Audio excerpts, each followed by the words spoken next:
And a very pleasant good afternoon, baseball fans, and welcome to another edition of Klamath Falls Falcons Baseball on 104.3 and 960 Sports and on mybasin.com. It is Championship Sunday at the Oregon Single-A Legion Baseball State Tournament, and the Falcons face the Eugene Athletics. Glad to be with you today. My name is Josh Eldridge. It's a wonderful Super Sunday here at the Yard at Eagle Point High School. The Klamath Falls Falcons enter play with a 33-9-1 record. The Ole Athletics are 25-6 coming into play today. The Oles are unbeaten in the state tournament thus far. As we go back to the first day of the event for them, they played in the first game of the day back on Wednesday when they defeated Redmond 12-2. That pit them against the Klamath Falls Falcons in the second game of the tournament back on Thursday. Of course, the Falcons won their opener 13-0. When these two teams played in the seventh game of the tournament, it was the Oles who defeated the Klamath Falls Falcons 11-6. Now, the Falcons were not at their best that day. I think they'd tell you that. I think Coach Teeters would tell you that. 8 defensive errors allowed Eugene to defeat the Klamath Falls Falcons 11-6 on Thursday. That split the teams apart in the bracket, sending Eugene to play Central Point in the 11th game of the tournament on Friday night. In that contest, Eugene defeated the defending Oregon State champs 4-3 in extra innings, and then beat Redmond again last night 10-4 to put themselves here in the state championship game. The Falcons, well, after their loss to Eugene, they defeated Columbia Gorge 16-1 on Friday, and then defeated the defending Oregon State champ Central Point, getting some sweet revenge over the Comets 6-5 to pit themselves here against Eugene. Could be one game today. Could be two. Eugene only has to win once today, and they are the Oregon State champs. For the Falcons, they'll have to beat the Oles twice today to be Oregon State champs themselves. As Eugene being undefeated heading into today, that is why the Falcons would have to beat them twice, hand them a pair of losses, and emerge victorious as the Oregon State champs. Eugene trying to do it themselves in just a couple of minutes. Some teams, everyone else has already gone home. Redmond, along with West Albany and Portland and Central Point, Eagle Point, the Dalles have all come and gone. 2 teams remain: the Klamath Falls Falcons and the Eugene Athletics. We're going to step aside here in just a moment as we get ready for first pitch. On the other side, we'll introduce you to the starting lineups for both teams. We'll talk more about the seasons that each of these two teams have had en route to today, where we will have a new state champion. That's all coming up here in just a couple of minutes. We're going to step aside real briefly for the national anthem, but stick around for Klamath Falls Falcons baseball today on 104.3 and 960 Sports, with live free video this afternoon on mybasin.com, live from the Yard at Eagle Point High School. Pacific Power works day in and day out to power our communities because we know our neighbors rely on us. We're trimming and clearing branches around poles and lines, protecting our system, and giving you real-time updates when storms roll in.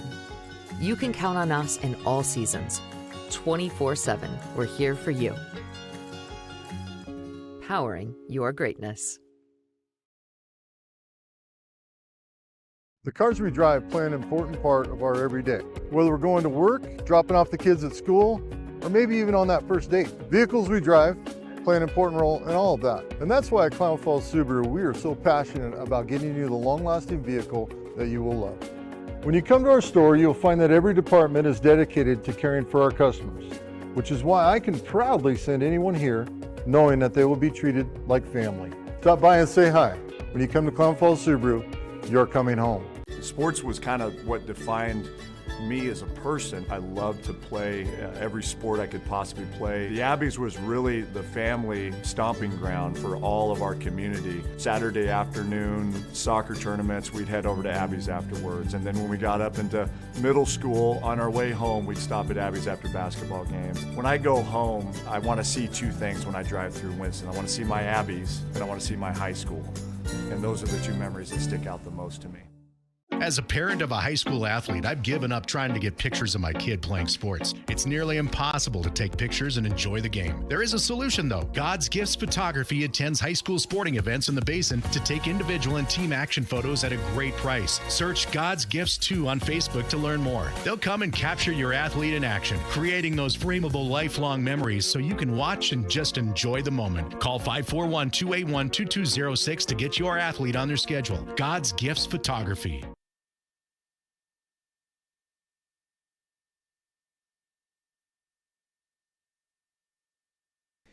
Welcome you back to Klamath Falls Falcons baseball on 104.3 and 960 Sports and MyBasin.com. Just a couple of minutes away from first pitch in the Oregon State Championship Series between the Falcons and the Eugene Ole Athletics. Let's go ahead and introduce you to the starting lineups for both teams, and we'll start with the designated visitors today. Virtue of a coin toss is how we decided home and visitors today, and the Oles are the visitors. Leading off for them is their center fielder, Mason Bear. Stephen Riley bats second. He's the right fielder. The third baseman, Jaden Arbogast, bats third. Hitting fourth is the catcher, Gavin Bush. Josh Berry, the designated hitter, bats fifth, followed by Jace Felipe, the first baseman, hitting sixth. Batting seventh is Caleb Van Ordstrand. He is in left field. Zach Hermanson is the shortstop. He bats eighth. And Blake Singleton is the second baseman. He bats ninth for the Oles. They'll go up against P.J. Safford on the mound for the Klamath Falls Falcons. The lineup behind P.J. goes like this. Leading off it in center field is Max Price. Connor Shively, the shortstop, bats second.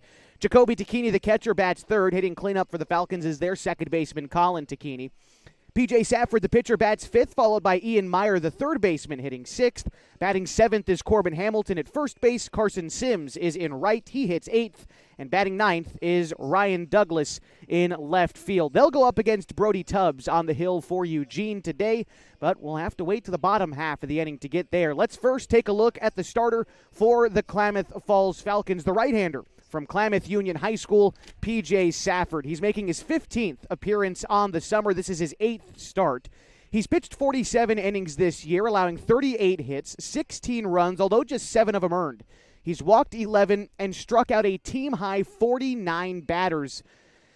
PJ has a win-loss record of 4-1 and an ERA of 1.04. PJ has pitched quite a bit already in this tournament. Haven't seen him against the Oles yet so far this weekend.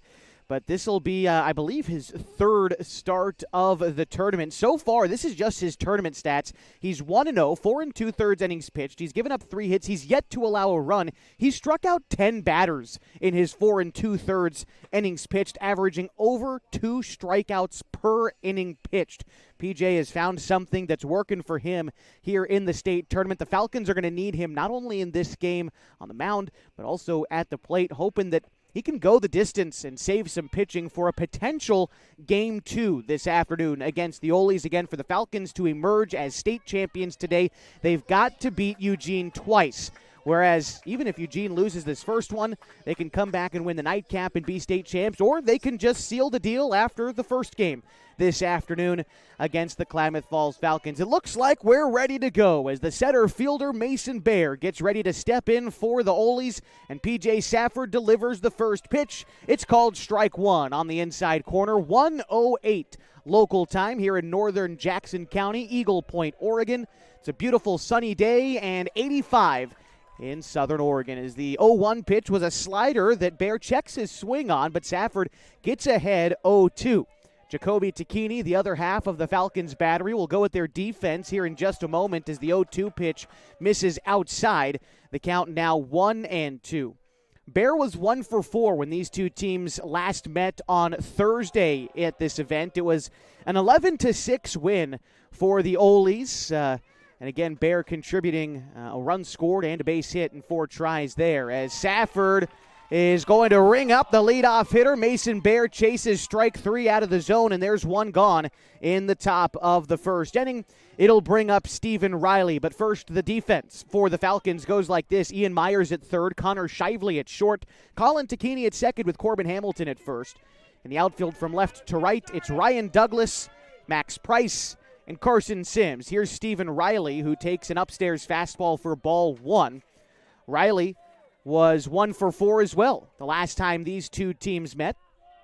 Safford misses with the 1-0 pitch. Count moves now to 2-0. Riley is a class of 26 graduate of Marist Catholic High School as he pops this one into foul territory. Hamilton gives chase but runs out of room near the Eugene dugout. Count moves to 2 balls and a strike. One thing we touched on a little bit last time these squads met on Thursday was the fact that Eugene, much like the Falcons, are made up of a handful of different schools in the Eugene area. Safford uses a slider to find the inside corner, evens the count at 2. They draw from Sheldon, North Eugene, Cottage Grove, Junction City, Lowell, Marist Catholic, Pleasant Hill, South Eugene, and Churchill. As a slider just misses outside to Stephen Riley, the count will run full to the Ole's right fielder.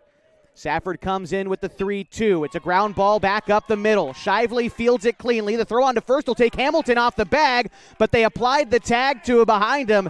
And that'll be a 6-3 putout as Riley goes down as the second out in the first inning. Good recovery there by Hamilton to receive the ball off the bag and have the wherewithal to swing the glove around and tap Riley on the back for the out. So 2 outs, and it's Jaden Arbogast in for Eugene. The pitch on the way from Safford. Arbogast pops up a bunt. Jacoby going to run out of room near the backstop, and the count will be 0-1 to Arbogast. I make the point about all the different area high schools that Eugene draws from because the previous team that we played, Central Point, last night made up 100% of kids from Crater High School. You also look at a team like North Jackson, which is made up of all kids from Eagle Point High School, and not the case for the Eugene Ole Athletics or the Klamath Falls Falcons, who, of course, you may know draw from Henley, Klamath Union, Bonanza, and Lakeview. The count is 0-2 to Jaden Arbogast as Safford delivers the pitch. It's a line drive into left field. Douglas over a couple of steps, but he puts that one away for the third out. 3 up and 3 down to get the game started, and the Falcons will have their first chance next on 104.3 and 960 Sports and MyBasin.com. Introducing Smith Bates Marcom Solutions, your trusted partner in marketing and communication. We specialize in crafting compelling campaigns, eye-catching graphics, and impactful branding materials. Smith Bates is like working with dependable friends. They always help us build our professional image. Through the innovative strategies that the team at Smith Bates suggested, we've been able to give the brand at Calor the boost that it desperately needed. Unlock your potential with Smith Bates Marcom Solutions. What rhymes with great? Participate. Where does greatness start? Here, in the classroom. On the stage. In the pool. On the field. Where will your greatness take you? To better grades. To more friends. Yeah! Be great. Participate!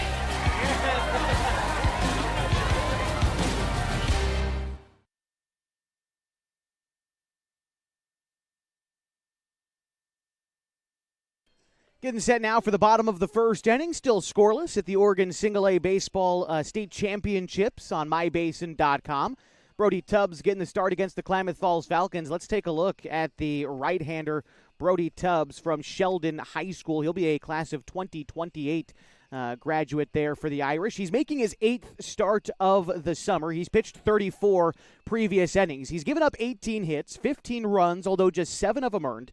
He's walked 23 against 48 strikeouts, an ERA of 1.44 in 34 innings pitched. He's thrown once previously in this tournament. It was against Redmond in the tournament opener back on Wednesday. He picked up a win in that contest, only gave up 2 hits and 2 unearned runs, and he struck out 7 batters in his 4 innings pitched, but now getting the nod in what could be a state championship decider today between the Falcons and the Ole's. By the way, we do know that right now in the AAA Legion tournament that the Eugene Challengers are in action today. For those fans of Eugene that are watching our broadcast today, want to let you know that after 1 inning complete at the AAA state tournament, the Challengers lead baseball, the Wet Sox, 3-0.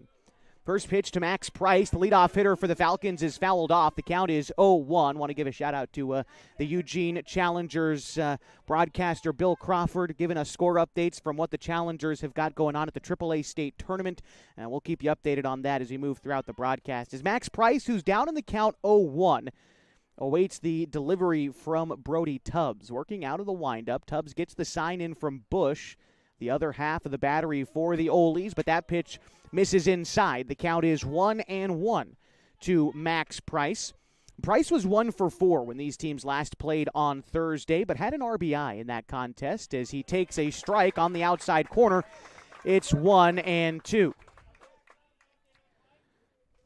The Olies in their blue tops with their gray pants, the Falcons with their red tops and their white pants today in the state championship series. The 1-2 to Price is flared foul the opposite way. Count remains 1-2. Like I said, Tubbs, a class of 28 at Sheldon High School. He's been the ace of the staff this year. If you're just looking at stats, it's the best I can tell. He's been very good, but after just wrapping up his freshman year, the Olies have got to feel confident that they've got such a young arm for probably years to come until he eventually, I would imagine, makes the step up to the AAA team, the Eugene Challengers. Count right now is 2-2 to Max Price. Connor Shively is on deck for the Falcons as Tubbs gets ready to deliver the pitch. Agrees with the sign from Bush. Bush gets the target outside. Price, line drive, center field single. And that one could roll near the wall. Price, a big turnaround first, but he'll stay there. And a leadoff single for the Klamath Falls Falcons in the bottom of the first inning. So now it'll bring up Connor Shively for the Falcons, starting shortstop today. He bats with a runner on and nobody out. Shively was 1 for 3 back on Thursday. No runs batted in, not an extra base hit, just a standard single for Shively. Corners come in to protect the bunt. The first pitch to Connor is going to miss in. It gets away from the catcher Bush for a moment, taking off his Price, and he beats the throw. And he's in scoring position now with nobody out. Count is 1-0 after that one missed inside and probably a touch low to Shively as the left-handed bat for the Falcons awaits the 1-0 pitch.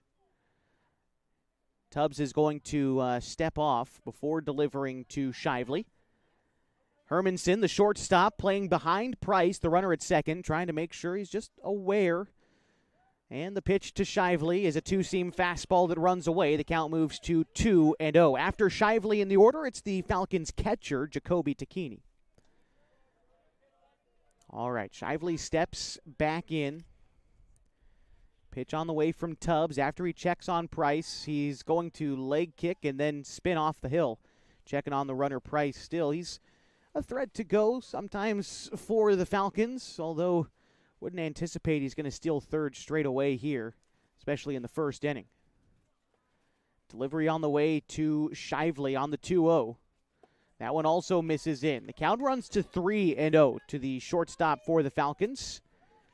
Yesterday in the win against Central Point, a big 6-5 win for the Falcons. Shively was 1 for 3 with a run scored. Here he takes a fastball right over the heart of the plate, and the count moves to 3-1. Falcons only needed 8 hits to score their 6 runs yesterday. Here's the pitch to Shively. Pops that one out of play. Foul. The count runs full. Falcons carrying some momentum, I think, after that win yesterday, defeating the team that had your number throughout most of the regular season, but finally defeating Central Point in the game where it mattered most in the semifinal of the state championship game and finding themselves here against the Olies. Here's a fly ball into center field, but it settles down in front of Bear for a base hit. Price, who held up thinking the ball might be caught, is only going to be able to advance to third, but that puts runners at the corners with nobody out for Jacoby Tacchini. Last time these two teams played, Jacoby Tacchini was hitless, 0 for 4 in the contest, but he gets some signs in from Coach Sean Teeters down the third base line. Coach Joe Tacchini down the first base side with Craig Connor in the dugout. Here's the pitch to Jacoby. Runner from first on the move. That's Shively. The throw short hops the second baseman and skips away from him into center field. That's going to allow Shively to get up and run to third because Price is going to come in and score. And the Falcons strike first on the error from Eugene, and they lead 1-0. That'll put just one runner on base. He stands at third with still nobody out. A 1-0 count to Jacoby Takini with his team leading by a run. And Tubbs has the pitch on the way. That one is going to be called a strike, a breaking ball about knee-high on the outside corner. Count is even now at a ball and a strike. The 1-1.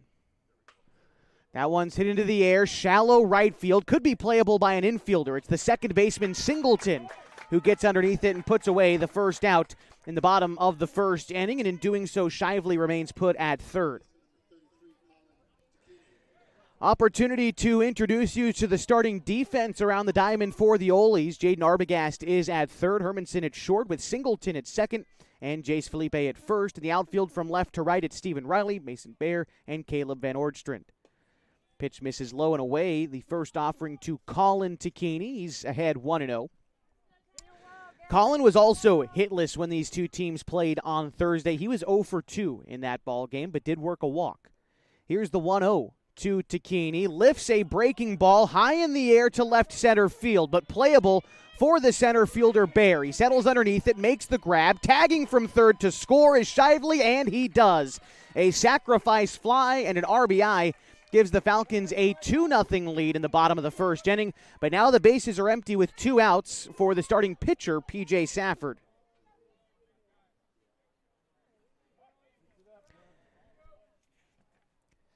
Safford back on Thursday was 0 for 4, but he did have an RBI on a sacrifice, I believe, in that contest. Then yesterday against Central Point in the win, Safford was again 0 for 1, but earned an RBI after being hit by a pitch with the bases loaded. They're going to say Safford checked his swing, but he went around, didn't hold up in time, and he falls behind the count 0-1. After PJ in the Falcons' order, it's Ian Meyer. Ready to deliver is the young right-hander for the Oles, Brody Tubbs. He steps and delivers from the windup. A fastball drifts away, and the count is even now at a ball and a strike. When Safford has gotten the start on the mound this tournament, and this is his third start, he's also hit the ball well. His last start was against Columbia Gorge. Pitched a couple of innings in the start in that one, but picked up 3 hits at the plate. We'll see how Safford is able to see things from the right-handed batter's box in this contest as he takes the 2-1 pitch in around his head, has to duck out of the way, and the count is 3-1 in favor of the Falcons pitcher, P.J. Safford. Here's the delivery from Tubbs once more. Safford watches a two-seam fastball catch the outside corner.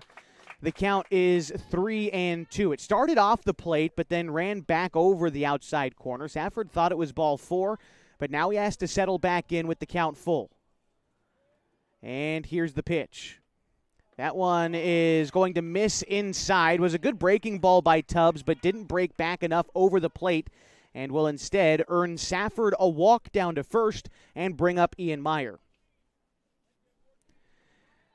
And Safford, as the pitcher, afforded a courtesy runner. It'll be Ryan Glidden on the base paths for the Falcons with 2 outs and Ian Meyer at the plate. The Falcons have already scored 2 runs here in the bottom of the first inning, and they lead in this one. Move over to first, but Glidden dives back safely. The ball almost airmailed over the head of Felipe, but was able to jump and keep it in. But we're still waiting for the first pitch to Ian Meyer. Delivery on the way from Tubbs. Meyer, first pitch taken, a knee-high fastball for strike 1. He falls behind. Meyer on Thursday was 0 for 2 in the contest against Eugene, but he did have a run scored in that game. Tubbs going to make a move over to first before coming set, but again, Glidden dives back safely.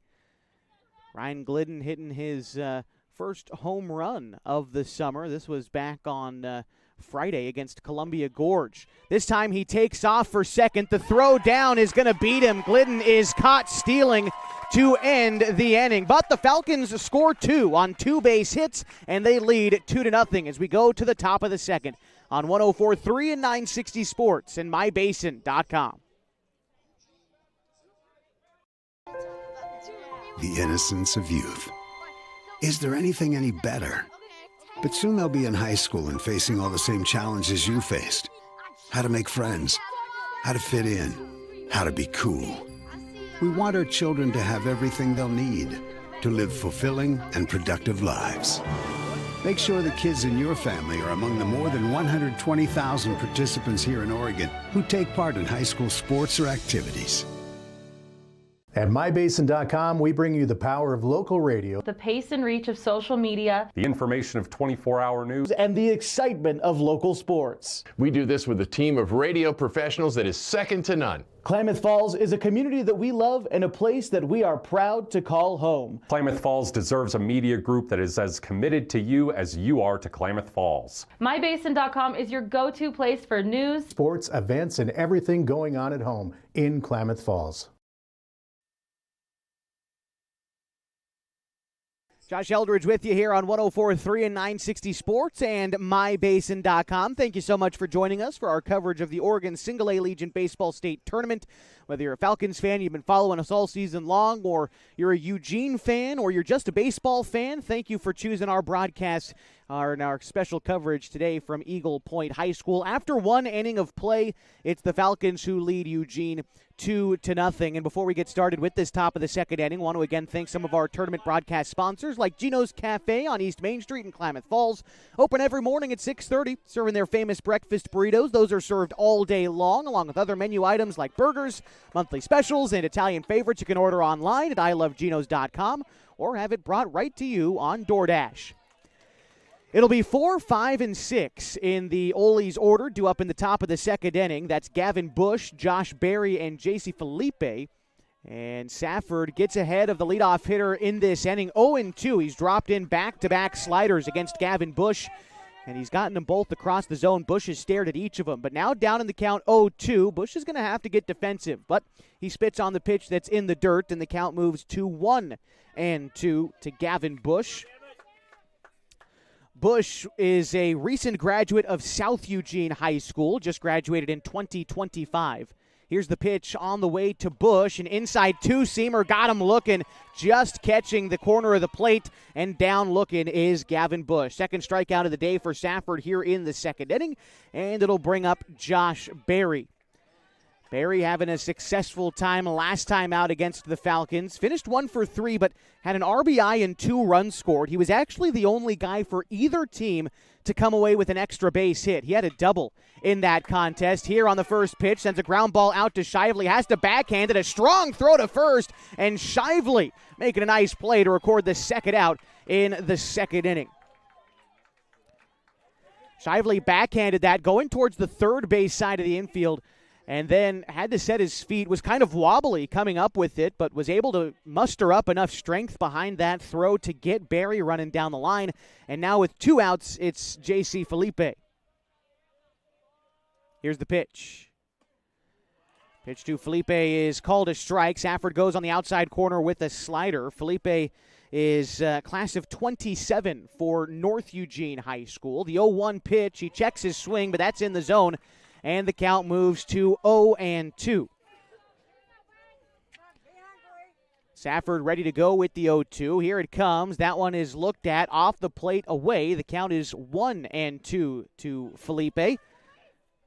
Now back on Thursday, Felipe was 0 for 3. Here's the pitch from Safford. Another ground ball to the left side of the infield. Shively charging up with it. Strong throw. Again brings Hamilton off the bag, but again Corbin slaps the tag on the runner, and that'll do it in the second inning. Down in order go the Ole's, and the Falcons lead 2-0 as we go to the bottom of the second inning on 104.3 and 960 Sports and MyBasin.com.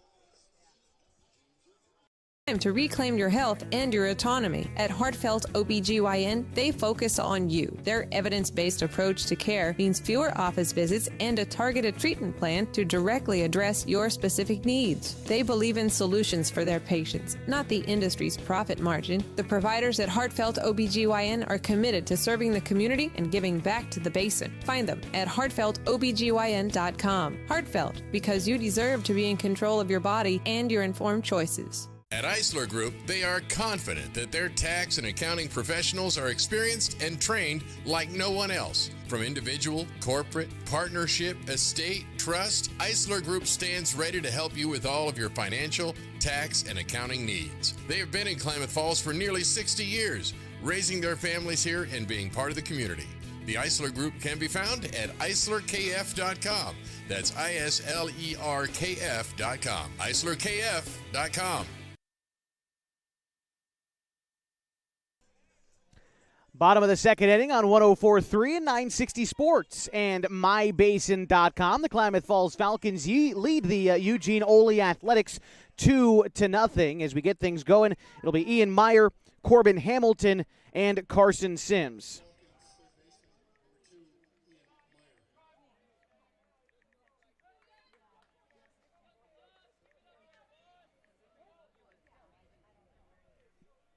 So here is Ian Meyer. Got to see a pitch or two from Tubbs in the first inning.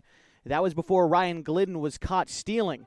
Now, Meyer won't get to see very more as he's plunked on the very first pitch of the at-bat. He'll take first base, and it'll bring up the Falcons' first baseman, Corbin Hamilton. Hamilton, back on Thursday, was 2 for 3, was probably the lone bright spot on the offensive end for the Falcons. He scored 3 runs in that contest. He was the only guy to come away with multiple base hits. As Hamilton gets a piece of that one, but hits it foul. The count is 0-1. Only guy with multiple hits, the only guy with multiple runs scored was Hamilton. He's looking to have a similar output in this game against Eugene. Right now, the count is 0-1. He shows bunt, and he lays one down in front of the mound. Up with it is Tubbs. The throw to first is going to be in time, but a good sacrifice there by Hamilton moves Meyer into scoring position, and it'll bring up Carson Sims with one gone.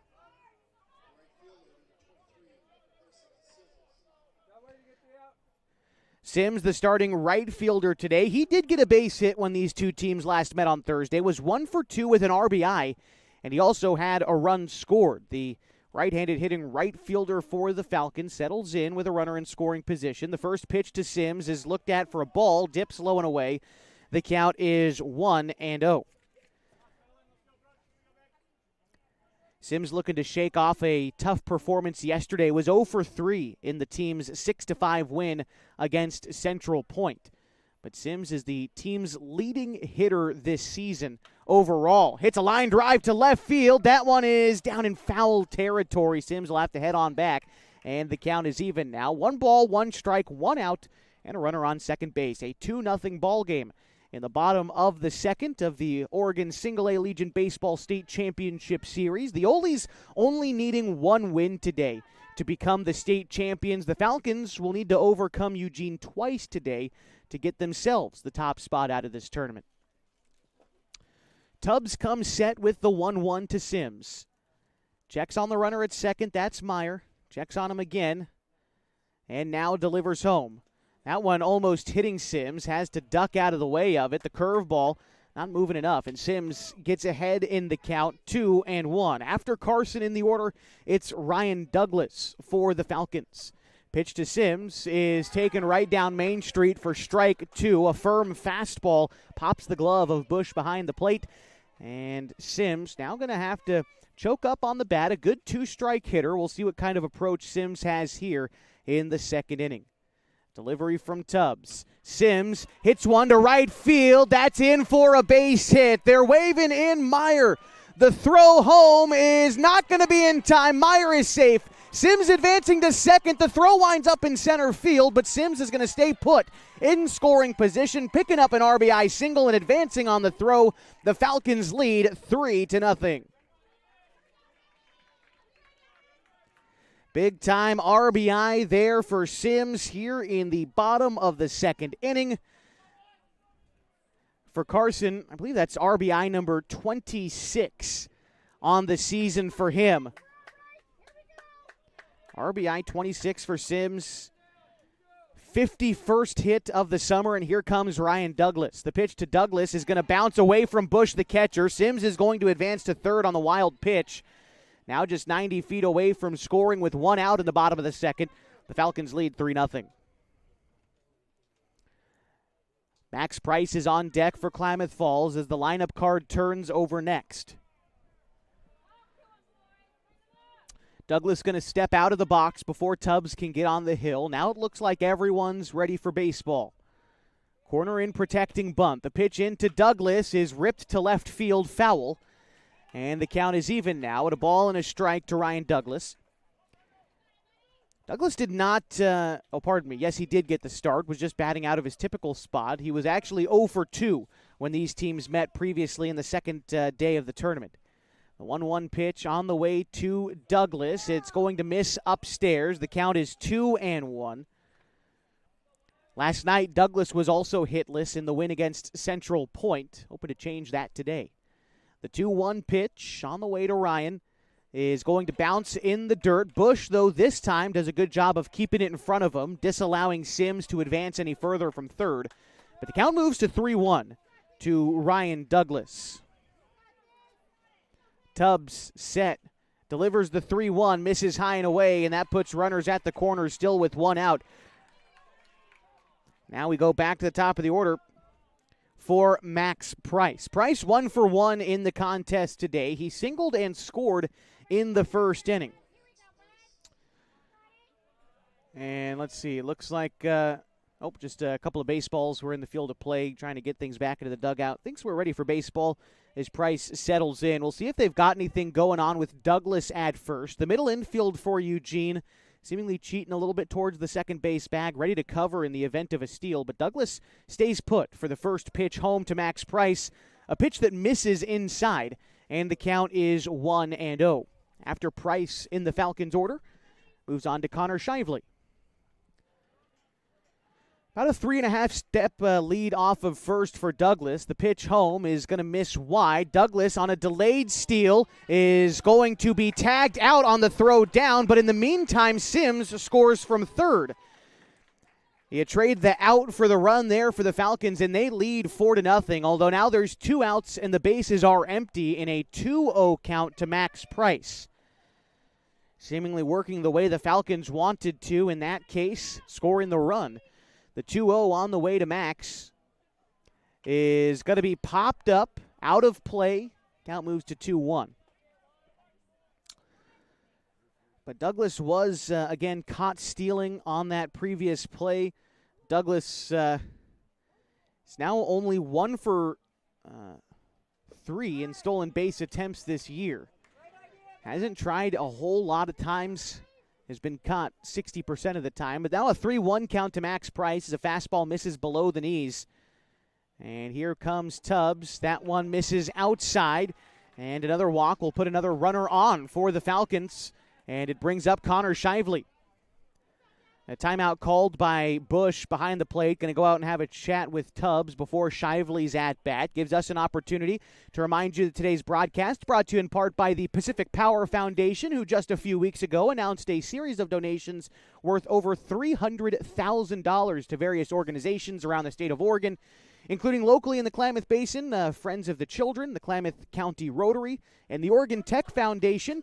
Big thanks to Pacific Power and the Pacific Power Foundation for coming aboard and not only supporting organizations all across our great state, but also our continuing coverage of Klamath Falls Falcons baseball. Runner on first is Max Price. The pitch into Shively will miss in, and the count moves to 1-0. Shively 1 for 1 on the contest thus far. He singled and would later score in the first inning. All right, set on the mound is Tubbs, and the delivery to Shively. Hit into the air, shallow center field. Bear coming in a few steps will make the catch and end the inning. But the Falcons add 2 more runs to their lead on one base hit. They're up 4-0 as we go to the top of the third on 104.3 and 960 Sports and MyBasin.com. We drive play an important part of our everyday. Whether we're going to work, dropping off the kids at school, or maybe even on that first date. Vehicles we drive play an important role in all of that. And that's why at Klamath Falls Subaru, we are so passionate about getting you the long-lasting vehicle that you will love. When you come to our store, you'll find that every department is dedicated to caring for our customers, which is why I can proudly send anyone here knowing that they will be treated like family. Stop by and say hi. When you come to Klamath Falls Subaru, you're coming home. Sports was kind of what defined me as a person. I love to play every sport I could possibly play. The Abbeys was really the family stomping ground for all of our community. Saturday afternoon, soccer tournaments, we'd head over to Abbeys afterwards. And then when we got up into middle school, on our way home, we'd stop at Abbeys after basketball games. When I go home, I want to see two things when I drive through Winston. I want to see my Abbeys, and I want to see my high school. And those are the two memories that stick out the most to me.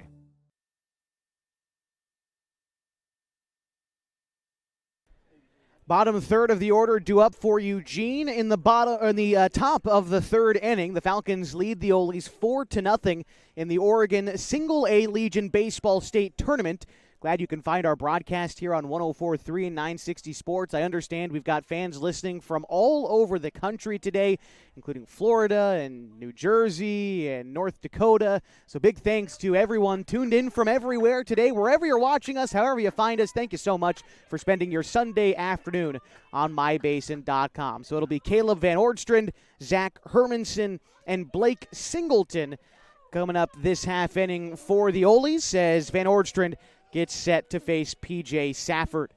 First pitch on the way from Safford. He misses outside, maybe a touch low. The count moves to 1-0 to the left-handed hitting left fielder for the Olies. The next pitch is also going to miss up high. The count is 2-0.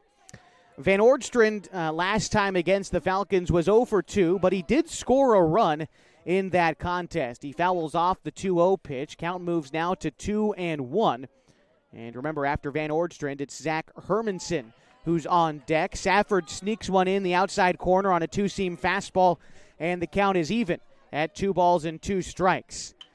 Line drive, center field. That one gets down in front of Price. The Olies have their first base hit to lead off the third inning. And it'll bring up Zach Hermanson. Hermanson, young man from Lowell High School, class of 2027 for the small 2A, 1A school. Lowell, during the prep season, finished 8-2, 14-6 overall. Were the number 12 team in the 1A, 2A state tournament. Here's a ground ball sent out toward short. Shively to Tacchini, to Hamilton, but they can't get the back end. Hermanson reaches on a fielder's choice, making it one out in the inning, still with a runner at first, and Blake Singleton.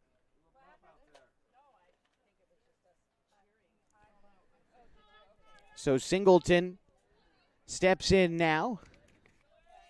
Singleton from North Eugene High School. The Highlanders move over to first, and back safely is the runner, Hermanson. Well, we're talking about how prep schools finished up. North Eugene, the number 14 team in the 5A classification, the third team out of the Midwestern League into the playoffs. They finished 11-7 in their league. They finished 15-12 overall on the season, but North Eugene was eliminated in the first round of the prep tournament by Canby. The 1-0 pitch is going to find the zone. The count is even now at a ball and a strike to Blake Singleton. Lineup card turns over next for the Olies. It's Mason Bear who waits on deck.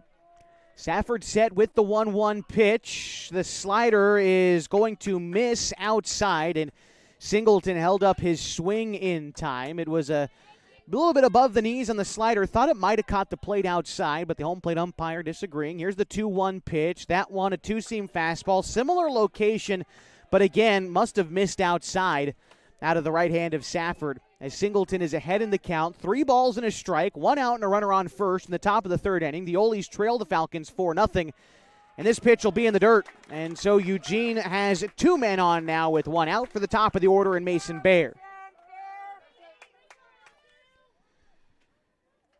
Bear is 0 for 1 in the contest thus far. He struck out to lead off the ball game. He's going to go down and have a chat with his coach down the third base side, see if Eugene has something on, maybe a bunt to try to move some guys over with 1 out in the inning. They could get creative, but while they have a chat, want to remind you today's broadcast brought to you by God's Gifts Photography in the Klamath Basin. If you're a parent of a high school athlete tired of trying to take good photos and keep up with the action, there is a solution, and that's Annalisa Casson with God's Gifts Photography. Check her out on Facebook at God's Gifts 2. All right, we're ready to go with Mason Bear in the right-handed batter's box. He's bats with 2 on. Zach Hermanson's at second. Blake Singleton is at first. And the first pitch in is going to dip below the zone. The count is 1-0. Taking a look at Bear overall on the season for the Olies. I'll give you the outlook on him after Safford delivers the 1-0 pitch. Checks on the runner at second. Not much of a lead for Hermanson as this one is weakly fouled off the third base side. 1-1. Bear this summer hitting .380 for Eugene, towards the top of the team in base hits and singles. And he also leads the squad in runs scored. He's scored 34 runs this season. Safford looks in, gets the sign from Jacoby Takini for the 1-1 pitch. Takes a look around. Now Safford delivers. It is a strike called against Mason Bear on the outside slider. Count moves to a ball and 2 strikes. Stephen Riley is on deck next for Eugene. Again, not much of a lead off of second for Hermanson. Safford going to take a look at him anyway. And here comes the 1-2 pitch. Safford is going to find the outside corner on a slider. Safford might have gotten some grace on that pitch, but down looking is Mason Bear for a strikeout here in the third inning, and it'll bring up Stephen Riley. I thought that pitch was more outside than some of the others that were called against Safford. It seems as though the outside corner is going to be a moving target for both pitchers today as Stephen Riley bats now with 2 outs. Riley 0 for 1. He grounded out in the first inning. Safford delivers the pitch. It's hit foul. It actually got stuck in the chain link. I don't know if I've seen that one before, but hit the chain so hard that it got stuck. The count is 0-1 to Stephen Riley. If the inning continues, it's Jaden Arbogast on the mound, or on deck, pardon me. Safford with the 0-1. Slider misses outside. The count is 1-1. Maybe that pitch was a touch low as well to Riley. He is going to be a class of 26 graduate from Marist Catholic High School. The 1-1 to Riley. Safford delivers. Bouncer back up the middle. Shively up with it. Toss to Takini for the easy out at second, and that will do it in the third inning. The Olies strand 2 runners on. They get 1 base hit in the inning, but no runs come across. The Falcons take a 4-run lead to the bottom of the third inning next on 104.3 and 960 Sports and MyBasin.com.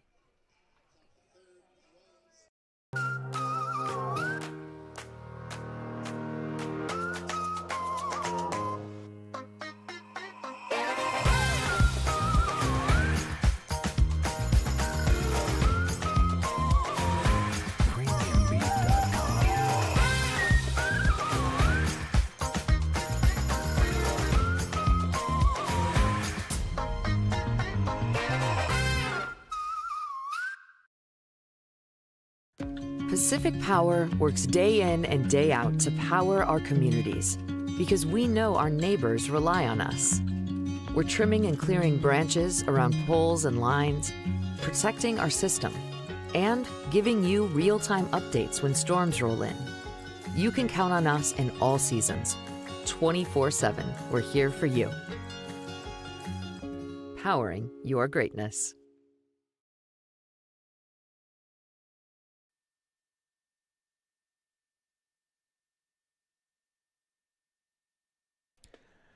Welcome you back to the Yard at Eagle Point High School, the site of the Oregon Single-A Legion Baseball State Tournament on 104.3 and 960 Sports and MyBasin.com. It's the bottom of the third inning, and the Klamath Falls Falcons lead the Eugene Ole Athletics 4-0. Due up this half, it's Jacoby Takini, Colin Takini, and PJ Safford. That is 3, 4, and 5 in the Falcons order. Brody Tubbs still tossing the ball for the Olies as he fires in strike 1 on a knee-high fastball to Jacoby Takini. Takini 0 for 1 in this contest. He popped out to second base in his first time around. Tubbs delivers the 0-1 pitch. It misses low and away. The count is even now at a ball and a strike. Jacoby on the season batting .369 for the Falcons. He is second on the team in extra base hits, 13 doubles and 1 triple. trailing only Carson Sims. Here he lifts a high fly ball to right field, but it looks playable for Van Oortstrand, and he does make the catch for the first out. So this will bring up Colin Tacchini with one gone in the bottom of the third inning. Tacchini without an at-bat so far today. He hit a sacrifice fly and earned an RBI in the first inning. But now bats with the bases empty. Here's Brody Tubbs with the offering to Tacchini. It's a sharp grounder to the left side of the infield. The shortstop Hermanson backhands. The throw to first is going to lift Felipe off the bag. A good play attempted by Hermanson, but the throw just a bit high, taking the first baseman off the bag, and Tacchini reaches on the infield single. And it will bring up now P.J. Safford. Safford walked in the first inning, and now hits with a runner on first and one out. P.J. on the season is batting .333. Pitch on the way. Runner on the move, and that one is hit foul. Count moves to 0-1.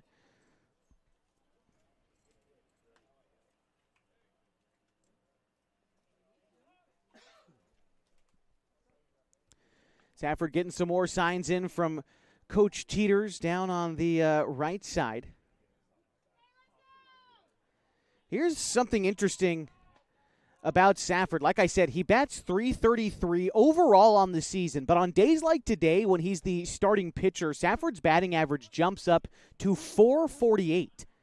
Don't know what it is, but when he's throwing on the mound, it seems to make him a better hitter. We'll see what he does here in the 0-1. A move over to first, and back safely is the runner, Colin Tacchini. It's a little over a 100-point jump in Safford's batting average. All right, here's the delivery on the way. That one is going to miss low. The count is even now at a ball and a strike. After P.J. in the order, it's Ian Meyer who bats next for the Falcons. More signs issued by Teeters down on the third base side. They like to hit and run with Safford. They trust him to make contact, but we'll see what happens here on a 1-1. That one is going to wind up in the dirt, in and out of the glove of Bush, and it rolls away from him, allowing Tacchini to advance into scoring position. And so the count is 2-1. Now Safford with a man at second. The Falcons lead 4-0 in the bottom of the third inning of this state championship series. Safford takes a pitch upstairs. The count moves to 3-1.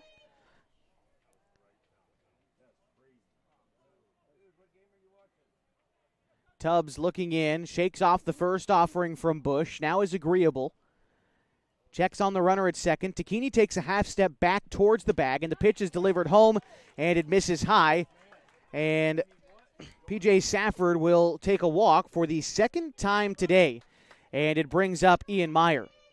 Going to have Glidden come out and run for Safford once more. Remember, Glidden was out trying to steal second his last trip around the bases, although now he's unable to try to swipe second with a runner in front of him. And Meyer will bat now. Meyer was hit by a pitch in the second inning, and he would come around to score in that second inning.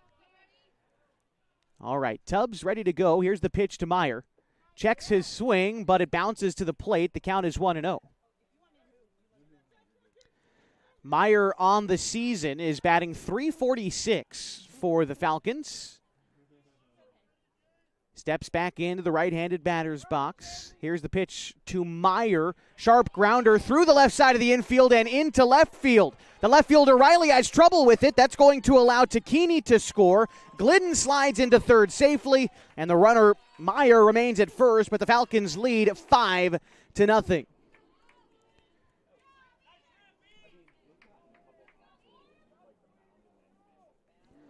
So Tacchini comes in, Glidden stationed at third, Ian stays at first, and Corbin Hamilton bats now. That was a tough play for Riley in left.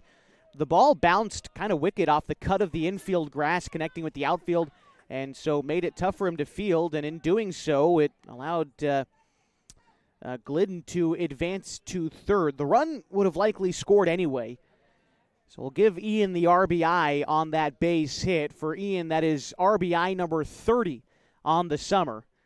And now Corbin Hamilton with runners at the corners. Meyer was on the move on that first pitch, but it was fouled off, so he had to head back. Now the 0-1. Meyer's on the move again. Hamilton swings and misses. The throw down to get Ian is not going to be received cleanly. The second baseman, Singleton, tried to start moving his glove to apply the tag before receiving the baseball. And so Meyer is in at second safely, 2 in scoring position, and an 0-2 count to Corbin at the plate. 1 out in the bottom of the third inning. The pitch to Hamilton is popped foul. Count is 0-2. Hamilton bats .344 this season. He's got 24 RBI. All right. Here's Tubbs looking to set down Hamilton. The 0-2 is looked at for ball 1. Must have been low. The count moves to 1-2 to Hamilton. Carson Sims is on deck for the Falcons. Delivery from Tubbs. That one is going to miss behind Hamilton and go to the backstop. Glidden will score. Meyer to third, and another run scored on a wild pitch. The Falcons lead 6-0. The count remains 2-2 at the plate to Hamilton. Hamilton hit a sacrifice bunt his first time up, so this is going in as his first at-bat as Tubbs comes set. Here's the pitch. Hamilton hits one into the air, deep to left field, going back to the wall. That one will hit off the base of the wall. It's going to score Meyer with ease. Hamilton pulls up to second, and an RBI double makes it 7-0 Falcons.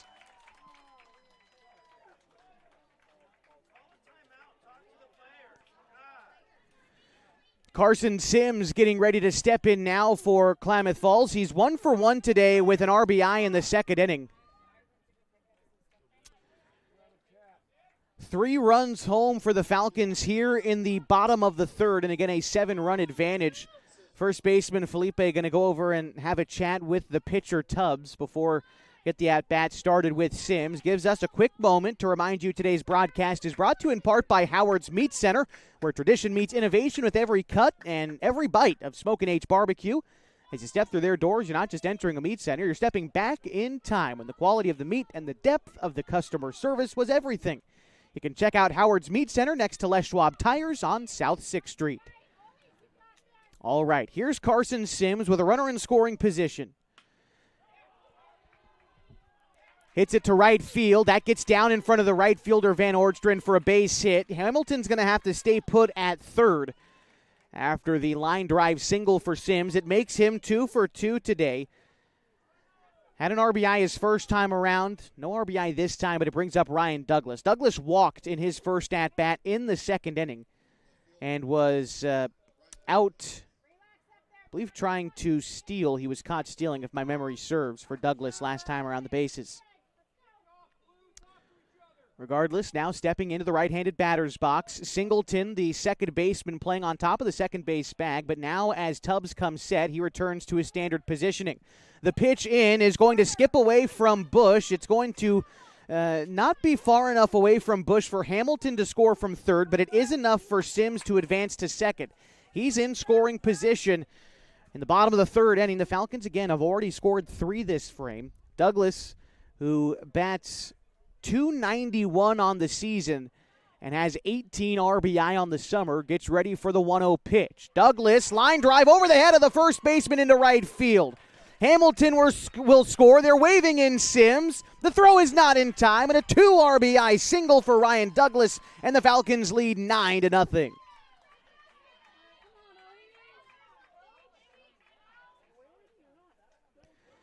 Two RBIs for Douglas, RBIs number 19 and 20 on the summer, and the Falcons' lead continues to balloon here in the third. Back to the top of the order, it's Max Price. Here's the pitch to Price. First pitch swinging, ground ball left side of the infield. The shortstop, Hermanson, goes to second for 1, but they only get the lead runner as Price beats out the back end of the double play. There are now 2 outs with a runner on first for Connor Shively.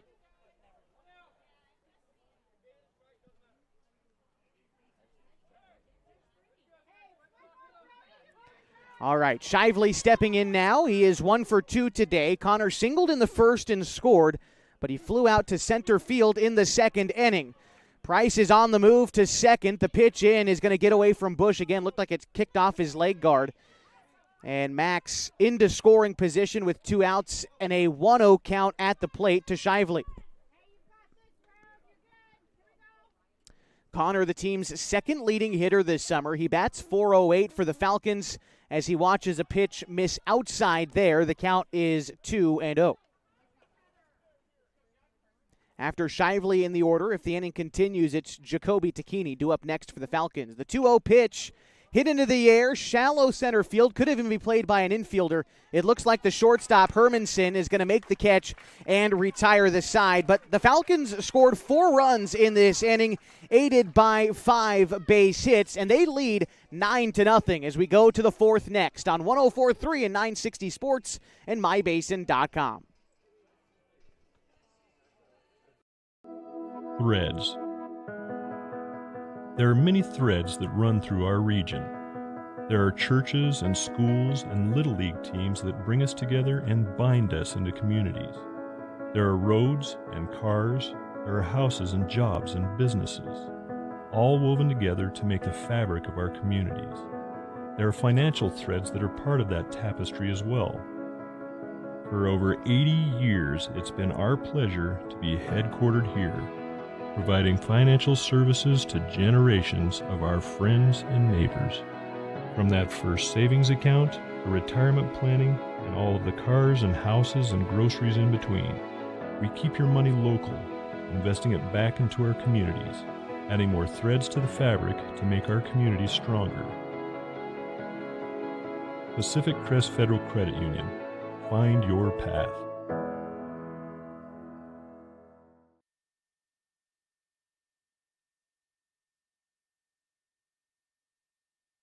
Welcome you back to Klamath Falls Falcons baseball on 104.3 and 960 Sports and on MyBasin.com. Through 3 complete, the Falcons lead the Olies 9-0. For the Falcons, 9 runs comes on 8 hits. They've committed no errors, and they've left 2 runners on base. For Eugene, no runs on 1 hit. They've committed 1 error, and they've also left 2 runners on base. It'll be the middle of their order due up here in the 4th inning as P.J. Safford delivers ball 1 to Jaden Arbogast. He'll be followed by Gavin Bush and Josh Berry in the Eugene order. Safford misses on back-to-back pitches to start the top of the 4th inning.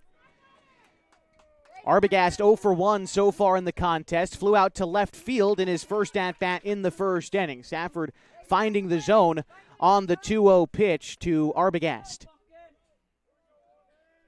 Safford ready to throw, back on the rubber. Here's the pitch. That one is going to miss inside. The count moves to 3-1. Arbogast settles back in. The right-handed hitter from Churchill High School takes ball 4 upstairs, and that'll be a leadoff walk for the Olies here in the 4th. If they want to start chipping away at this lead, they're going to need base runners, and so a walk might not be the flashiest way to do it, but it is one way to do it. And Gavin Bush gets ready to step in with a runner on and nobody out. Gavin Bush hails from South Eugene High School. As he steps into the right-handed batter's box, the Oli's catcher is going to take strike 1. Bush is a .339 hitter this season for Eugene. As Safford comes together and delivers the 0-1. It misses in. The count is even at a ball and a strike. Talking about Gavin Bush, a member of South Eugene High School. South Eugene, a 6A school out of the Southwest Conference, although their prep season leaving some to be desired. They finished 3-23 overall, 0-18 overall in their league. They were the third to last team in the 6A classification this year, were the South Eugene Axemen. Here's a high fly ball into right center field. The center fielder, Price, has to run a long way to bring that one in, but does it for the first out in the 4th inning. And so Josh Berry, the designated hitter, gets a chance to swing now for Eugene. Berry, a recent graduate of Junction City High School. Junction City was the second team coming out of the Sky M League this year in the 4A classification. They were 10-2 in league play, 21-8 overall on the summer. They were actually the second-ranked team coming into the 4A playoffs this year as a ground ball grounded down the third base side makes the count even at a ball and a strike to Josh Berry. Now, when his Junction City Tigers made the state playoffs, they defeated the Dalles 8-3 before being upset by Pendleton in the second round, 9-6. Pendleton, as the 7 seed, would go on to win the 4A state championship, defeating another Eugene area team, Marist Catholic, 14-3 in the state championship game. The 2-1 pitch on the way to Josh Berry is swung on and missed. The count is now 2-2.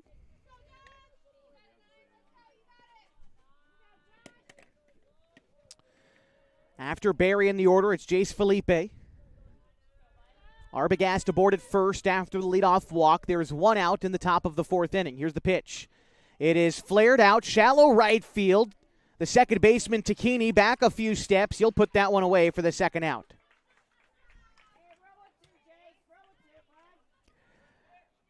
Jace Felipe batting now 0 for 1 today. He grounded out in the second inning.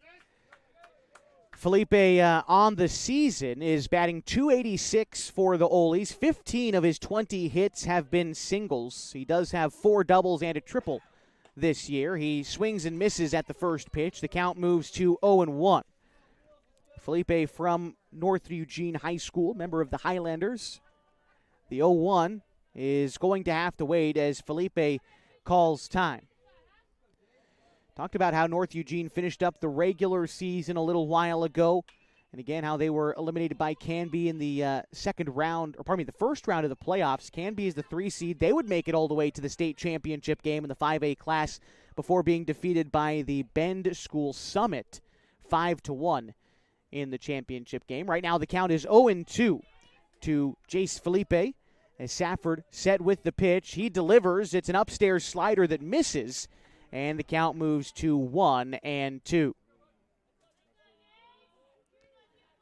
Safford set again with the 2-strike offering. This one again hit to right field, but Takini again able to move over and make the catch. After the leadoff walk, the Olies leave them stranded. They trail 9-0 going to the bottom of the fourth inning on 104.3 and 960 Sports and MyBasin.com.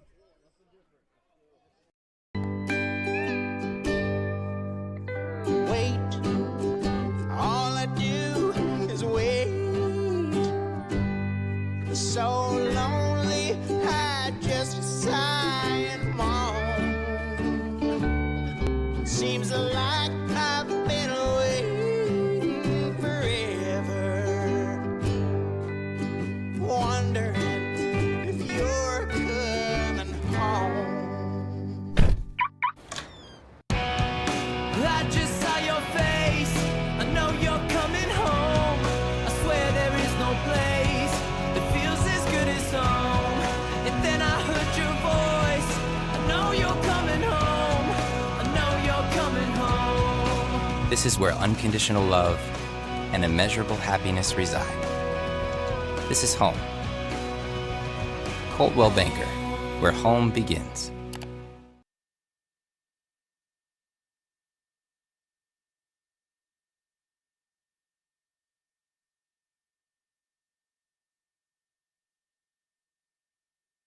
New pitcher on the mound for Eugene to lead off the bottom of the fourth inning. It is number 19, Chuck Binstadt, the product of South Eugene High School. He'll be graduating next year. He's looking to keep things where they are for his Olies.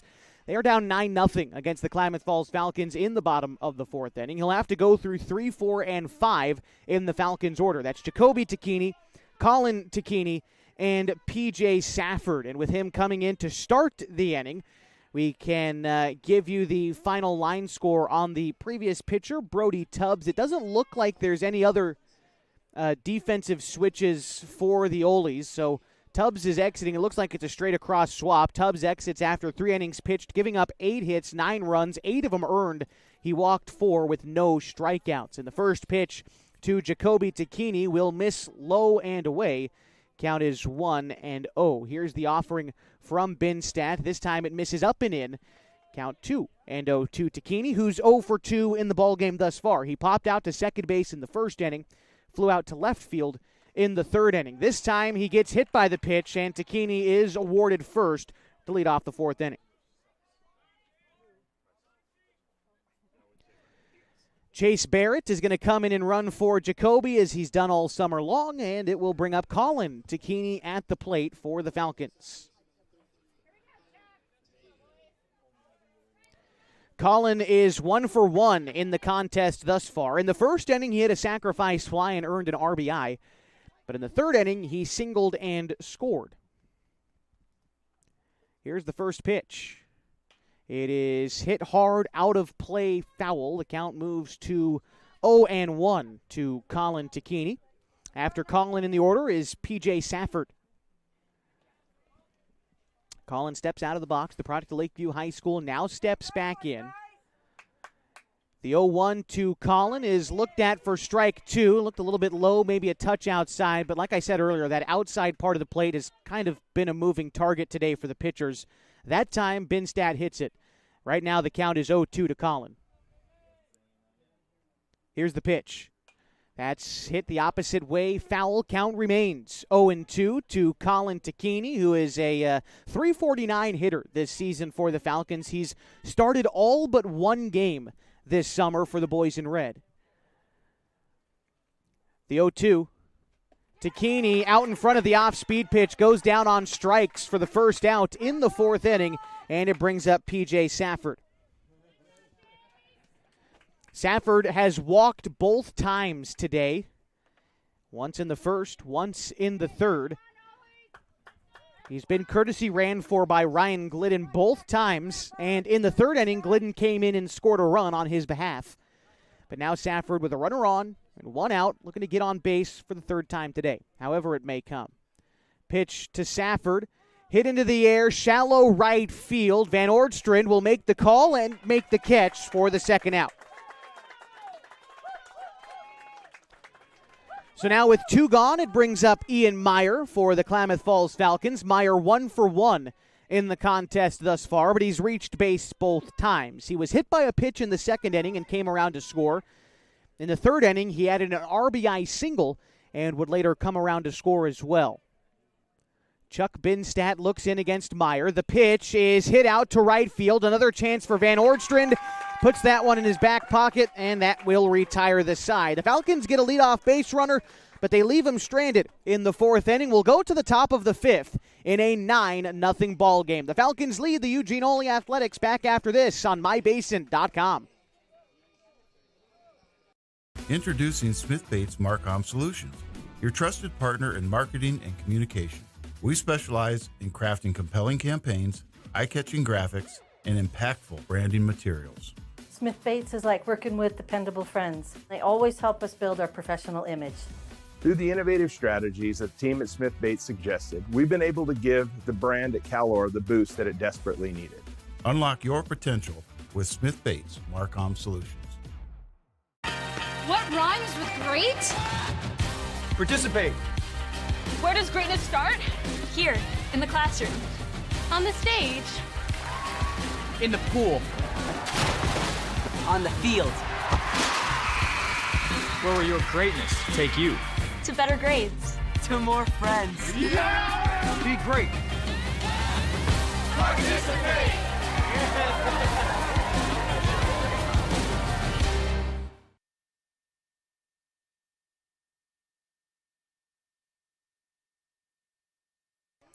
Falcons lead 9-0 going to the top of the fifth inning on 104.3 and 960 Sports and mybasin.com in the Oregon Single-A Legion Baseball State Championships.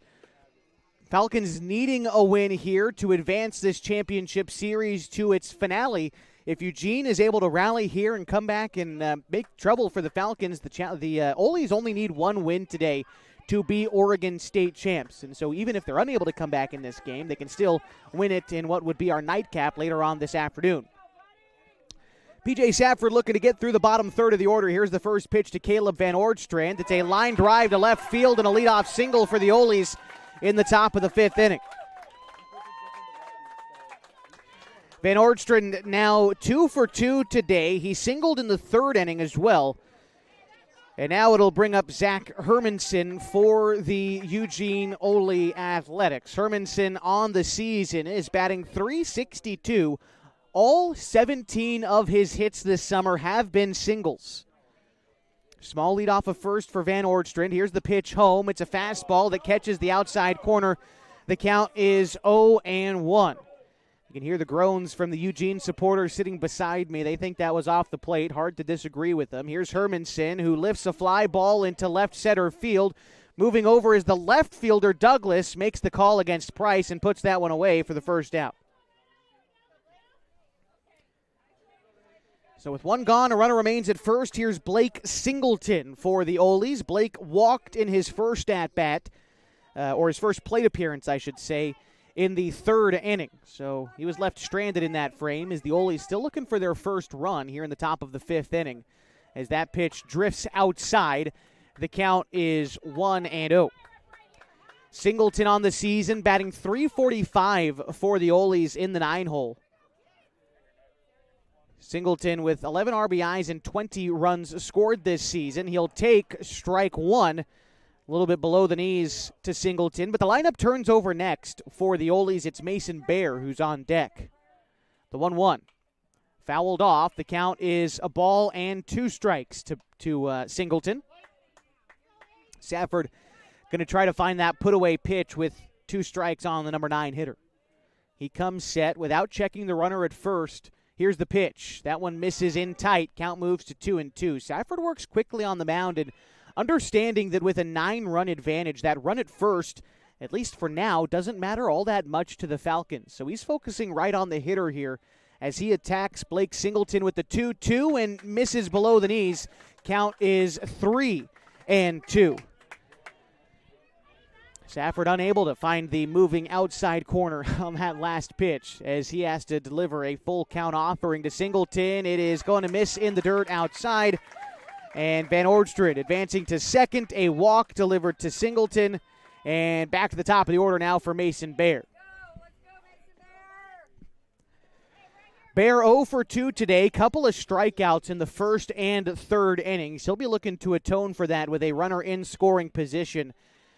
Bear bats .380 on the summer for the Olies, and he's got 14 RBI. Leads the team in runs scored with 34 on the summer. But right now, he's trying to knock in a couple of runs. A ball in the gap could do just that.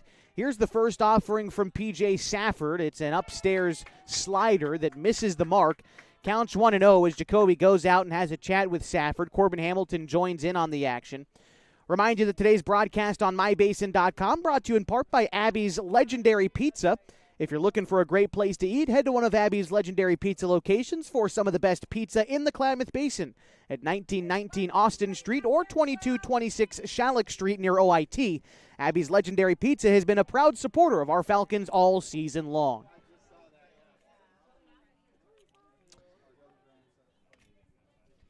Let's see. I believe we have a runner in for Singleton at first. It looks like it's going to be Landon Vaughn on the base paths over there at first.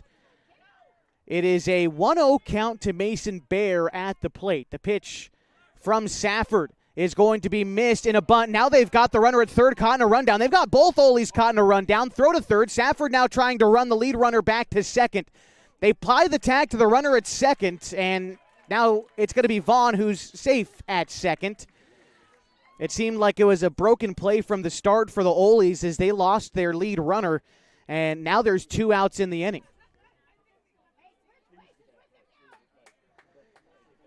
The count is 1-1 at the plate as Van Oortstrand is out, and now Vaughn is in scoring position at second. Here is the 1-1 pitch to Mason Bear as Safford comes set with it. The pitch. It's a curveball that's dropped in for strike two. A nice bender there from Safford to get ahead of the leadoff hitter in the Ole's order. I think Bear asking for some clarification on that pitch. It was a curveball inside. I think that was one of the rare occasions where a called strike probably was the correct way to go. But Bear, who's gone down looking twice today, wants that clarification. He's afforded it. And now in a 1-2 count, Safford delivers the pitch. That one will miss high and away, no question about that, and the count's 2-2.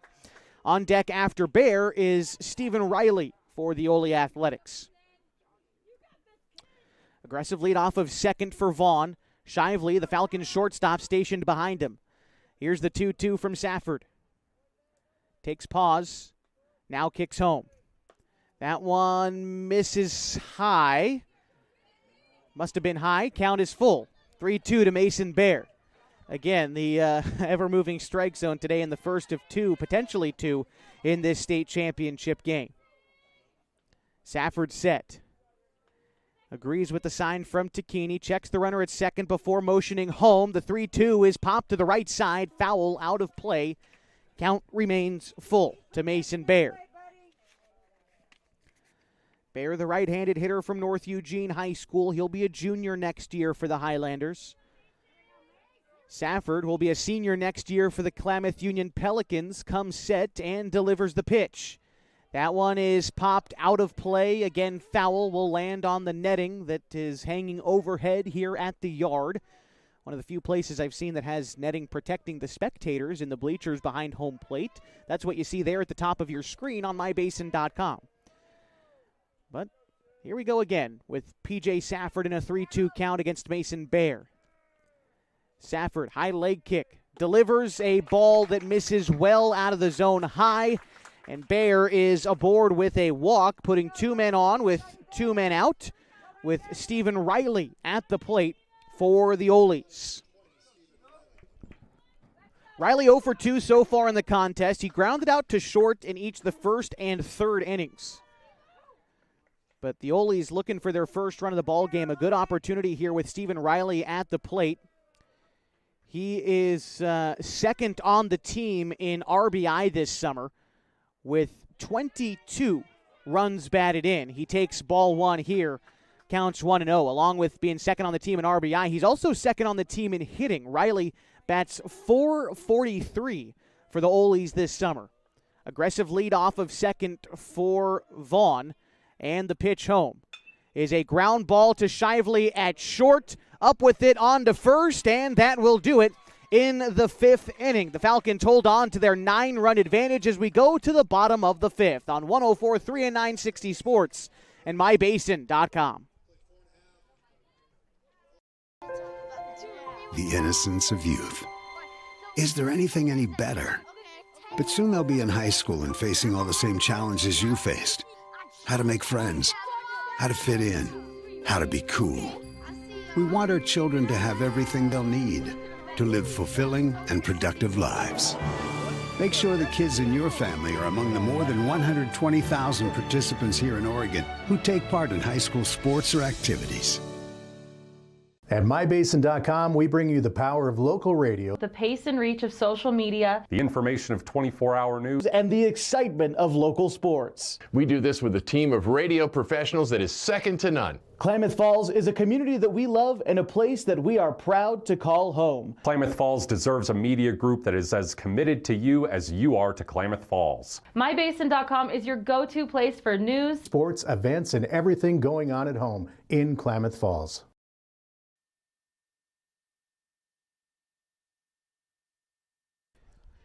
It's the bottom of the fifth inning, and the Klamath Falls Falcons lead the Eugene Ole Athletics 9-0. Due up this half for the Falcons will be Corbin Hamilton, Carson Sims, and Ryan Douglas. That's the bottom third of the order. Chuck Binstadt still on the mound for the Oles, but one defensive replacement is going to see Landon Vaughn in at second base. He replaced the former second baseman Singleton as a pinch runner in the last inning, and is now sticking around on the defensive side. Vaughn, a product of Cottage Grove High School, as Binstadt gets ahead of Hamilton 0-1. The 0-1 pitch is a sharp grounder out towards short. Hermanson up with it. The throw on to first is picked out of the dirt by Felipe, and that'll be the first out in the 5th inning. Down goes Hamilton, and it brings up Carson Sims. Sims is 2 for 2 today with 2 runs scored and an RBI. Carson, a guy who strings hits together. And the pitch to Sims misses upstairs. The count is 1-0. Carson has the second most multi-hit games this season, trailing only Shively and Jacoby Tacchini. This is his 16th multi-hit game of the summer, but right now he's ahead in the count 2-0. After Sims in the order, it's Ryan Douglas. The pitch on the way from Binstadt is going to miss low and away. The count is 3-0. 9-0, bottom of the 5th, Falcons lead. Binstadt shakes off the first offering from Bush, now is agreeable. Here's the 3-0, it misses wide, and Sims earns a 4-pitch walk with 1 out in the 5th. And with Sims on, he represents the winning run in this ball game. Here in the 5th, mercy rule would still be in effect, and with the Falcons as the home team, if Sims comes around to score, that would end the ball game via mercy rule. The Ole's trying to keep him from scoring, of course, here with Douglas stepping up. The corners come in for the Ole's. Middle infield ready to turn 2. First pitch to Douglas is hit into the air, center field. Bear, in a few steps, tucks it away for the out.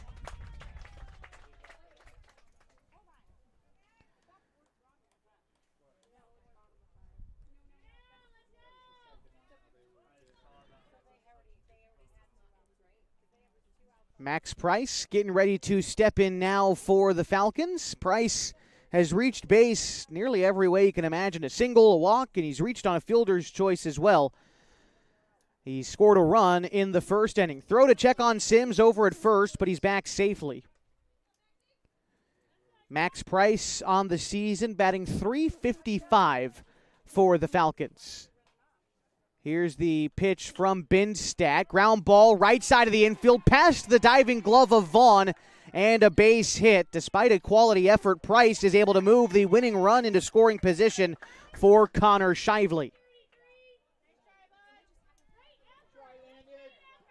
Connor Shively, the team's leader in RBI this summer. He's got 43, and he's playing in his 44th game this summer. Winning run in scoring position. Shively looking for a base hit here. He rolls one out towards second. Up with it is Vaughn. We'll have to wait as we are going to the top of the 6th here in the Oregon Single-A Legion Baseball State Championship Series on 104.3 and 960 Sports and on mybasin.com. Time to reclaim your health and your autonomy. At Heartfelt OBGYN, they focus on you. Their evidence-based approach to care means fewer office visits and a targeted treatment plan to directly address your specific needs. They believe in solutions for their patients, not the industry's profit margin. The providers at Heartfelt OBGYN are committed to serving the community and giving back to the basin. Find them at heartfeltobgyn.com. Heartfelt, because you deserve to be in control of your body and your informed choices. At Eisler Group, they are confident that their tax and accounting professionals are experienced and trained like no one else. From individual, corporate, partnership, estate, trust, Eisler Group stands ready to help you with all of your financial, tax, and accounting needs. They have been in Klamath Falls for nearly 60 years, raising their families here and being part of the community. The Eisler Group can be found at eislerkf.com. That's ISLERKF.com. eislerkf.com. We're set for the top of the 6th inning on 104.3 and 960 Sports and mybasin.com in the Oregon Single-A Legion Baseball State Championship Series. The Falcons lead Eugene 9-0. Falcons have their 9 runs on 9 hits, no errors. They've left 5 runners on base. For Eugene, no runs on 2 hits, 1 error. They've also left 5 runners on base in the contest as we bring you live to the yard at Eagle Point High School for Jaden Arbogast against P.J. Safford. The first pitch, it misses the zone. The count is 1-0 to Arbogast, who's 0 for 1 in the ball game thus far. He flew out in the 1st inning. He walked in the 4th. This time, Safford finds the inside corner with a 2-seamer. The count's even at a ball and a strike. On deck after Arbogast is Gavin Bush and then Josh Berry. The 1-1 will miss the zone. The count is 2-1. I think it was inside, just a little bit below the letters to Arbogast, and Safford delivers the 2-1. That's ripped into left. Could be extra bases. Arbogast, a big turnaround first as Douglas has to field it in the corner. He gets it in quickly, but a leadoff double for Jaden Arbogast in the 6th inning.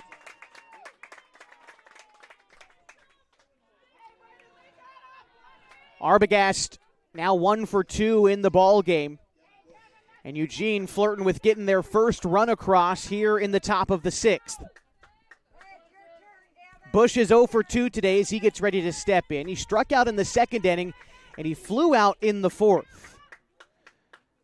Arbogast in scoring position, and for him, that was his 5th double of the summer. Gavin Bush bats .339 for the Olies this year, and he has got 18 RBI. The delivery from Safford is going to catch the zone. Count is 0-1. Looked like an off-speed pitch on the outer third, but Safford uses it to get ahead of the cleanup hitter in the Olies order. Comes set to Gavin Bush. And the pitch. Swung on and missed. Safford again goes with the slider, and Bush chases it out of the zone.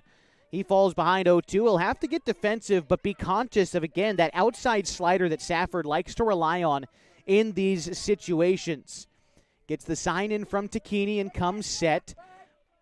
Fair lead off of second for Arbogast, and the pitch home is that outside slider, but it misses. The count is 1-2. Bush doing a good job of laying off that pitch that Safford likes to go to in these 2-strike counts. Overall, Eugene's done a good job of watching out for Safford's tendencies. PJ's only got 3 strikeouts so far today. The 1-2 is also in the dirt. Count moves to 2-2. And for a guy who struck out 10 batters in his first 4 2/3 innings pitched this tournament, Eugene's seen him well. They just haven't been able to square up the ball as well as they'd have liked today. The 2-2 on the way to Safford, on the way from Safford, is swung on and missed, goes with the changeup, and Bush was out in front, goes down as the first out in the 6th inning. Berry 0 for 2 today as he gets ready to step in. The designated hitter for the Olies has grounded out in the 2nd inning, and he flew out in the 4th inning. Again, sizable lead for Arbogast off of second.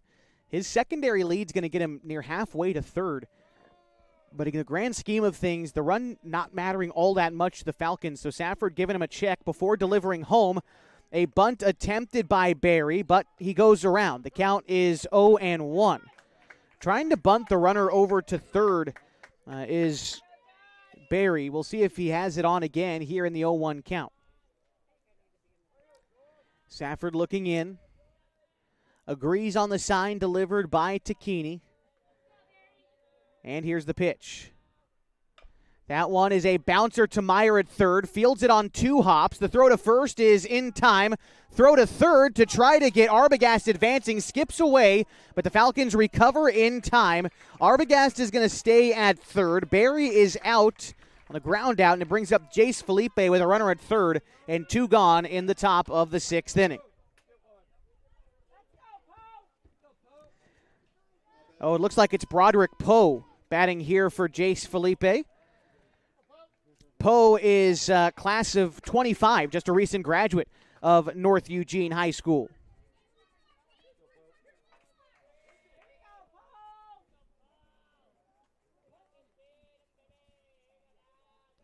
First pitch to Poe is going to miss low. The count is 1-0. Poe got to be a courtesy runner in the first time these two teams met, scored 2 runs. Here he sends a chopper to third, takes a bad hop and skips under the glove of Ian and into left field. And the Olies are on the board in the top of the 6th inning. They trail, though, 9-1. And an RBI there for Poe, I believe, unless I think they're going to give an error that time to Meyer. So no RBI instead to Poe, but he does reach first, and it brings up Caleb Van Ordstrand. Van Ordstrand 2 for 2 today, but here's Craig Connor coming out of the Falcons dugout, having a chat with PJ Safford. Gives us time to remind you today's broadcast on mybasin.com. Brought to you by Pacific Crest Federal Credit Union, who know that picking the right path can make the journey easier, the distance shorter, and can assure that you end up at the right place. Whether you're dreaming of owning a home or you just want a great checking account, Pacific Crest Federal Credit Union can help you reach your goals. It was a quick conference on the mound between the Falcons infield. Coach Connor heads back to the dugout, and we're ready to go with a runner on first for the Olies. They've already scored once here in the top of the sixth inning, and Caleb Van Ordstrand at the plate. Modest leadoff of first for Broderick Poe. And the pitch home is a bunt laid right out to Safford. He comes up with it. The throw on to first is in time, and that will end the inning in the sixth. Don't often see a bunt end the inning, but the Falcons will take it, and they'll take a 9-1 lead to the bottom of the sixth on 104.3 and 960 Sports and mybasin.com. We drive play an important part of our everyday. Whether we're going to work, dropping off the kids at school, or maybe even on that first date. Vehicles we drive play an important role in all of that. And that's why at Klamath Falls Subaru, we are so passionate about getting you the long-lasting vehicle that you will love. When you come to our store, you'll find that every department is dedicated to caring for our customers, which is why I can proudly send anyone here knowing that they will be treated like family. Stop by and say hi. When you come to Klamath Falls Subaru, you're coming home. Sports was kind of what defined me as a person. I loved to play every sport I could possibly play. The Abbeys was really the family stomping ground for all of our community. Saturday afternoon soccer tournaments, we'd head over to Abbeys afterwards. And then when we got up into middle school, on our way home, we'd stop at Abbeys after basketball games. When I go home, I want to see two things when I drive through Winston. I want to see my Abbeys, and I want to see my high school. And those are the two memories that stick out the most to me.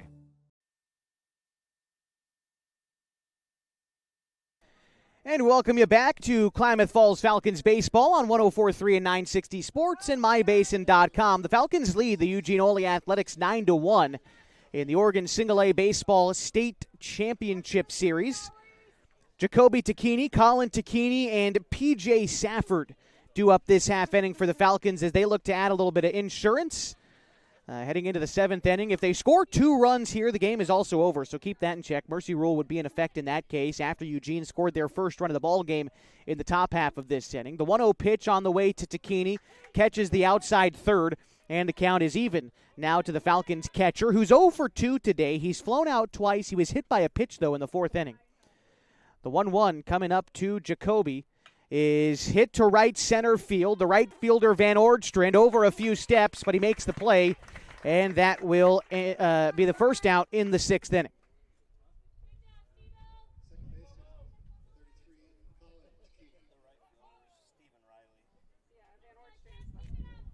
Gotcha. So Riley is over there in right. Van Ordstrand is in left. Apologies there.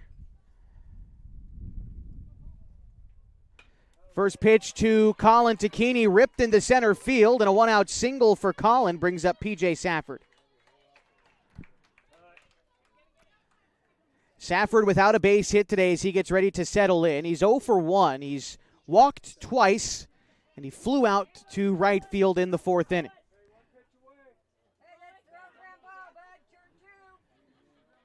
Safford gets some signs in from Coach Teeters down there in the third base coaching box. We'll see if the Falcons have something on here, up by 8 in the sixth inning. The pitch is called a strike. Count moves to 0-1. A curveball finds the outside corner from Binstadt. That's a nice bender to get ahead of the Falcons pitcher, Safford. Delivery on the way from Binstadt. This one's fisted at shallow right field, down for a base hit. Back-to-back knocks for the Falcons. It moves Takini into scoring position, and just like that, the Falcons now have their winning run on first, and Ryan Glidden will come out and courtesy run for him.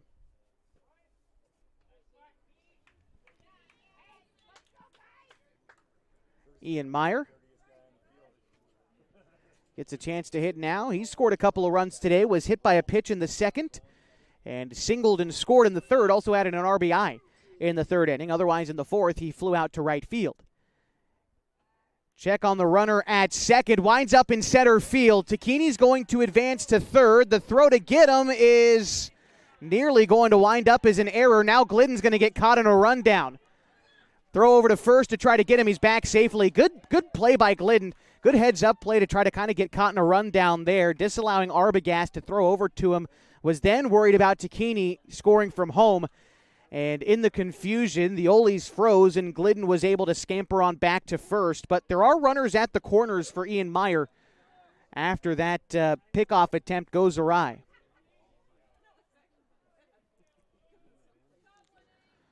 So now Meyer with Corbin Hamilton on deck, stepping in, again winning run on base over at first. And the pitch from Binstadt is going to miss below the knees. The count is even. 1-0.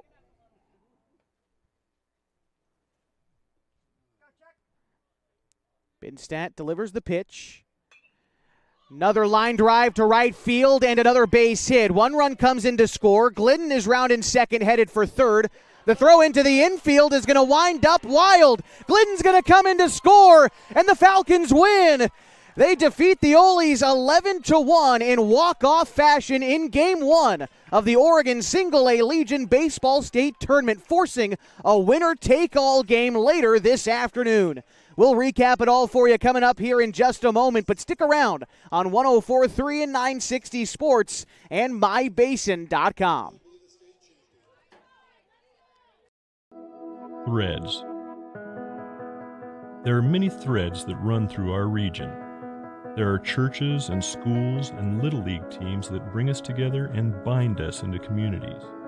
There are roads and cars, there are houses and jobs and businesses, all woven together to make the fabric of our communities.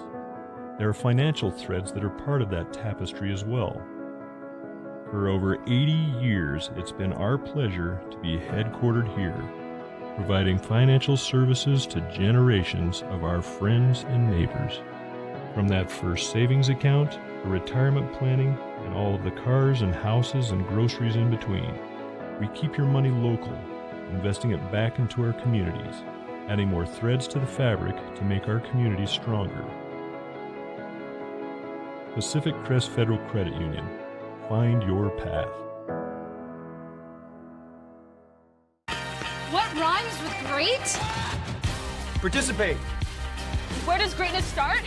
Here, in the classroom. On the stage. In the pool. On the field.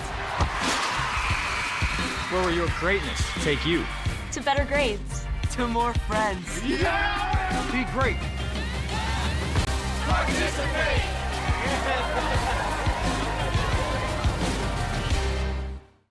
Introducing Smith Bates Marcom Solutions, your trusted partner in marketing and communication. We specialize in crafting compelling campaigns, eye-catching graphics, and impactful branding materials. Smith Bates is like working with dependable friends. They always help us build our professional image. Through the innovative strategies that the team at Smith Bates suggested, we've been able to give the brand at Calor the boost that it desperately needed. Unlock your potential with Smith Bates Marcom Solutions.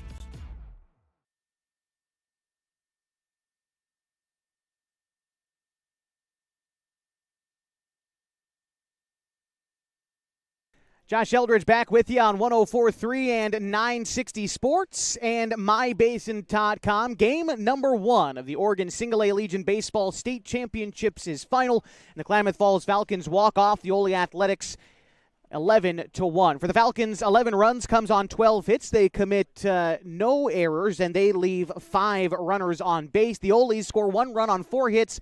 They commit 4 errors, and they leave 6 runners on base. The winning pitcher today is P.J. Safford, throwing a complete 6 innings. 4 hits allowed, 1 run it's earned. He walked 4 and struck out 4. The losing pitcher today is Brody Tubbs, who allowed 8 hits and 9 runs. 8 of them earned. He walked 4 and struck out 1. Our Pacific Power play of the day today, going to give it to Corbin Hamilton, who in the 3rd inning had an RBI double. It was the only extra base hit of the day for the Falcons, who had a good offensive day, but if I'm going to highlight one, it's the extra base hit off the bat of Corbin Hamilton. Some other notables for the Falcons in this contest: Max Price finished 2 for 3 with a run scored. Connor Shively was 1 for 4 with a run scored. Colin Tacchini was 2 for 3 with 2 runs scored and an RBI. PJ Safford was 1 for 2. Ian Meyer 2 for 3 with an RBI and 2 runs scored. Corbin Hamilton was 1 for 2 with an RBI. Carson Sims 2 for 2 with 2 runs scored and an RBI. And Ryan Douglas was 1 for 2 with 2 RBI. For Eugene, notables for them include a 2 for 3 day from Caleb Van Ordstrand. They also got a 1 for 1 day for Broderick Poe. He had an RBI. And Jay Arbogast was 1 for 2. He had a run scored in the contest. This win for the Falcons sets up a winner-take-all state championship game coming up in a little while. It's scheduled for a 4 o'clock start. I'm unsure if they're going to wait all the way up until 4 or if we're going to go normal doubleheader length of about 20, 30 minutes between the end of the last game and the start of the new one. Regardless, here's what's going to happen. It's going to be what's happened every single time this summer between a doubleheader. If you're watching online on mybasin.com, stay put. We'll be live on this very same link when the time is right and we get started for Game 2. For those of you listening on the radio on 104.3 and 960 Sports, we're going to turn you over to Fox Sports Radio until we welcome you back to the yard at Eagle Point High School for the Oregon Single A Legion Baseball State Championships. But until then, my name is Josh Eldridge. Thanks again for joining us this afternoon. We'll be back in just a bit. See you soon. You got Falcons baseball on 104.3 and 960 Sports and mybasin.com.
And a good afternoon, baseball fans, and welcome back to Klamath Falls Falcons baseball on 104.3 and 960 Sports and MyBasin.com. It is the state championship, winner take all, between the Klamath Falls Falcons and the Eugene Ole Athletics. My name is Josh Eldridge. Thank you for joining us today. The Falcons staving off elimination with an 11-1 victory over Eugene in our opener today, and it sets the stage. One of these teams will emerge as the Oregon State champs and head on to Burley, Idaho for the Northwest Class A Regional Tournament.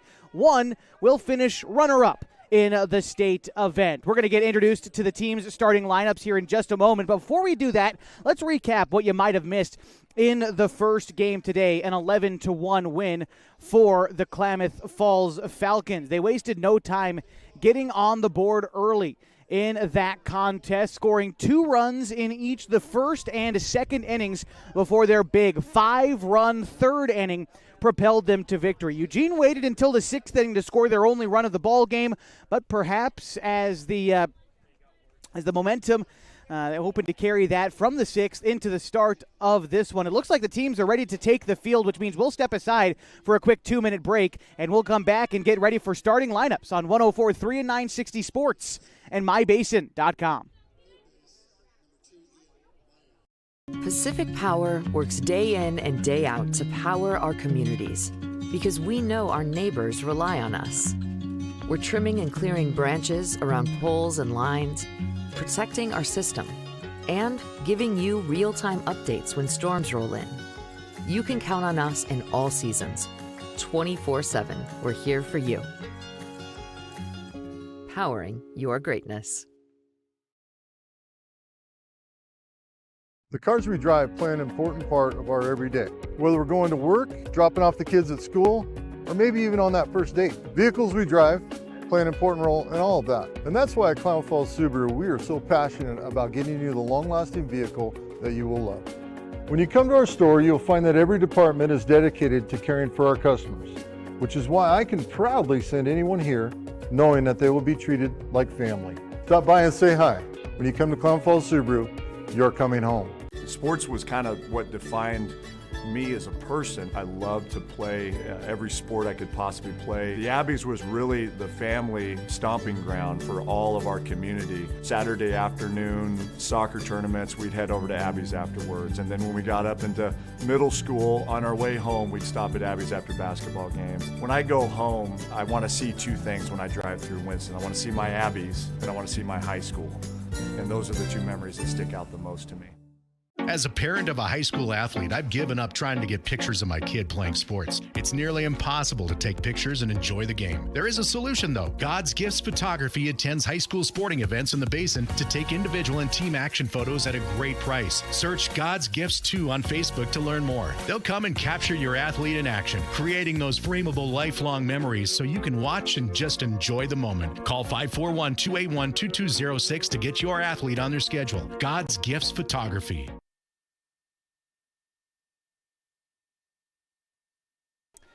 Getting set for the top of the first inning in this state championship ball game between the Eugene Ole Athletics and the Klamath Falls Falcons. Max Price leading things off for the Falcons against Zach Hermanson. Before we take a look at the rest of the Falcons starting lineup, we'll introduce you to the starting pitcher for the Oles, and that is Hermanson, who fires in ball 2 as Price gets ahead. Hermanson making his 7th appearance of the summer. It's his 2nd start. He carries a 1-1 record. He's got 2 saves. He's given up 11 hits, 12 runs, each of them earned. He's walked 14 and struck out 7 for an ERA of 6.46 entering play today. The count right now to Max Price is 2-1. He's followed in the Falcons order by Connor Shively, who bats 2nd. Jacoby Tacchini is the catcher. He hits 3rd. Colin Tacchini, the 2nd baseman, bats cleanup. The rest of the Falcons order after the 2-1 pitch. Hit foul, count goes to 2-2. Batting cleanup is Colin Tacchini. P.J. Safford is the designated hitter. He bats 5th. Ian Meyer, the 3rd baseman, hits 6th, followed by Corbin Hamilton, the 1st baseman, batting 7th. Carson Sims is in center field. He bats 8th, followed by Ryan Douglas in left field, batting 9th. Price sends a bouncer down the left field side foul. Count remains 2-2. Max Price getting the nod as the starting pitcher for the Falcons today. We'll talk more about his pitching output as we move along and as he gets a chance to actually take the mound. But On the offensive end, Price was 2 for 3 in the win earlier for the Falcons. Here he fouls off an outside pitch. Count moves to 2-2. Falcons entering play today 34-9-1 on the summer. The Olies are 25-7. Here's the 2-2. Curveball misses upstairs, and the count is full 3-2 to Max Price. Connor Shively on deck for the Falcons. Here's the pitch on the way from Hermanson. This one is lifted into the air, shallow center field. Bear racing in, he makes the catch, and there's one gone in the first inning. Around the diamond for Eugene, Arbogast plays third, Bush is at short, Vaughn is at second, and Poe is at first. Van Ordstrain in left, Bear in center, and Riley in right. Avery Kessel is the catcher for the Ole Athletics. Here's Connor Shively stepping in now for the Falcons. The delivery on the way from Hermanson is called a strike. Firm fastball in the upper middle portion of the zone, and Shively falls behind 0-1. Connor was 1 for 4 in the opener today. He singled and scored in the first inning of that game and was held hitless the rest of the way. On the 0-1 pitch, Shively takes a slider on the outside corner. Count moves to 0-2. After Shively in the order, it's Jacoby Tacchini.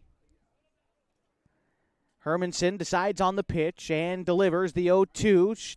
Shively sends a line drive past the diving glove of Bush and into left field. Shively with a one-out single despite a great effort by Gavin Bush, selling out for that ball, but just couldn't stretch the leather quite far enough. And Shively with a one-out single in the top of the first inning. It brings up Jacoby Tacchini, who is the catcher today for the Falcons, with a runner on first and one out. Tacchini was hitless in the first contest today. He flew out 3 times. He was hit by a pitch in the fourth inning, but that was his only trip to first all day long. The pitch in is going to get away from Kessel for just a moment, but it's enough time for Shively to advance from first to second, now in scoring position with 1 away and a 1-0 count to Jacoby Tacchini. Colin Tacchini is on deck for the Falcons. The pitch home. Jacoby takes it in below the knees, and the count is 2-0. Third meeting between these two teams this tournament. Of course, we talked about the Falcons' 11-1 win earlier today, but take you back to Thursday, when it was actually the Ole Athletics who topped the Falcons 11-6 in that contest. Tacchini, a sharp ground ball left side of the infield, threw into left field. The throw in to try to cut down Shively is cut off. They go to back pick Tacchini, but he dives back safely. The Falcons, with an RBI single, puts them on the board 1-0.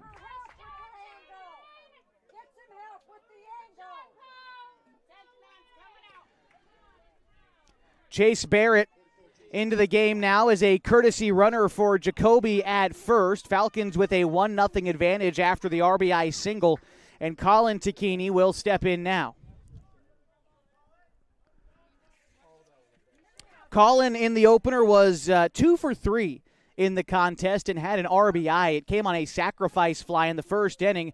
Move over to get Barrett. A good pickoff move by Hermanson. He was quick with it, but Chase Barrett was back there safely. Like I said, Collins' RBI came on a sacrifice fly, but he would later single twice in the third and sixth innings of that game and came around to score each time. Here he lifts a fly ball to right center field. Bear, the center fielder, ranging way over to the right side to make the catch. Had to run quite the distance to bring it in, but he does so successfully, and now there's 2 gone in the first inning. This will bring up P.J. Safford, the designated hitter. Safford was the winning pitcher in the first game today, pitched 6 complete innings and only allowed 1 run, picking up his win and propelling the Falcons here to this winner-take-all contest against Eugene. Here's the pitch to Safford. It's a curveball that's dropped in for strike 1. A nice bender there from Hermanson to get ahead of the designated hitter Safford. Ian Meyer is on deck for the Falcons if this inning continues. Klamath Falls already 1 run home in the top of the first and a 1-0 lead against the Oles. Safford Hermanson comes set and delivers to Safford. It's a hit and run. Safford, a lazy fly ball to right field, gets down in fair territory. With a head start, Barrett rounds second and heads for third. He'll stay there, but that puts runners at the corners for Ian Meyer. And that's what you use the hit and run for, to try to get Meyer all the way around. Safford starting out the right way with a single, and here's Ian Meyer. Meyer in the opener today was 2 for 3 and scored 2 runs with 2 RBI. Was hit by a pitch and scored in the second, singled in a run and scored again in the third inning, and had the game-winning base hit in the opener with an RBI single that propelled the Falcons to a Mercy Rule victory over the Oles. But here in the first inning, just trying to add some insurance for the Falcons, as a called strike will set Meyer behind in the count 0-1. But in the meantime, Safford, with a delayed steal of second, winds up in scoring position. And so now a base hit could score a pair for Meyer, but he is behind in the count with Corbin Hamilton on deck for the Falcons. The pitch from Hermanson. Meyer takes it below the knees and a touch outside. The count is even now at 1. Meyer next year will be a senior at Henley High School. Has been a 3-year varsity player for the Hornets, and it's now his second season with the Falcons. Here's the 1-1 on the way to Ian. It misses outside. The count moves to 2-1. Nice job by Avery Kessel, the catcher for Eugene, to get up out of the stance and keep that one in front of him, disallowing runners advancing. Again, Chase Barrett is at third, P.J. Safford at second. The 2-1 home to Meyer is going to miss low and away. Count moves to 3-1. Meyer, the right-handed hitter, getting his second consecutive start at third base today. Thought he might be in as a DH role, but they want to keep him in on defense. Played well on defense in the first game. Here's the 3-1 pitch. It's hit to right field. Riley back a couple of steps, but he settles underneath it to make the catch and end the inning. The Falcons score 1, and they leave 2 stranded on 3 base hits in the top of the first. They lead 1-0 to the bottom half next in the Oregon Single-A Baseball State Championship on 104.3 and 960 Sports and mybasin.com.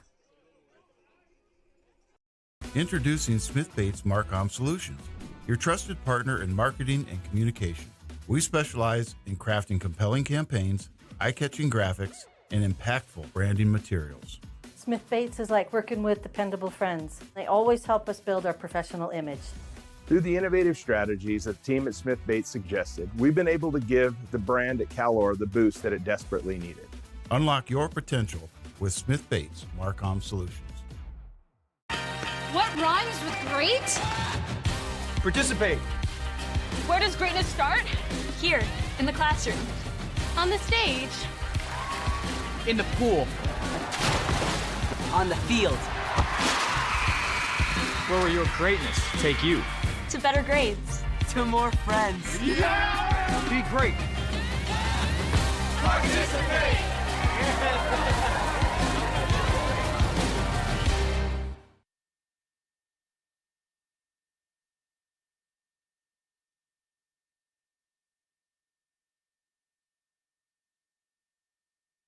It's the bottom of the first inning on 104.3 and 960 Sports and mybasin.com. The Oregon Single-A Legion Baseball State Championship continues to the bottom of the first inning as Max Price gets the start on the mound for the Falcons. For Max coming into play today, this will only be his second start of the summer, but his 11th overall appearance. He's pitched 22 innings so far, given up 17 hits, 3 runs, 2 of them earned. He struck out 19. Has a 2-2 record for an ERA of .64 through 22 innings. Starting lineup for the Oles goes like this. Mason Bear is in center field. Stephen Riley is in right field, batting second. Jay Arbogast, the third baseman, hits third, followed by the designated hitter, Josh Berry. Caleb Van Ordstrand is in left field, batting fifth, followed by Gavin Bush, the shortstop, who bats sixth. Hitting seventh is Broderick Poe, the first baseman. The pitcher, Zach Hermanson, hits eighth. And batting ninth is Landon Vaughn, the second baseman for the Oles. And Max Price getting ready for the first pitch in the bottom of the first inning. Here's the delivery to Mason Bear. It misses upstairs, and the count is 1-0. In the opener today, Mason Bear was hitless, 0 for 2, struck out a pair of times, and walked once. Here's the 1-0. He takes that pitch upstairs as well. The count moves to 2-0 to Mason Bear. He is a product of North Eugene High School, class of 2027. The 2-0 pitch to Mason Bear is taken for a strike. This two-seam fastball catches the inside corner. Price will come with that two-seam fastball, the occasional curveball and changeup. Where Price breads his butter is just by locating the fastball.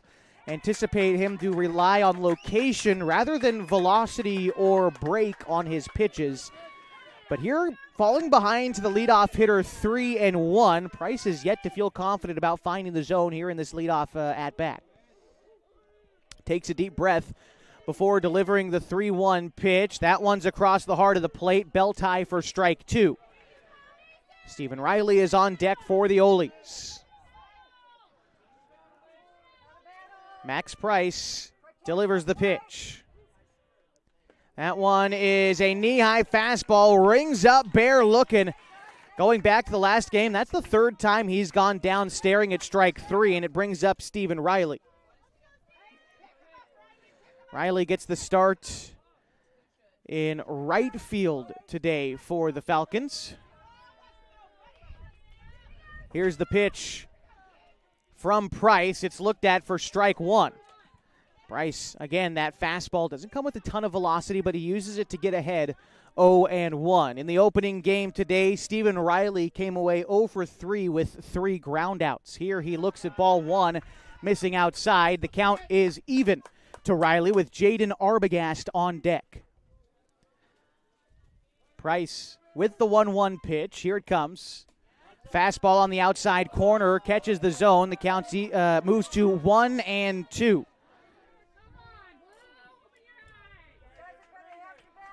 Price steps off before getting ready to deliver the 1-2 pitch. Now he's back on the rubber, and here it comes. That one is in the dirt. Riley takes, and the count's even now at 2. Riley from Marist Catholic High School, member of the Spartans who made the 4A state championship game this year.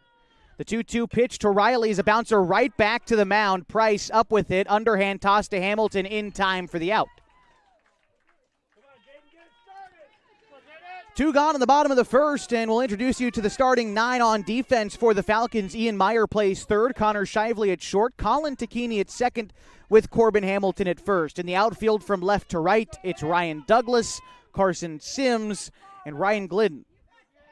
First pitch to Arbogast is bounced back up the middle. Price jumps and comes down with it. Another toss to first, but a great way to bring that one in. Max Price flashing the leather on the hill, and the Olies are down in order in the first. They trail the Falcons 1-0 as we head to the second next on 104.3 and 960 Sports and MyBasin.com. The innocence of youth. Is there anything any better? But soon they'll be in high school and facing all the same challenges you faced. How to make friends, how to fit in, how to be cool. We want our children to have everything they'll need to live fulfilling and productive lives. Make sure the kids in your family are among the more than 120,000 participants here in Oregon who take part in high school sports or activities.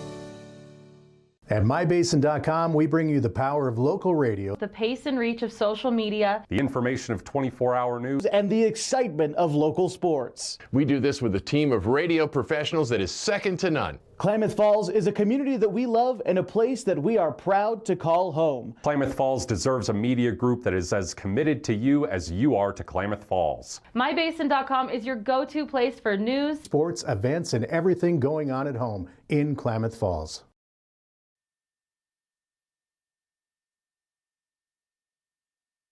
Top of the second inning on 104.3 and 960 Sports and MyBasin.com. As you get ready for the top of the second inning, want to recognize Gino's Cafe on East Main Street in Klamath Falls for being a sponsor of our broadcast this season. They open every morning at 6:30, serving their famous breakfast burritos. Those are served up all day long, along with other menu items like Italian favorites, monthly specials, and all that good stuff. You can order online at iloveginos.com or on DoorDash. Corbin Hamilton on the first pitch he sees sends a ground ball over towards short. The throw takes the first baseman off the bag, and they're going to call Hamilton safe. You hear the disgruntled Eugene fans to my right. I think they have a case, as the first base umpire is going to ask for help about this. Hamilton sent a hard ground ball to short. Bush came up with it cleanly and threw on to first. The throw took Poe off the bag. Now, from my angle, again, fairly removed from the field, it looked like Poe came back on the base, or at least applied the tag to Hamilton. But our umpires are talking right of the pitcher's mound right now. We're going to see exactly what they decide on. Runner is safe at first. So Hamilton reaches on the error to lead off the second inning. And it will bring up Carson Sims.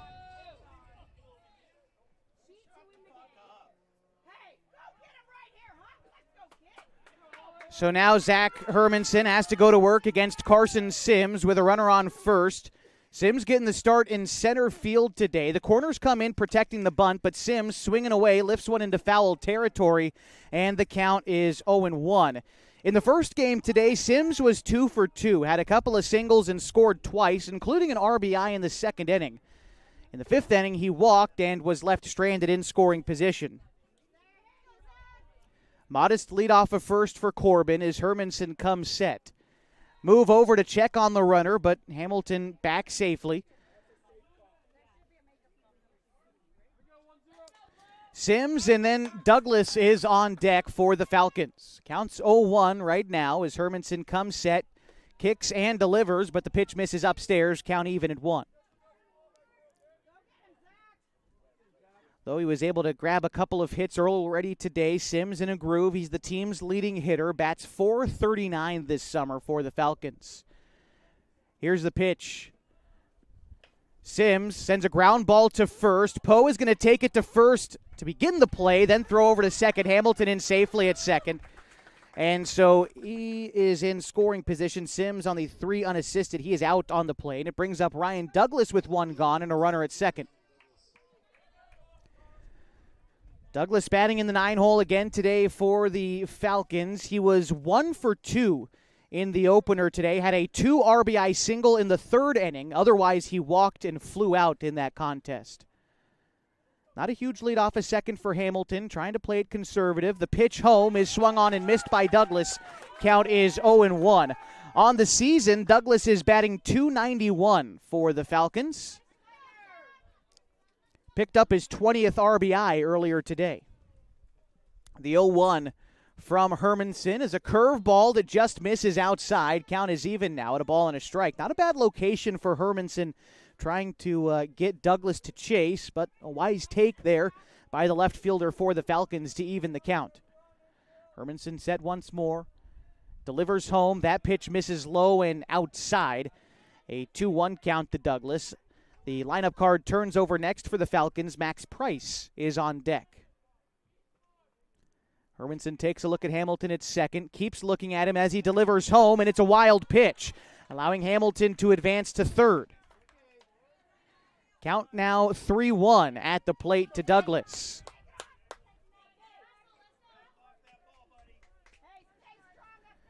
See if Hermanson now focuses closer on the batter at the plate in a 3-1 count. I think the holding eye contact with Hamilton may have proved enough of a distraction to earn that wild pitch, but here misses upstairs to Douglas anyway. That's ball 4, and it puts runners at the corners for the top of the Falcons' order.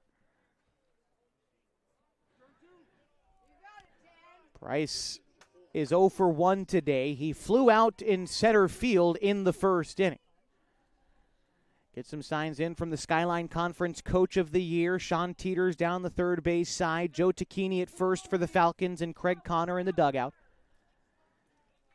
Hermanson takes a look at the runner at first, Douglas, before coming set.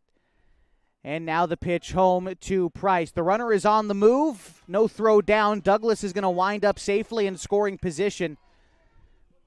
He'll join Hamilton in scoring position, still with 1 out in the top of the second inning. A 1-0 Falcons lead in the Oregon Single-A State Championship game. Line drive, center field, base hit. 1 run will score.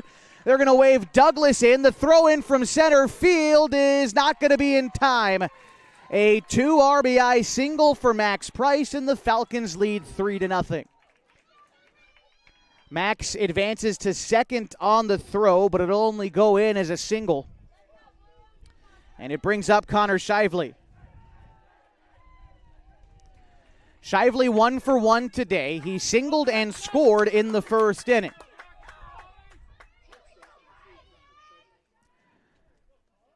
Left-handed hitter for the Falcons. The elevating senior for Henley High School awaits the first pitch. And that is a strike called on the outside corner to Shively. Falls behind 0-1. Connor on the season is the team's second leading hitter, batting .408 for the Falcons this year. He leads the team in hits. Here's a ground ball back up the middle, gloved by Hermanson. He's going to throw to third to try to get the lead runner, and they cut down Max Price. A heads-up play by Hermanson, not only to field the ball, which looked like it was about to go through his 5-hole, but to then throw out the lead runner in the person of Max Price. Connor Shively reaches on the fielder's choice, but there are 2 gone, and he stands at first in the second inning. Jacoby Tacchini settling in now. He's 1 for 1 today with an RBI. He singled in the first inning. Hermanson checks on the runner Shively at first before coming set. Keeps looking at him when he comes together. Now the pitch home is going to miss upstairs. Count is 1-0 to Jacoby Tacchini. Colin Tacchini is on deck for the Falcons. Jacoby this year is batting .369 for the Falcons. He has the third most RBI on the team. 1-0 and Shively is on the move. The pitch is called a ball, and Shively is safe in at second. Didn't slide, but ran right past the tag. And so Shively collecting his 22nd stolen base of the summer. He's yet to been caught so far this season. Nearly that was his first, but was able to avoid the tag, now safely in scoring position. The pitch is going to miss wide. I believe the count is 2-1 as it reads here at the stadium. Jacoby awaits the pitch from Hermanson. Hit into the air to the right side. The first baseman, Poe, giving chase, but he'll run out of room in foul territory.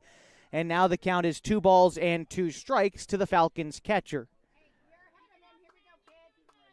Jacoby has started all but 5 games this summer for the Falcons at the catcher position. Here comes the 2-2. Tacchini will watch that one drift away. Pardon me, the count now 3-2. Disregard the graphic you saw for those of you watching on My Basin. The count's full. 3-2, 2 outs and a runner at second. Here's the pitch. That one is going to miss outside. Tacchini earns a walk. 2 men on for Colin Tacchini.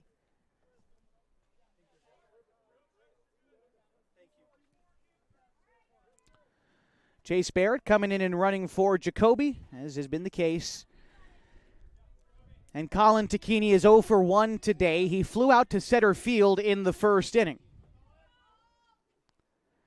Hermanson back on the rubber, ready for the second look at Colin today. Already 2 runs home this inning for the Falcons. They lead 3-0 in the top of the second. Colin Tacchini sends a shot out to left field, but it's right to Van Ordstrand. Hardly asked to move to put that one away for the third out. But again, the Falcons scoring 2 runs in the inning, only needing 1 base hit to do it, and they leave 2 men stranded. Headed to the bottom of the second, it's a 3-0 Falcons lead at the Oregon Single A Legion Baseball State Championship game on mybasin.com. Time to reclaim your health and your autonomy. At Heartfelt OBGYN, they focus on you. Their evidence-based approach to care means fewer office visits and a targeted treatment plan to directly address your specific needs. They believe in solutions for their patients, not the industry's profit margin. The providers at Heartfelt OBGYN are committed to serving the community and giving back to the basin. Find them at heartfeltobgyn.com. Heartfelt, because you deserve to be in control of your body and your informed choices. At Eisler Group, they are confident that their tax and accounting professionals are experienced and trained like no one else. From individual, corporate, partnership, estate, trust, Eisler Group stands ready to help you with all of your financial, tax, and accounting needs. They have been in Klamath Falls for nearly 60 years, raising their families here and being part of the community. The Eisler Group can be found at eislerkf.com. That's ISLERKF.com. eislerkf.com.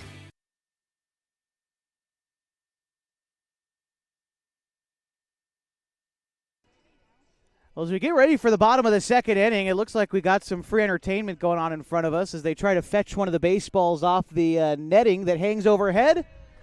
And to a standing ovation, they get it done.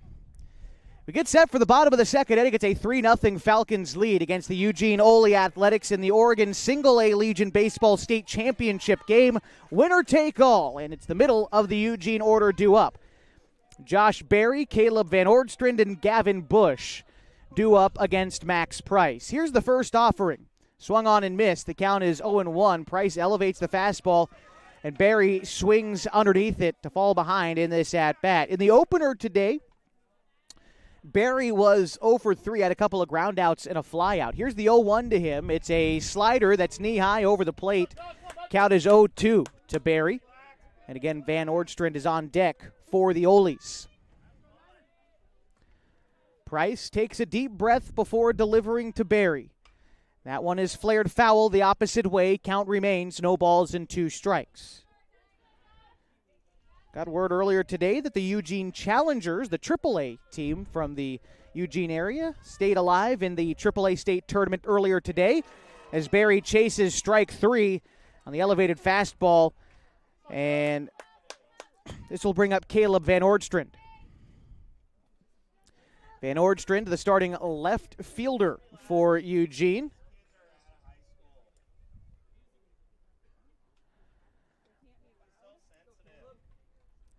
Van Ordstrand is batting .424 on the season for Eugene, but here he takes strike 1. After Van Ordstrand in the order, it's Gavin Bush. Here's the pitch from Price. That one misses high. Count is even at a ball and a strike. Van Ordstrand this year is a recent graduate of Pleasant Hill High School, a 3A school in the Eugene area as he takes ball 1 high. Count is 2-1. Pleasant Hill during the prep season, they finished 13-14 overall. They were 8-7 in the Mountain Valley Conference in the 3A class. They made the playoffs and actually made it to the second round of the league playoffs where they lost to Sisters 7-6 in that contest. But right now the count is 2-2. A ball popped up in the infield but drops foul safely between the third baseman, the pitcher, and the catcher along the near side. Count remains 2 balls and 2 strikes to Van Ordstrand with 1 out in the bottom of the second inning in this state championship affair where the Falcons lead the Oles 3-0. Van Ordstrand back in the left-handed batter's box as Max Price gets ready to deliver the pitch from the windup. It is a swing and a miss on an inside fastball. Price jams him up. And there are quickly 2 gone here in the second inning on back-to-back strikeouts. 3 total on the day for Max Price. It brings up Gavin Bush. Bush started the game, the opener, as the catcher, has now gotten tasked with patrolling shortstop here in this game. Gavin Bush in the opener was also 0 for 3, couple of strikeouts and a flyout on the ledger for him, but he gets ahead 1-0 against Max Price. After Bush in the order is Broderick Poe. Price again from the windup. The 1-0 pitch is going to be called a strike on the outside corner. Count is even at 1.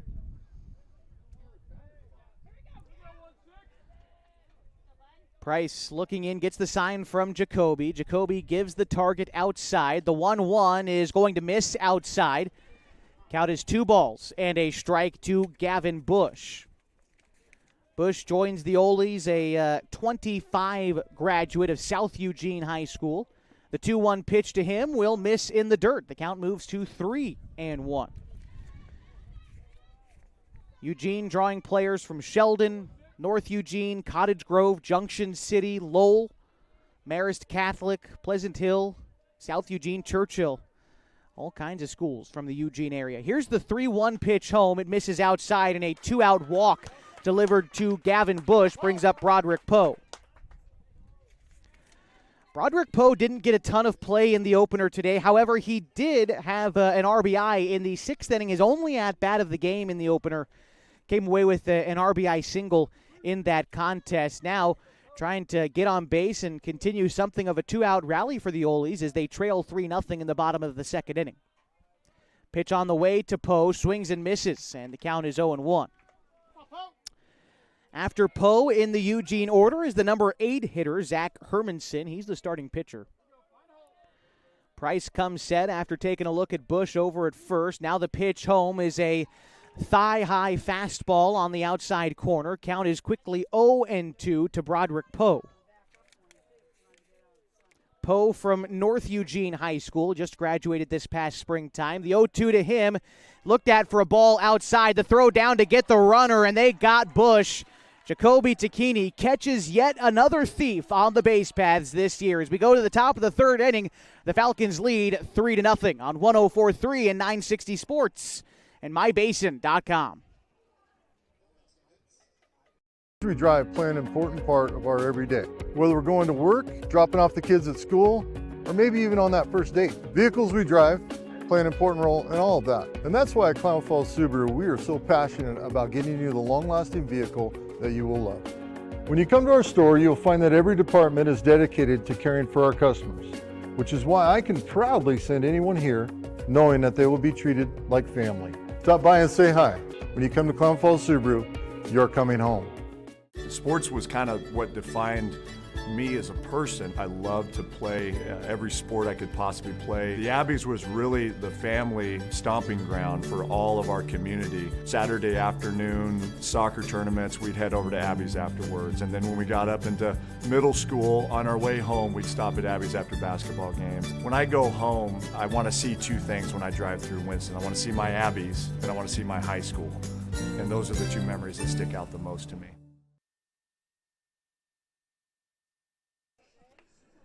Top of the third inning on 104.3 and 960 Sports and mybasin.com. The Klamath Falls Falcons lead the Eugene Ole Athletics 3-0 in the Oregon Single A Legion Baseball State Championship. It'll be P.J. Safford, Ian Meyer, and Corbin Hamilton due up this half inning. That's 5, 6, and 7 in the order for the boys in red. They are still going to work. Looks like I got a new pitcher in the game for Eugene. I want to say that this is Arbogast out there. Looks like number 18.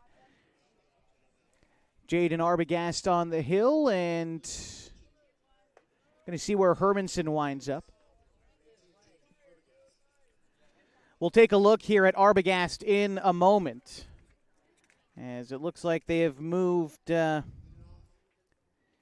Gavin Bush over to third, and the former pitcher Hermanson is moved to short. Just going to make those changes here in my book quickly.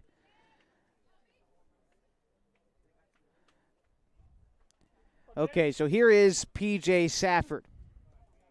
Safford 1 for 1 today, singled in the first inning. And the offering from Arbogast is called a ball, misses below the knees. The count is 1-0. Arbogast on the season is making his 6th appearance of the summer. This has been all in relief appearances for him so far this year as Safford fouls off the 1-0 pitch, makes it 1-1.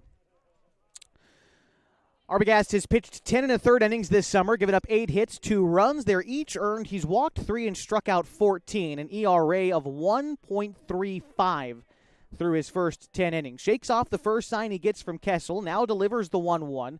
Safford watches that one miss high. Count is 2-1.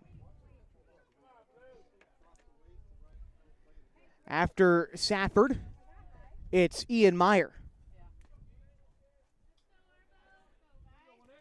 PJ again picked up the win on the hill in Game 1, and at the plate in Game 1 was 1 for 2. Here a ground ball back up the middle is into center field. And in this game, PJ is 2 for 2 here with a leadoff single in the third inning. And Ian Meyer getting ready to step in now. Ian is 0 for 1 in this contest. He flew out to right field in the first inning. Meyer on the season is batting .346 for the Falcons. Hardly a leadoff of first for Safford. He's more than likely not going anywhere. Here's the pitch on the way to Meyer. Hits it the opposite way foul. Count is 0-1. After Meyer in the Falcons order, it's Corbin Hamilton. Meyer had a couple of base hits in the first game today against the Olies that the Falcons won 11-1, including the walk-off base hit in the 6th inning. The 0-1 pitch to Meyer. He's showing bunt, pulls back in time. Safford with the delayed steal. The throw down's going to get Safford. They tried to bunt him over on a squeeze, and Safford caught stealing, and the count to Meyer is 0-2. One gone in the inning.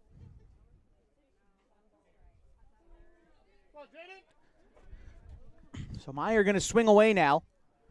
I believe the count's 0-2. Reads the scoreboard here 1-1. We'll find out after this pitch to Meyer. The pitch on the way will miss upstairs.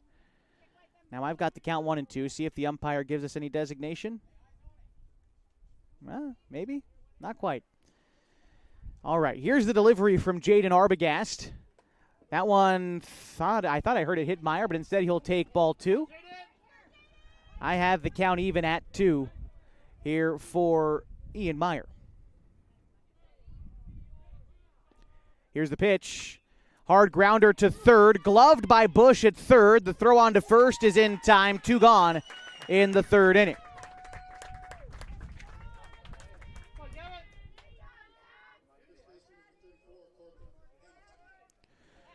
Corbin Hamilton getting ready to hit now for the Falcons. Corbin reached on an error in the 2nd inning, but would eventually come around to score.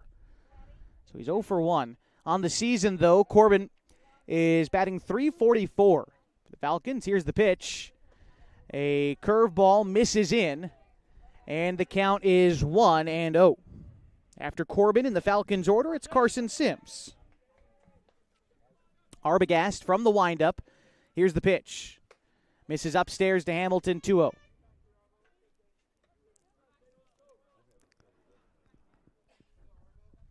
Corbin trying to get a 2-out rally started for the Falcons. Here's the 2-0. Hits the opposite way, foul. 2-1. They count to the right-handed hitting first baseman for the Falcons. Product of Henley High School. He'll be a junior for them next season, a multi-sport athlete. Hamilton also plays basketball in the wintertime. He awaits the pitch from Arbogast, the 2-1. Hamilton rips one into left, and it gets down in front of the left fielder Ortstrand, and a 2-out knock for Corbin puts him on first, and it brings up Carson Sims. Sims is 0 for 1 in the contest today, grounded out to first base in his only other at-bat. Sims, another guy who's a multi-sport athlete for Henley High School, who's going to be a junior, not only teammates with Corbin on the baseball team, but also teammates with Corbin on the basketball team at Henley High School. Here's the first pitch to Sims, a high leg kick from Arbogast, and he misses with the pitch outside. 1-0 to Sims with Ryan Douglas waiting on deck. The winner of this game advances to the Northwest Regional Class A tournament at Burley, Idaho. That runs August 7th through the 11th. State champions from all the northwestern states, Washington, Montana, Idaho, all going to be participating at that event, along with the host, Burley, Idaho, as the pitch to Sims misses outside, 2-0. Can visit nwcart.org if you want to get some information on that tournament before either the Olies or the Falcons make the trip to Burley. That's nwcart.org. The 2-0 pitch to Sims will have to wait as they check on Hamilton at first, but he dives back safely. Arbogast gets the ball back on the hill, ready to deliver to Carson Sims. And the pitch, runner is on the move. The pitch is in the dirt. The throw to get Hamilton is going to wind up past both men and into center field. Hamilton into scoring position now. The count is 3-0 to Sims. And again, Douglas is on deck. Get the ball back in from center field. Arbogast walking up the hill, getting ready to toe the rubber. Sims getting some signs in from Coach Teeters and now settles back into the right-handed batter's box. The 3-0 as Arbogast comes set. Takes pause and checks on the runner at second. That's Hamilton. The shortstop, Hermanson, goes to cover, but no throw. Here's the 3-0 home. That one's called a strike on the outside corner. 3-1 the count to Carson Sims. Sims has 52 hits on the season for the Falcons. That is tied for second most. Here's a line drive to short, caught by the shortstop, Hermanson, and that will end the inning. The Falcons get a couple of hits in the third, but they can't do anything with it. But they do lead 3-0 as we go to the bottom half next on 104.3 and 960 Sports and mybasin.com.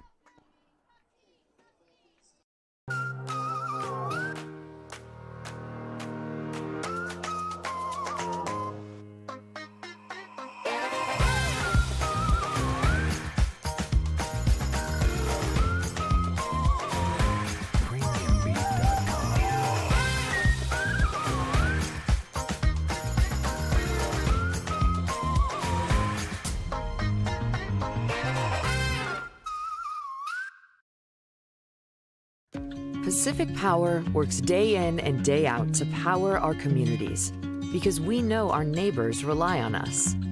We're trimming and clearing branches around poles and lines, protecting our system, and giving you real-time updates when storms roll in. You can count on us in all seasons. 24/7, we're here for you. Powering your greatness.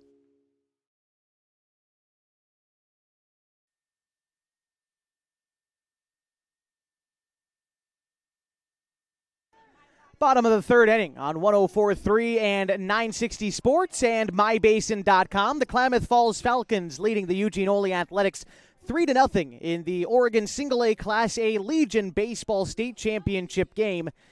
It's the bottom third of the Eugene order. Broderick Poe, Zach Hermanson, and Landon Vaughn batting now against Max Price on the hill for the Falcons. Here's the pitch to Broderick Poe.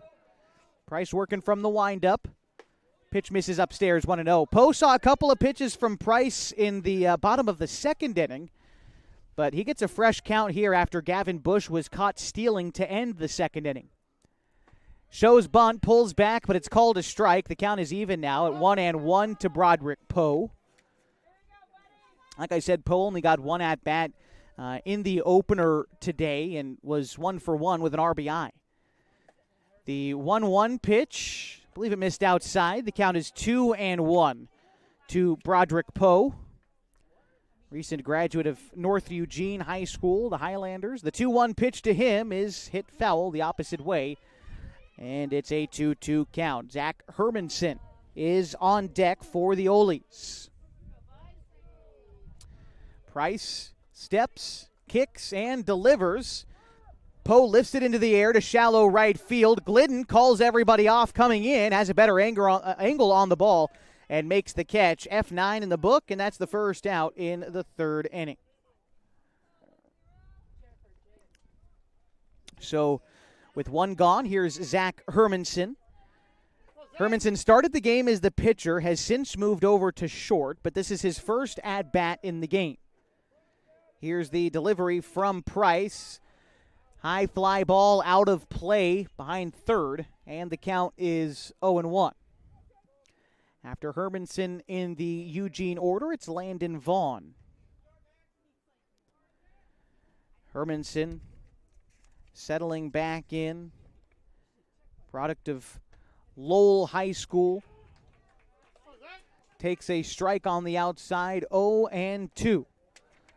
I believe he's the only player from Lowell, and I believe the only player from a 2A, 1A school as well. The 0-2 misses upstairs, counts 1-2. The Falcons also have one player from a 2A, 1A school. Haven't seen him yet today, but Colby Medeiros, who attends Bonanza High School. The 1-2. Bouncer back up the middle. Shively coming in. Throws it off balance, and it's in time at first, and there's 2 outs in the bottom of the third inning. A nice play by the Alaska 529 midseason classic Gold Glove winner, Connor Shively, out there at short. And Landon Vaughn, the number 9 hitter in the Eugene order, stepping in now. Vaughn is a class of 27 graduate of Cottage Grove High School. First pitch to him is an outside fastball called a strike. Count is 0-1. Cottage Grove in the co-op with Yoncalla during the prep baseball season. They finished last in the Sky M League this year in the 4A class. The 0-2 to Landon Vaughn is a line drive to left field and a base hit.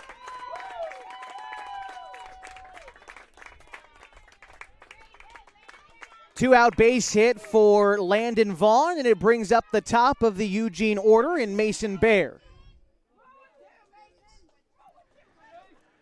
Bear is 0-for-1 in this contest today. He struck out in the first inning. He also struck out a pair of times in the opener today. But now with the runner on first, the Ole's trying to go for a little two-out rally against Max Price.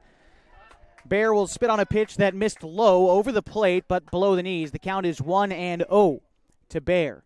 Modest lead off of first for Vaughn. Not much to speak of. And here's the pitch home.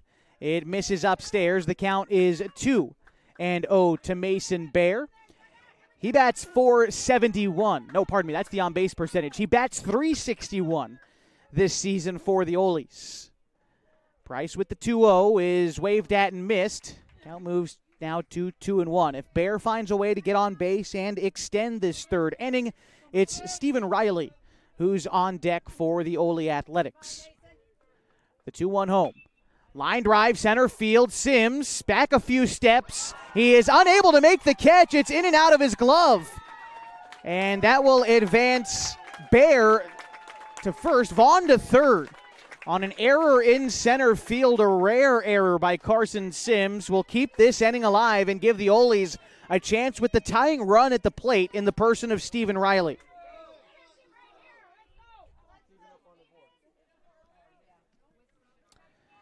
Riley 0-for-1 in the contest today. He grounded out to the pitcher in the first inning. Price going to step off. I think they're giving Sims time to readjust his glove out there in center. I think. All right. Looks like he's ready to go. Arbogast is on deck for the Ole's. If Riley continues the inning, the pitch on the way from Price. It's a bunt attempt, but he pulls back in time for ball one. The count is 1-0 to Riley. Again, runner at third is Landon Vaughn. At first is Mason Bear. We'll see if they've got Bear in any kind of motion as Meyer comes in from third to protect bunt, but the pitch misses outside from Price anyway. It's 2-0. Jacoby Tacchini, the catcher, comes out to have a chat with Max Price after the first two pitches miss. Gives us an opportunity to remind you that today's broadcast is brought to you in part by the Pacific Power Foundation. Just a couple of weeks ago, made donations worth over $300,000 to various organizations around the state, including locally Friends of the Children, the Klamath County Rotary, and the Oregon Tech Foundation. Big thanks to Pacific Power for their generosity in the state and also supporting this season of Falcons baseball. All right, Max Price set with the 2-0 home. That one is fouled back. The count is 2-1 to Stephen Riley. Riley on the season bats .412 for the Ole's and in a high leverage spot here. Again, he represents the tying run here in the bottom of the third inning. Pitch to Riley misses in. It's a 3-1 count to him now.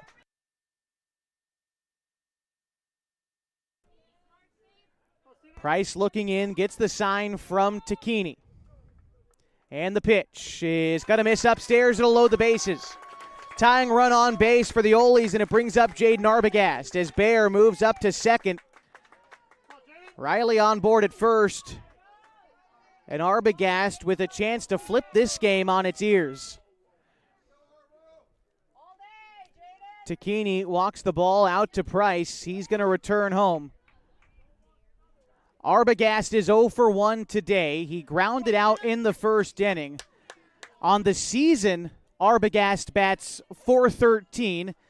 He's got 17 RBI and 7 extra base hits. Going to need to place a ball in the gap if you want to tie it on this hit, but the biggest at-bat of the game so far for Eugene here in the third. Arbogast takes strike one.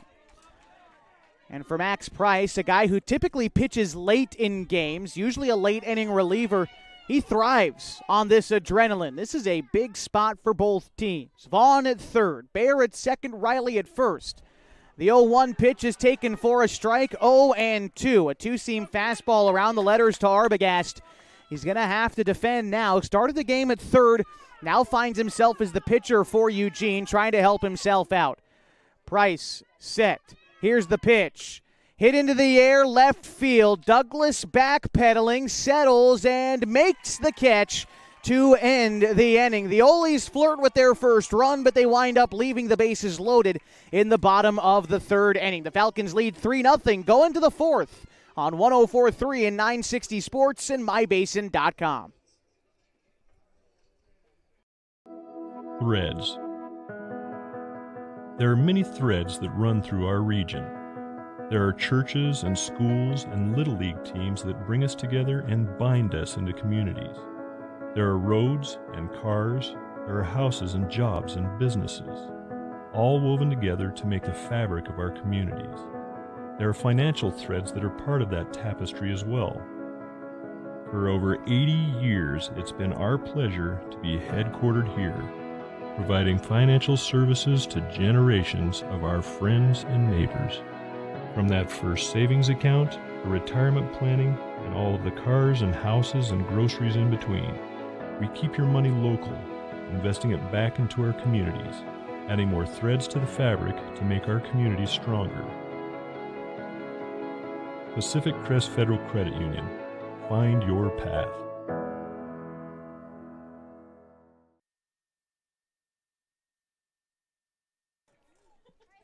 It's the top of the fourth inning on 104.3 and 960 Sports and MyBasin.com as we get set for the fourth. Check of the line score for both teams, and the Klamath Falls Falcons lead the Eugene Ole Athletics on 3 runs, 6 hits, 1 error for the Falcons. They've left 5 runners on base. For Eugene, no runs on 1 hit. They've committed 1 error, and they have left 3 runners on base in the contest. The first pitch to Ryan Douglas is fouled off. The count is 0-1 to Douglas, who is without an official at-bat today, although he did walk and score in the second inning.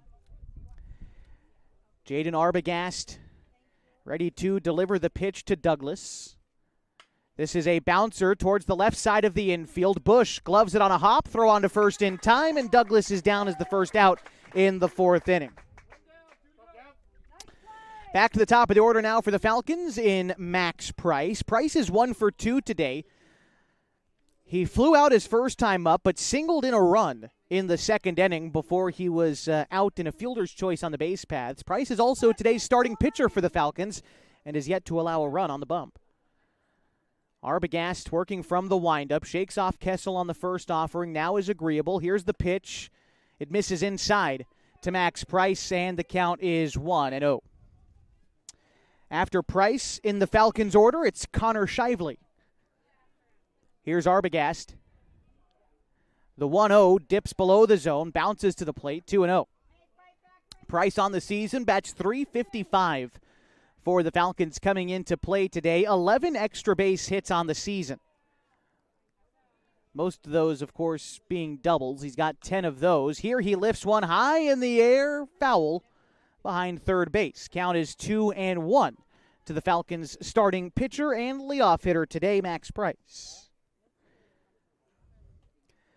Falcons have had to battle through the losers bracket to be here today after losing to Eugene back on Thursday 11-6. They had to beat Columbia Gorge 16-1. Then they had to beat Central Point last night. They won 6-5. They defeated the Olies earlier today 11-1 to find themselves here in a winner-take-all championship game. Another fly ball in foul territory. Bush making a great effort near the Falcons dugout, is unable to bring it in. He was reaching in the Falcons dugout, tried to bring it in. A good effort, but again, it just falls to the ground foul, so the count is now full to Max Price. 1 out, top of the fourth inning in a 3-0 ball game that the Falcons lead. All right, Arbogast walking back up to the hill. The heat is as hot as it's going to be today. 90 degrees here in northern Jackson County, Oregon. Arbogast will step off before delivering the 3-2. Eagle Point just north of Medford for those of you who are unfamiliar with our area in southern Oregon. The pitch from Arbogast will miss outside, and Price works a one-out walk in the top of the fourth inning. Brings up Connor Shively. I know we have folks listening who've been listening all season long, some dedicated Falcons fans. Thank you so much. I know we got some folks from Eugene tuning in as well. Appreciate you, too, for choosing mybasin.com as broadcast coverage. I know it's being streamed on Game Changer, but hope that the experience is as enjoyable, if not more, as Shively rips a line drive into right field. And a one-out base knock for Shively makes him 2 for 3 today, and it moves Price up to second. Also want to welcome in some people I know listening from out of state today, some folks listening in from Idaho, from Florida, from North Dakota. We got folks listening from all over our great nation today, so thank you. Wherever you might be and however you might be watching or listening, appreciate you joining us today on mybasin.com for the Oregon Single-A Legion State Championship. The Falcons have 2 men on and 1 man out for Jacoby Takini. Here's the pitch from Arbogast. Jacoby takes a pitch upstairs. The count is 1-0. Shively is aboard at first. Price is on at second. Jacoby is 1 for 1 today. Had an RBI single in the first inning. Otherwise, he walked in the second. The 1-0 from Arbogast. He checks on the runner at second before delivering. Takini watches that one bounce to the plate. He gets ahead 2-0. After Jacoby in the Falcons order, it's Colin Takini for the Klamath Falls Falcons. Coach Teeter's given the signs to Jacoby. We'll see if the Falcons have anything on here. Any action along the base paths with 2 on and 1 out at a 3-0 ball game. Arbogast set. Here's the pitch. That one catches the outside corner. Takini taking the 2-0 pitch for a strike. Count moves now to 2-1. Jacoby will be a sophomore next year at Henley High School. The young All-State catcher settles back in. Here's the 2-1. Fly ball to right field. Riley, a couple of steps over, makes the catch. Tagging from second. No, Price jogs off a second a little bit, but instead stays put. A good throw in from Riley from right to halt Price at second. And now the runners stay put for Colin Takini with 2 outs.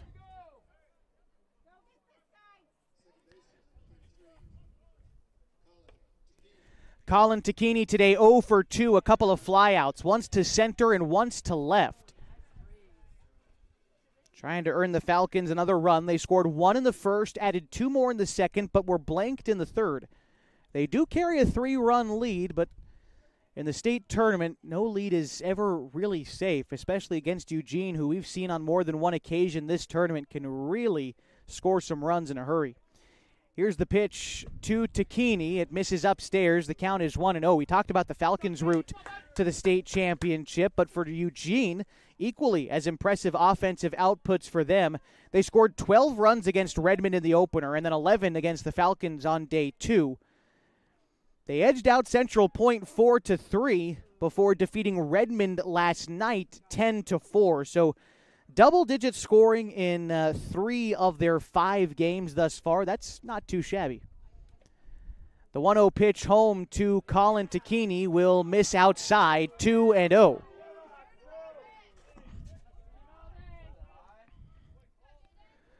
P.J. Safford is on deck after Colin Takini, if the inning continues for the Falcons.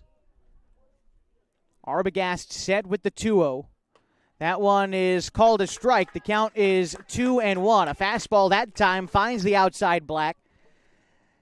And Arbogast trying to battle back into this at-bat against Colin Takini. Not much of a lead off of second for Max Price. Even less of a lead off of first for Shively. The pitch to Colin bounces to the plate. It's now 3-1.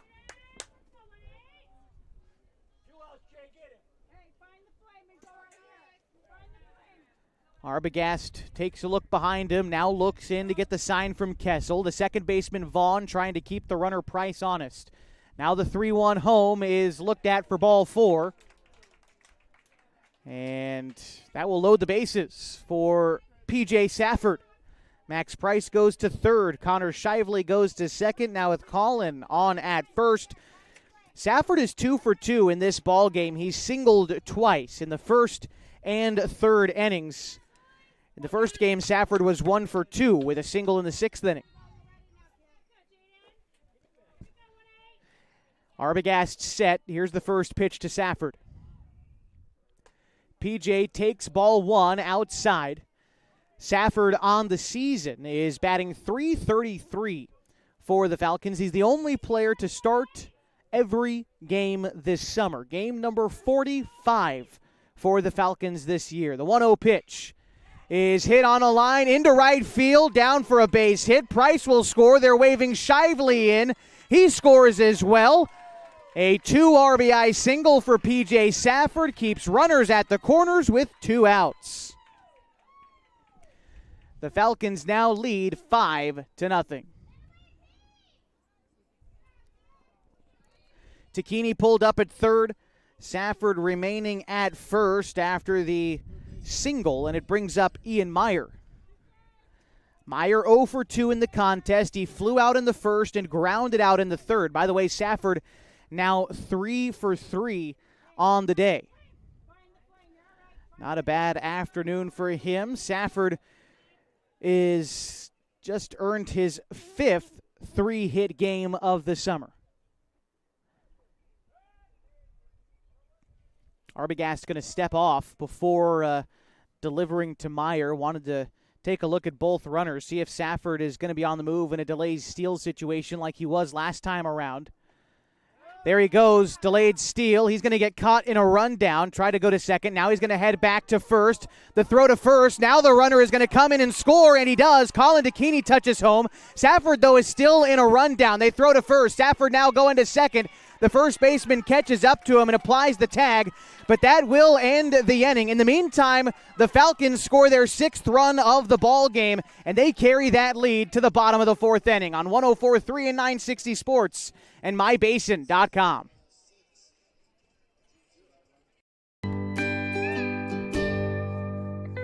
Wait, all I do is wait. So lonely, I just sigh and moan. Seems like I've been waiting forever, wondering if you're coming home. I just saw your face, I know you're coming home. I swear there is no place that feels as good as home. And then I heard your voice, I know you're coming home. I know you're coming home. This is where unconditional love and immeasurable happiness reside. This is home. Coltwell Banker, where home begins.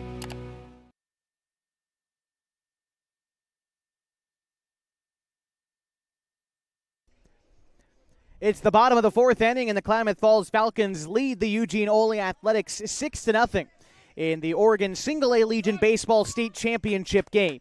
It's Josh Berry, followed by Caleb Van Ordstrand, then Gavin Bush. That's 4, 5, 6 in the Ole's order against Max Price in the bottom of the 4th inning. The Eugene crowd trying to rally behind their team. They know they're running out of time, but like I said, the Ole's can score bunches in a hurry. Max Price, for his part, is thrown well. Here's the pitch. It's a check swing, but called a strike. Count is 0-1 to Josh Berry, who's 0 for 1 in the contest today. He struck out in the 2nd inning. Price delivers the 0-1 pitch. It's a bouncer back to him over his head, past the glove of Tacchini, and into center field. Colin dove for that one, but it wasn't enough. Josh Berry with a leadoff single to start the 4th inning for the Ole's. So now it'll bring up Caleb Van Ordstrand. Van Ordstrand is also 0 for 1 with a strikeout today, but if he attacks like Josh Berry did, the Ole's are not done yet. They've got a rally, though, in this inning, at least for a couple, you think. Here's the pitch from Price. It's a pitch that's Gonna miss, and it gets by Takini. Rolls to the backstop, and Barry advances into scoring position. Count is 1-0. Now with a runner at second for the Olies in the bottom of the fourth. Price getting back on the hill. Gavin Bush is on deck.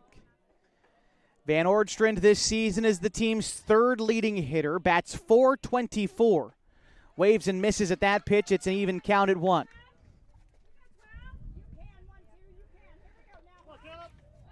Van Oorstrand, the left-handed hitting left fielder, awaits the delivery from Price. Comes set, checks on the runner at second. Shively there to keep him honest. Now the pitch home is hit foul.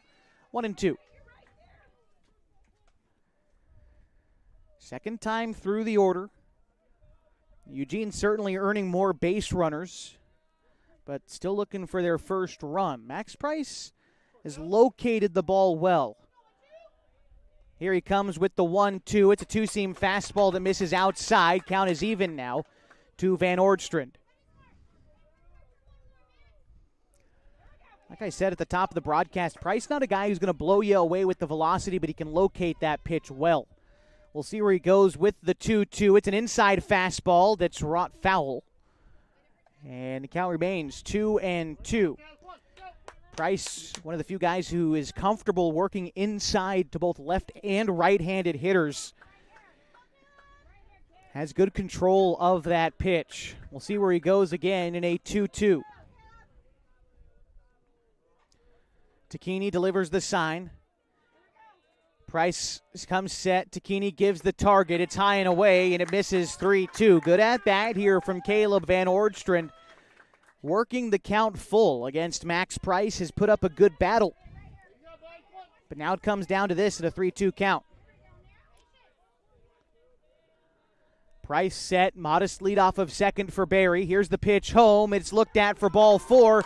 2 men on and nobody out for Eugene in the fourth, and here's Gavin Bush.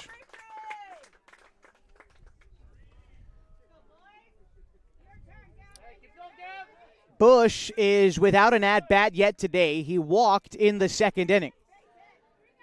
That was with the bases empty, though. This will be his first chance with runners on in this game. Barry still stands at second. Van Oorstrand at first. Eugene trailing 6-0. They'd like to get that first run across sooner than later. Here's the pitch. It is a bunt laid down in front of the mound. Price comes off the hill, up with it. The throw on to first will be in time, but both runners advance. Barry to third, Van Oorstrand to second on the sacrifice bunt laid down by Bush. He's the first out, but it brings up Broderick Poe.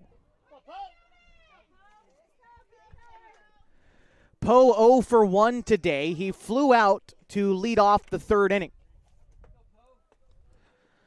Had an RBI in the first game, though, and an RBI opportunity here in the championship winner-take-all contest. Here's the pitch. Misses in 1-0. Poe on the season is batting an even .300. He's got 15 hits in 50 tries. The 1-0 to Poe is in the dirt. Count 2-0. Nice job by Jacoby Takini to block that one and keep the runners where they are. And he'll take it out to visit with Max Price after he calls timeout. Want to again recognize one of our sponsors, and that's Klamath Falls Subaru, who through the Subaru Love Promise has donated thousands of dollars to dozens of hometown charities. Comfortable and not corporate at Klamath Falls Subaru. Stop by and say hi. All right, a 2-0 count at the plate to Broderick Poe. Zach Hermanson on deck for Eugene. 2 men in scoring position. They trail by 6 in the bottom of the fourth inning. Pitch from Price, misses outside, 3-0. Inning started with the leadoff single. Van Oorstrand walked, and a sacrifice bunt moved them each over. Price in danger of offering up another walk here. The 3-0. That one's dead center of the plate, 3-1.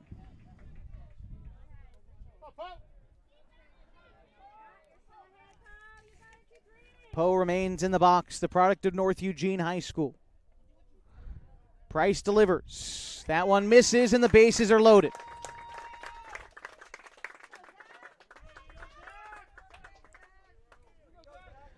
So with the bases loaded, the starting pitcher from this game turned shortstop, Zach Hermanson, a chance to bat now. He's 0 for 1 in the contest.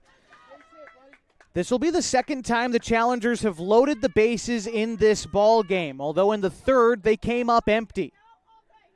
Coach Craig Connor going to come on out and have a chat with Max Price. We'll see if they wind up pulling the plug on Price or if this is just to try to chat things over with the infield. I didn't see anybody warming up for the Falcons in the bullpen, but they could always pick someone out from the infield. Today's broadcast on MyBasin.com brought to you in part by Pacific Crest Federal Credit Union.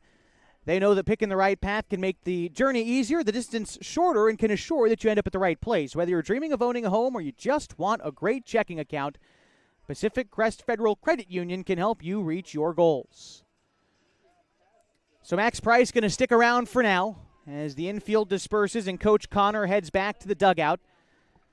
Josh Berry stands at first. Caleb Van Ordstrand is at second. Broderick Poe is at first.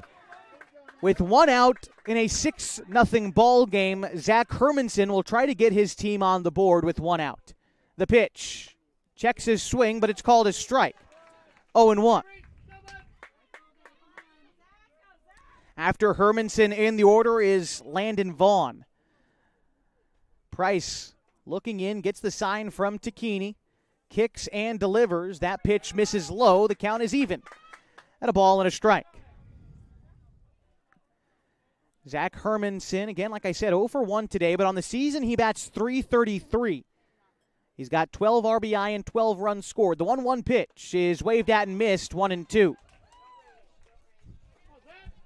There's an outside fastball that Hermanson chased out of the zone as Price uses it to get ahead. We'll see where the veteran right-hander goes now for the Falcons. The 1-2 is going to miss high and in, 2-2. Price, of course, will be a junior next year at Henley High School. Plays 2 full seasons on varsity. This is his second season with the Falcons. The 2-2 misses high and a 3-2 count with the bases loaded. One out in the inning. Price needing to offer up a challenge pitch to avoid his third walk this inning. Price trying to center himself on the hill. Toes the rubber and looks in. His right arm hanging near him. Comes set. Looks at the runner at third. Price now delivers the pitch. It misses upstairs, and Eugene gets a run across on an RBI walk. Berry touches home. Van Ordstrand moves to third. Poe to second. And Hermanson earns an RBI on his walk. And it brings up Landon Vaughn. Vaughn, the team's leading hitter. And he hits here with the bases loaded. Bats .461.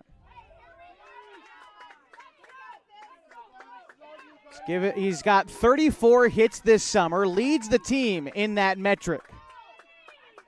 Here's the pitch from Price. It's hit into the air in the infield. Should be an infield fly. And it is. And so the batter is out. Everyone else stays put. There's 2 gone. Bases remain loaded in a 6-1 ball game.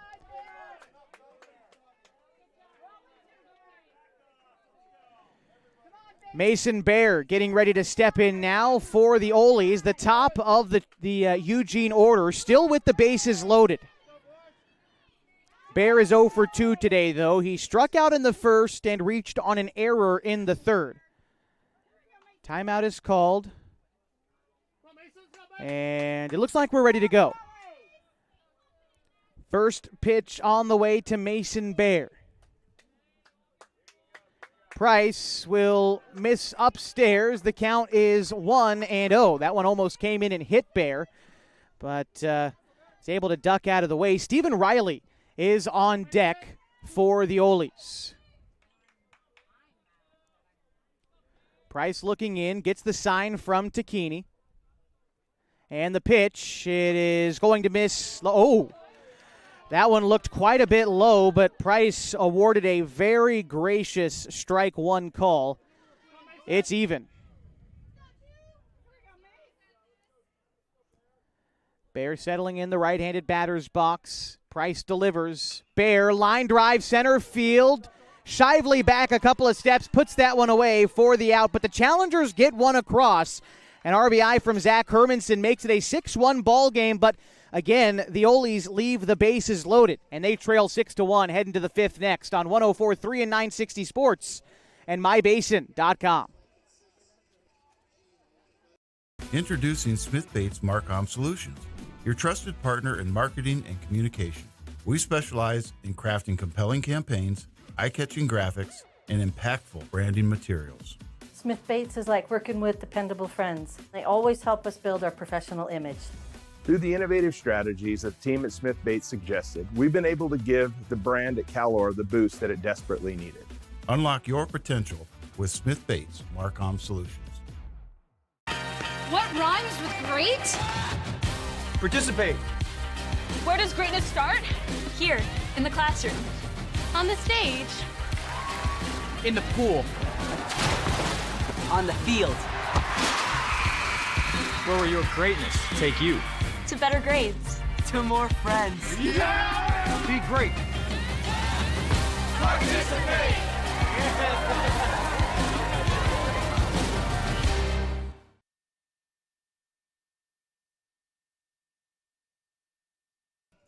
It's the top of the fifth inning on 104.3 and 960 Sports and on mybasin.com. The Klamath Falls Falcons lead the Eugene Ole Athletics 6-1. It's still Jaden Arbogast on the bump for the Olies. He'll have to go through 6, 7, and 8 of the Falcons' order. That's Ian Meyer, Corbin Hamilton, and Carson Sims. As Meyer gets ready to step in, he's 0 for 2 in the contest thus far. He flew out in the first, and he grounded out in the third. All right, looks like we're ready for baseball as Meyer steps in. Big inning for Arbogast here. He's going to look to make it a quick inning for his ball club and try to get those bats back up to the plate as Eugene scored their first run in the last half inning. He uses a fastball to get ahead of Meyer here, 0-1. And now here comes Arbogast with the 0-1 pitch. It's a ground ball to shortstop. Up with it is Hermanson, but then he falls on his backside and is unable to make the throw in time.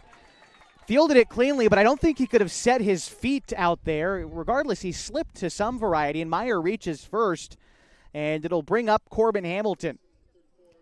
Looks like they are scoring that, and I would probably go in the book as an error. They haven't updated it here at the scoreboard yet, but I would say Meyer reaching on the E6 there, and it will bring up Corbin Hamilton, who takes strike one. Hamilton reached on an error in the second and came around to score. Otherwise, he singled in the third. Standing tall in the right-handed batter's box, Hamilton awaits the pitch from Arbogast, which he lifts to the right side. Playable looks like for the second baseman, and turns out no one gets to it. It lands just behind first in fair territory, and they're able to gather and throw Meyer out at second. So Hamilton reaching on the fielder's choice. Meyer is out, and it brings up Carson Sims. It was kind of an awkward ball to get to. Poe gave way to Vaughn, who just couldn't leg out the location of that baseball. But lucky enough for Eugene, like I said, Meyer was waiting for that ball to be caught, never left first, and by the time he did, it was too late. So he gets thrown out at second. Hamilton's on at first. Sims is 0 for 2 today. First pitch to him misses high, 1-0. Sims grounded out in the second, lined out in the third. The Falcons look to regain the run they surrendered to the Olies in the bottom half of the fourth. Here's the pitch to Sims. It's looked at for a strike outside. They look to backpick Hamilton at first, but he's back safely. Count even at the plate to Sims. Ryan Douglas is on deck for the Falcons.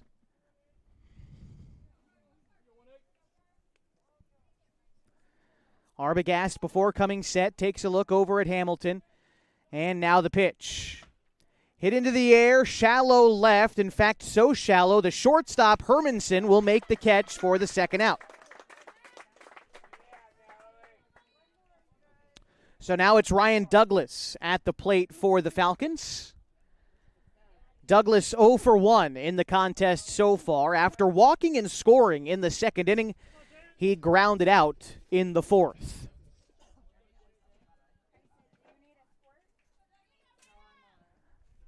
All right, Arbogast again checks on Hamilton at first. Hardly a lead to speak of, only about 2 steps off the bag. The pitch home is hit into the air, right field. Riley coming in.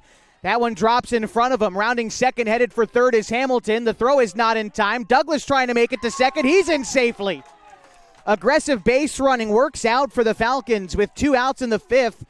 There's now 2 men in scoring position for Max Price.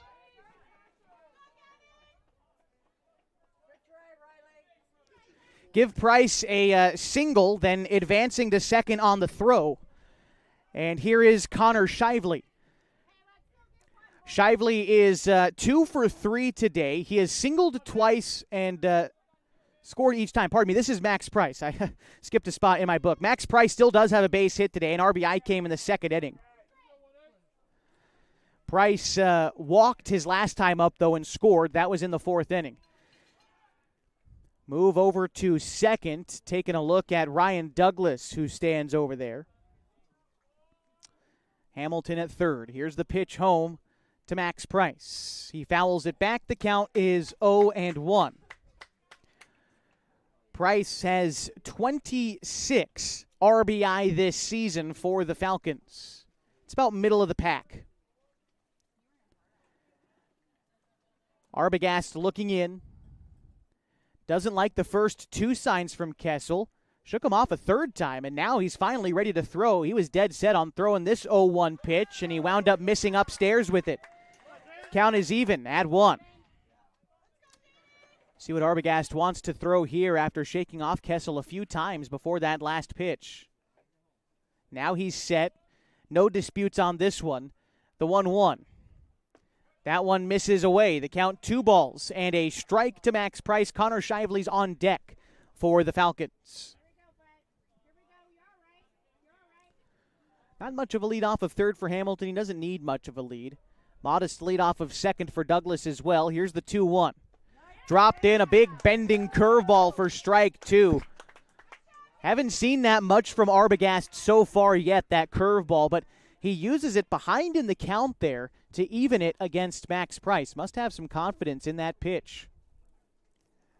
Here he comes set. And the 2-2 pitch will have to wait. No one was there holding the runner at second, but Douglas gets back safely. Now it looks like we're ready for the 2-2 again. Arbogast delivers. It's going to miss upstairs. The count's full. First base is open with Connor Shively on deck. Sure, you're not trying to walk Price here, but if you do, it's not the end of the world. It also creates a force at any base with 2 outs in the inning. Also limits you from serving up a middle fastball to Price, which he can take advantage of. You don't have to challenge him on this pitch if you're Jaden Arbogast. We'll see what he decides to do. The 3-2. It's waved at and missed. Price goes down on strikes, and that will end the inning. The Falcons get a couple men in scoring position, but they leave them stranded. They still carry a 6-1 lead as we go to the bottom of the 5th inning on 104.3 and 960 Sports and mybasin.com. The innocence of youth. Is there anything any better? But soon they'll be in high school and facing all the same challenges you faced. How to make friends, how to fit in, how to be cool. We want our children to have everything they'll need to live fulfilling and productive lives. Make sure the kids in your family are among the more than 120,000 participants here in Oregon who take part in high school sports or activities. At mybasin.com, we bring you the power of local radio, the pace and reach of social media, the information of 24-hour news, and the excitement of local sports. We do this with a team of radio professionals that is second to none. Klamath Falls is a community that we love and a place that we are proud to call home. Klamath Falls deserves a media group that is as committed to you as you are to Klamath Falls. mybasin.com is your go-to place for news, sports, events, and everything going on at home in Klamath Falls.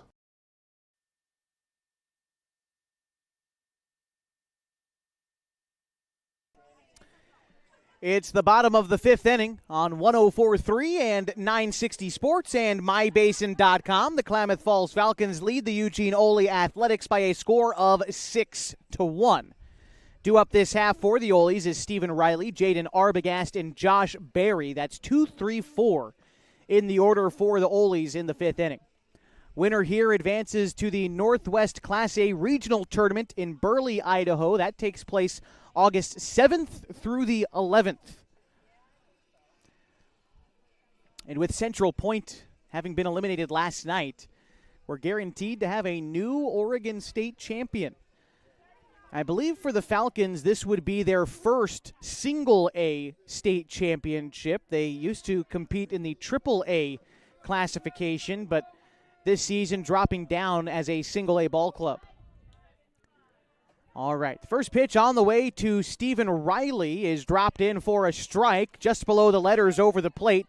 The count is 0-1 to Riley, who bats .412 this summer. 33 of his 35 hits have been singles. The 0-1 misses outside, counts even at a ball and a strike. Still a warm 90 degrees here in Eagle Point, Oregon. The 1-1 is a chopper to the left side. Shively is able to get a glove on it, but has no chance at a throw. And Stephen Riley with a single to lead off the 5th inning. This brings up Jaden Arbogast. Arbogast 0 for 2 today, grounded out in the first, flew out in the third. Ian Meyer in protecting bunt. Middle infield going to prepare to turn 2. Not much of a lead for Riley off of first, and the pitch misses inside to Arbogast 1-0. Arbogast is a .413 hitter this summer for Eugene. Now he shows bunt after seeing the first pitch. Pulls back, then shows again.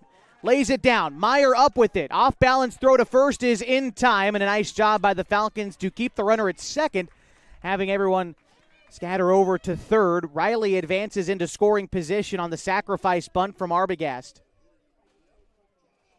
And it brings up Josh Berry with the runner in scoring position and one gone. Berry singled and scored in the 4th inning. Otherwise, he struck out in the 2nd. 1 for 2 today. Price looking in. Comes set, checks on the runner at second. Riley has a decent lead, not much to speak of, as Berry pops one up behind first. Tacchini is not able to make the catch in foul territory despite a quality effort. Tacchini in full catcher's gear lays out for it, full horizontal, and it just bounced out of his glove. A good effort by the young man behind the dish. Gets some respect from both teams' fan bases for that effort, but after it's all said and done, Berry is behind in the count, 0-2. After Berry, it's Van Ordstrand in the Eugene order. Price set with the 0-1 and the pitch. Waved at and missed, 0-2.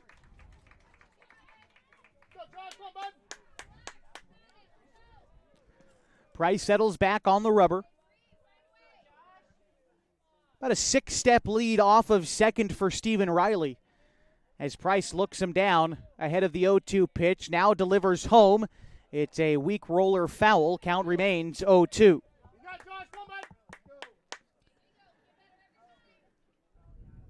The second baseman, Colin Tacchini, tasked with keeping Riley honest over there at second, although the Falcons not catering to him too much, knowing that they still lead by 5 here in the 5th. The pitch misses upstairs. Count is 1-2.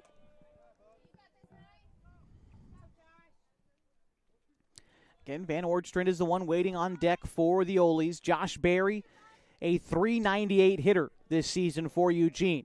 The pitch is hit foul the opposite way. Count remains 1-2. The sun will begin to set over the left field side, so if you see it there on mybasin.com, that's where it is. Our vantage point here from the yard at Eagle Point High School, facing directly west. Straight away, it is 352 to straightaway center field, 316 down either line, 342 to left and right center field here at the yard at EPHS. The 1-2 is going to have to wait. It looks like Price balked. I suppose he didn't come set all the way, so that will advance Riley to third. And that pitch doesn't count. It's still a 1-2 count with one out.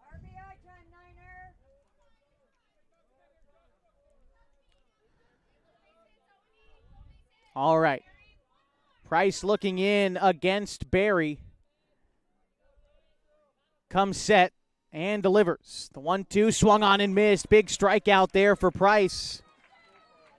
And Barry, visibly frustrated, slamming the bat into the grass on his way to the dugout. But now there's 2 gone in the 5th for Van Oordstrand.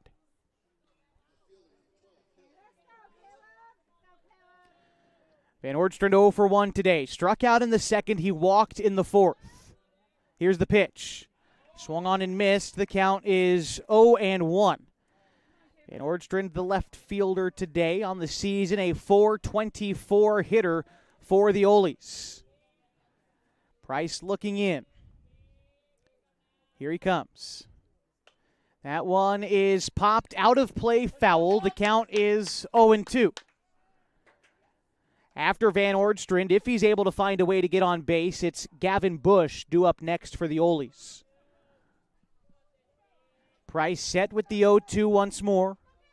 And here it comes. It's a curveball that is looked at for strike 3. Price sneaking in the outside bender to set down the side. The Oles leave a runner stranded at 3rd. The Falcons lead 6-1, headed to the 6th on 104.3 and 960 Sports and MyBasin.com.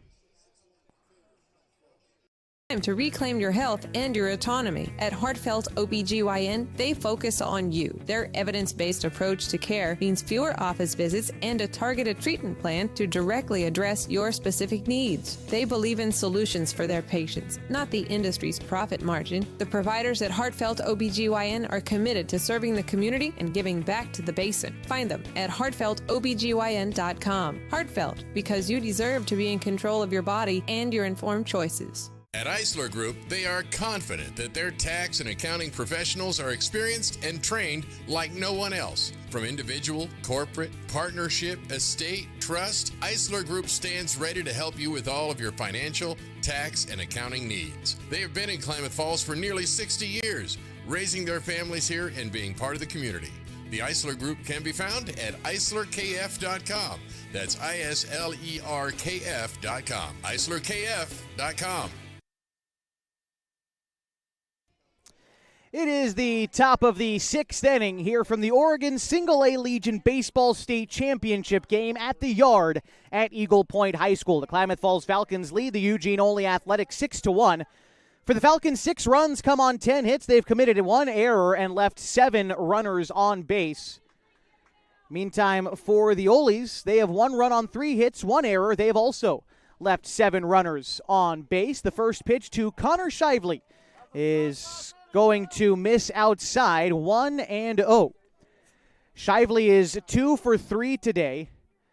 He singled in the 1st and 4th innings and scored each time, otherwise reached on a fielder's choice in the 2nd. Pitch to Shively is hit to right field. Riley moving over, dives, can't make the catch. That's going to roll to the wall. Shively turns 2nd, heads for 3rd. They are going to keep Shively at 3rd in a lead-off triple. And Jacoby Tacchini with an early RBI opportunity in the 6th inning.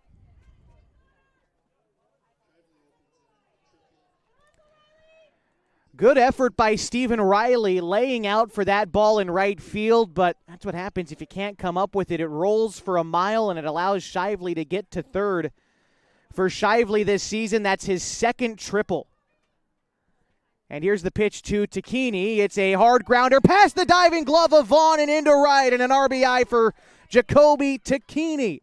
And it's a 7-1 ball game in the top of the 6th inning.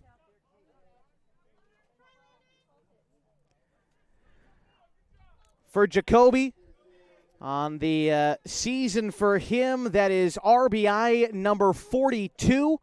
And this could spell the end for Jaden Arbogast. We'll see. And they are going to bring in Mason Bear from center field. We'll see what other changes the Oles make.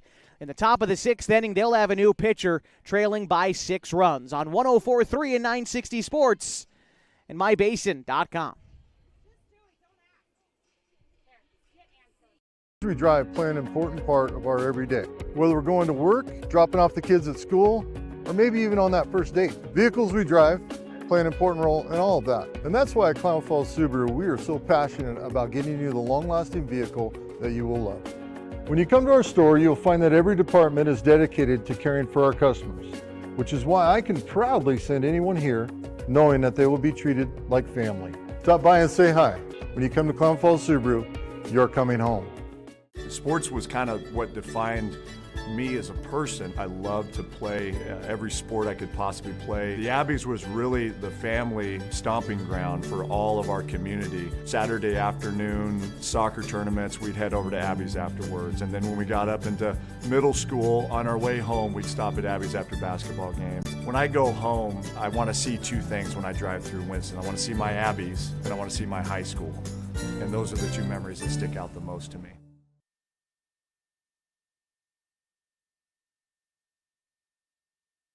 It is the top of the sixth inning in a 7-1 ball game in which the Klamath Falls Falcons lead the Eugene Ole Athletics in the Oregon Single-A Legion Baseball State Championship game. A new pitcher comes in here for Eugene. It is Mason Bear.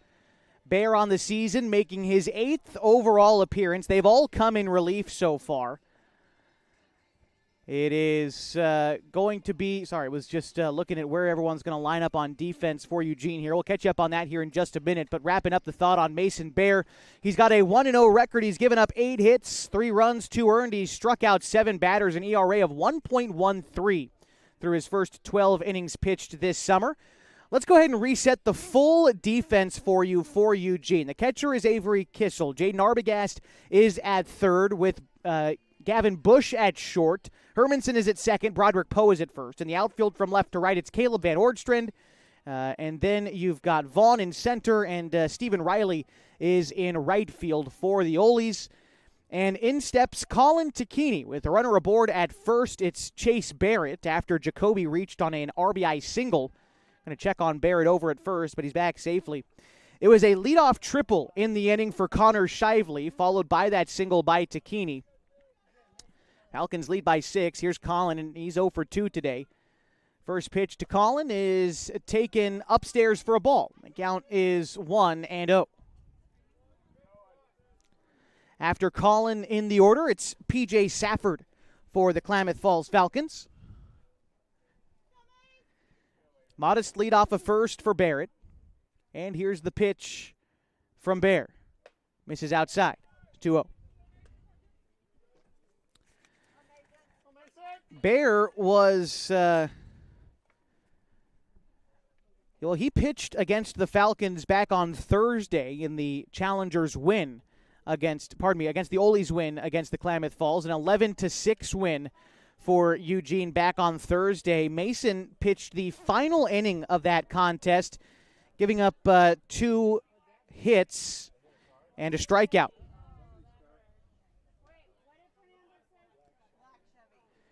Count is 2-1 to Colin Takini. Set is Bear. And the delivery. It's a curveball hit into shallow right. The second baseman, Hermanson, back a few steps, makes the catch, and that's the first out in the 6th.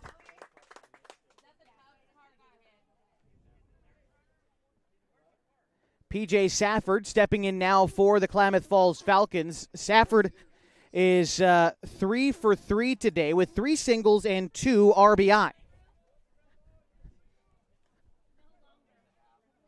Has yet to score a run, but was productive on the base paths his last time out, getting into a rundown, which wound up scoring a run. Here's the pitch on the way to Safford. That one misses upstairs. The count is 1-0. Safford looks down, gets some signs from Coach Teeters down the third base side. Bear looking in, agrees on the sign delivered by Kessel, now set.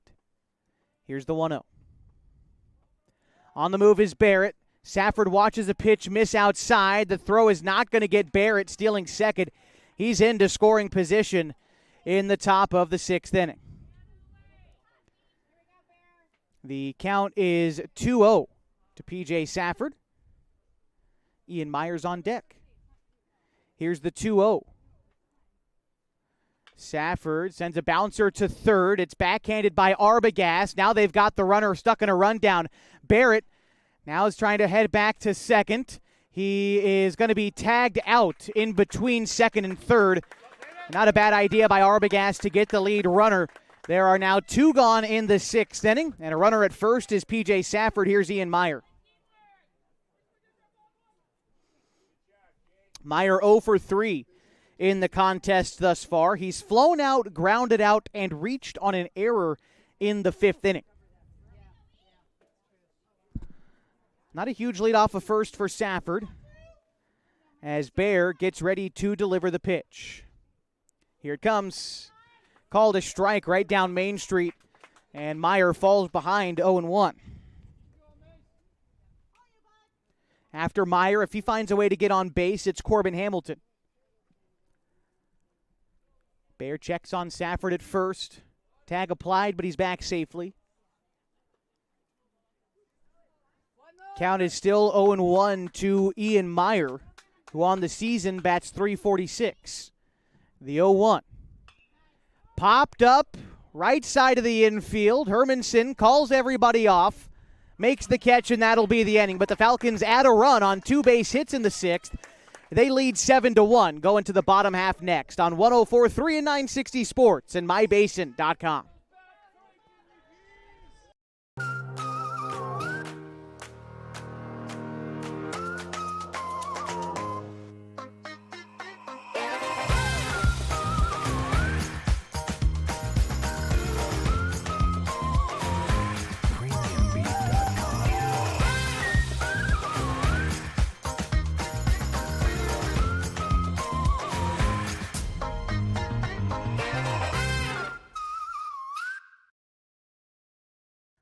Pacific Power works day in and day out to power our communities because we know our neighbors rely on us.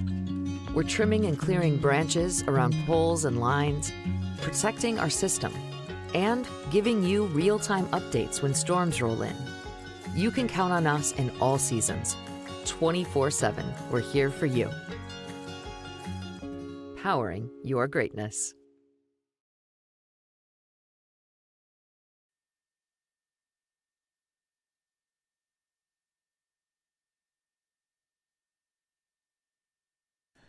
It's the bottom of the 6th inning on 104.3 and 960 Sports and MyBasin.com. The Klamath Falls Falcons lead the Eugene Ole Athletics by a score of 7-1.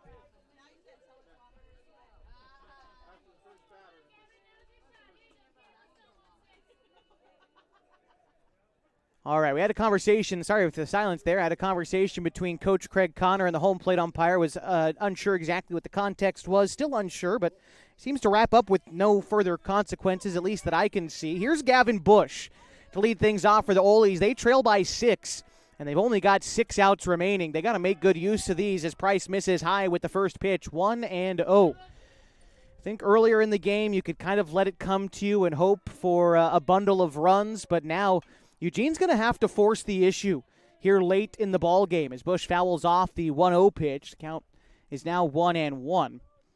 Bush for him today walked in the 2nd and had a sacrifice bunt in the 4th. Here's the 1-1. Ground ball to 3rd. Backhanded by Meyer. Throw on to Hamilton. You bet. 1 gone in the 6th.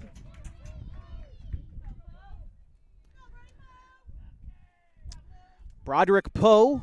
Now a chance for the Eugene Ole Athletics. Don't know how this is the first time I've seen the Batgirl for the Ole's, but she's just emerged from the dugout. Here's the first pitch to Broderick Poe. It's lifted high to center field. Sims makes the catch, 2 gone in the 6th.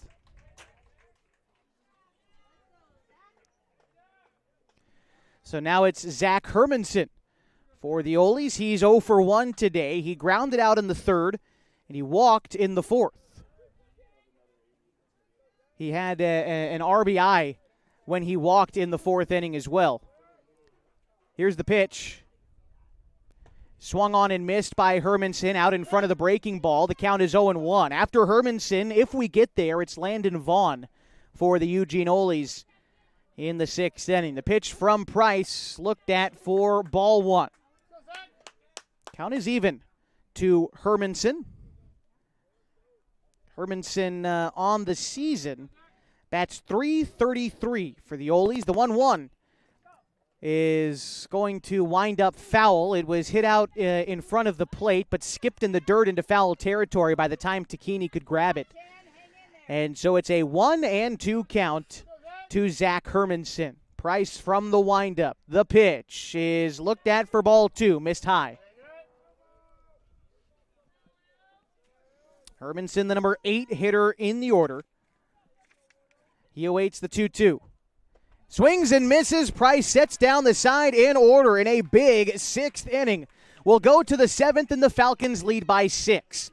104.3 and 960 Sports on mybasin.com. Threads. There are many threads that run through our region. There are churches and schools and Little League teams that bring us together and bind us into communities. There are roads and cars. There are houses and jobs and businesses, all woven together to make the fabric of our communities. There are financial threads that are part of that tapestry as well. For over 80 years, it's been our pleasure to be headquartered here, providing financial services to generations of our friends and neighbors. From that first savings account to retirement planning and all of the cars and houses and groceries in between, we keep your money local, investing it back into our communities, adding more threads to the fabric to make our communities stronger. Pacific Crest Federal Credit Union. Find your path.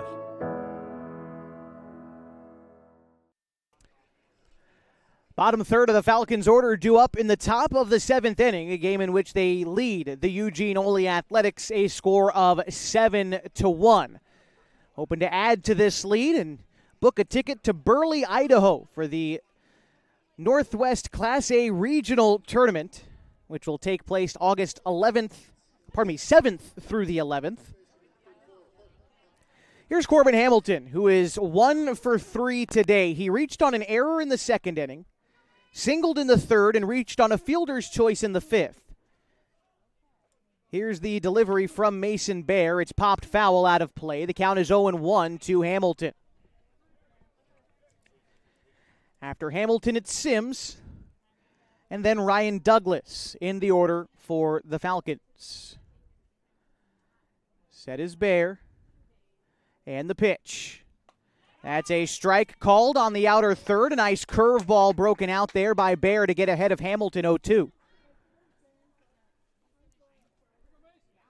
Bear set once more on the delivery to Corbin. Here it comes. And it's hit hard to left field, down for a base hit. Hamilton picking up his 2nd knock of the day, this time to lead off the potentially final 7th inning.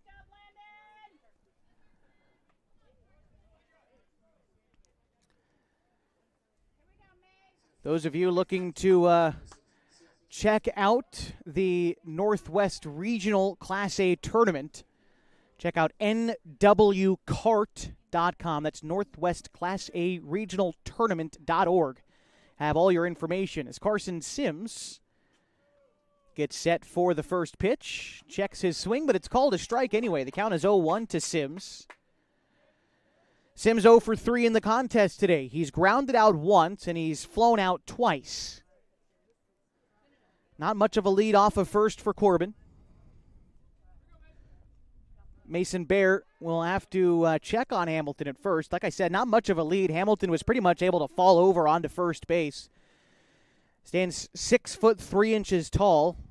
His arms add an extra foot or so. So again, not much off the bag for Hamilton. The 0-1 is bunted down the first base side. It's going to stay fair. The throw to get Sims is not in time. Oh, no! Oh, no. Sims out on that play. A real close play. No one's going to ask for any help. I guess ultimately it might not matter too much for the Falcons, but Hamilton advances into scoring position for the first out. Sims lays down the sacrifice bunt. Congratulated by his teammates on the way back into the dugout. Coach Teeters offering him some congratulations as well, doing his job. Ryan Douglas bats now with a runner in scoring position and 1 gone. Douglas has 1 hit today. It came his last time around. It was a single in the 5th inning. Here he pops one foul. The count's 0-1. Otherwise, Douglas walked and scored in the second, and he grounded out in the fourth. On deck after Douglas is Max Price. Runner at second is Corbin Hamilton. Falcons lead by 6 in the top of the 7th inning. Here's the pitch from Mason Bear. Curveball, misses high, 1-1. If you're curious who's due up for Eugene in the 7th inning, it'll be 9, 1, and 2 in their order. That's Landon Vaughn, Mason Bear, and Stephen Riley. Here's the 1-1. That one misses upstairs, 2-1.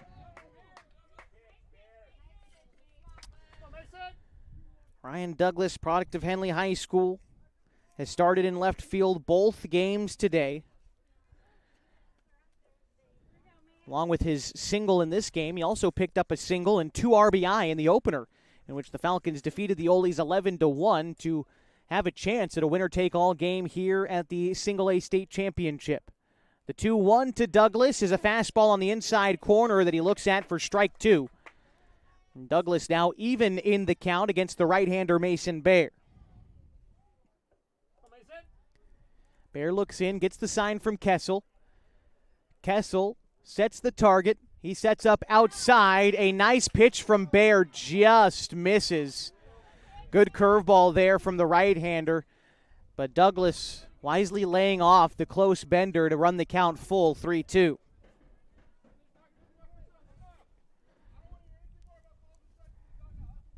Home plate umpire offering a warning to the Oles for arguing balls and strikes.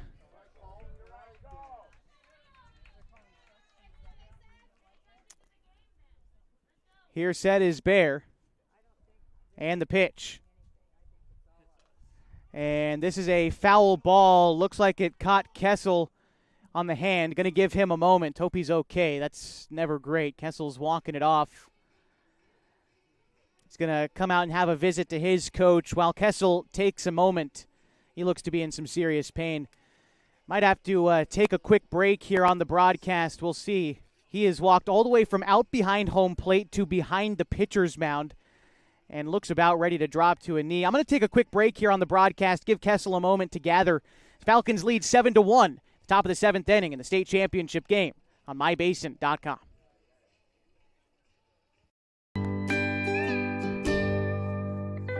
Wait, all I do is wait. So lonely, I just sigh and moan. Seems like I've been waiting forever, wondering if you're coming home. I just saw your face, I know you're coming home. I swear there is no place that feels as good as home. And then I heard your voice, I know you're coming home. I know you're coming home. This is where unconditional love and immeasurable happiness reside. This is home. Coltwell Banker, where home begins.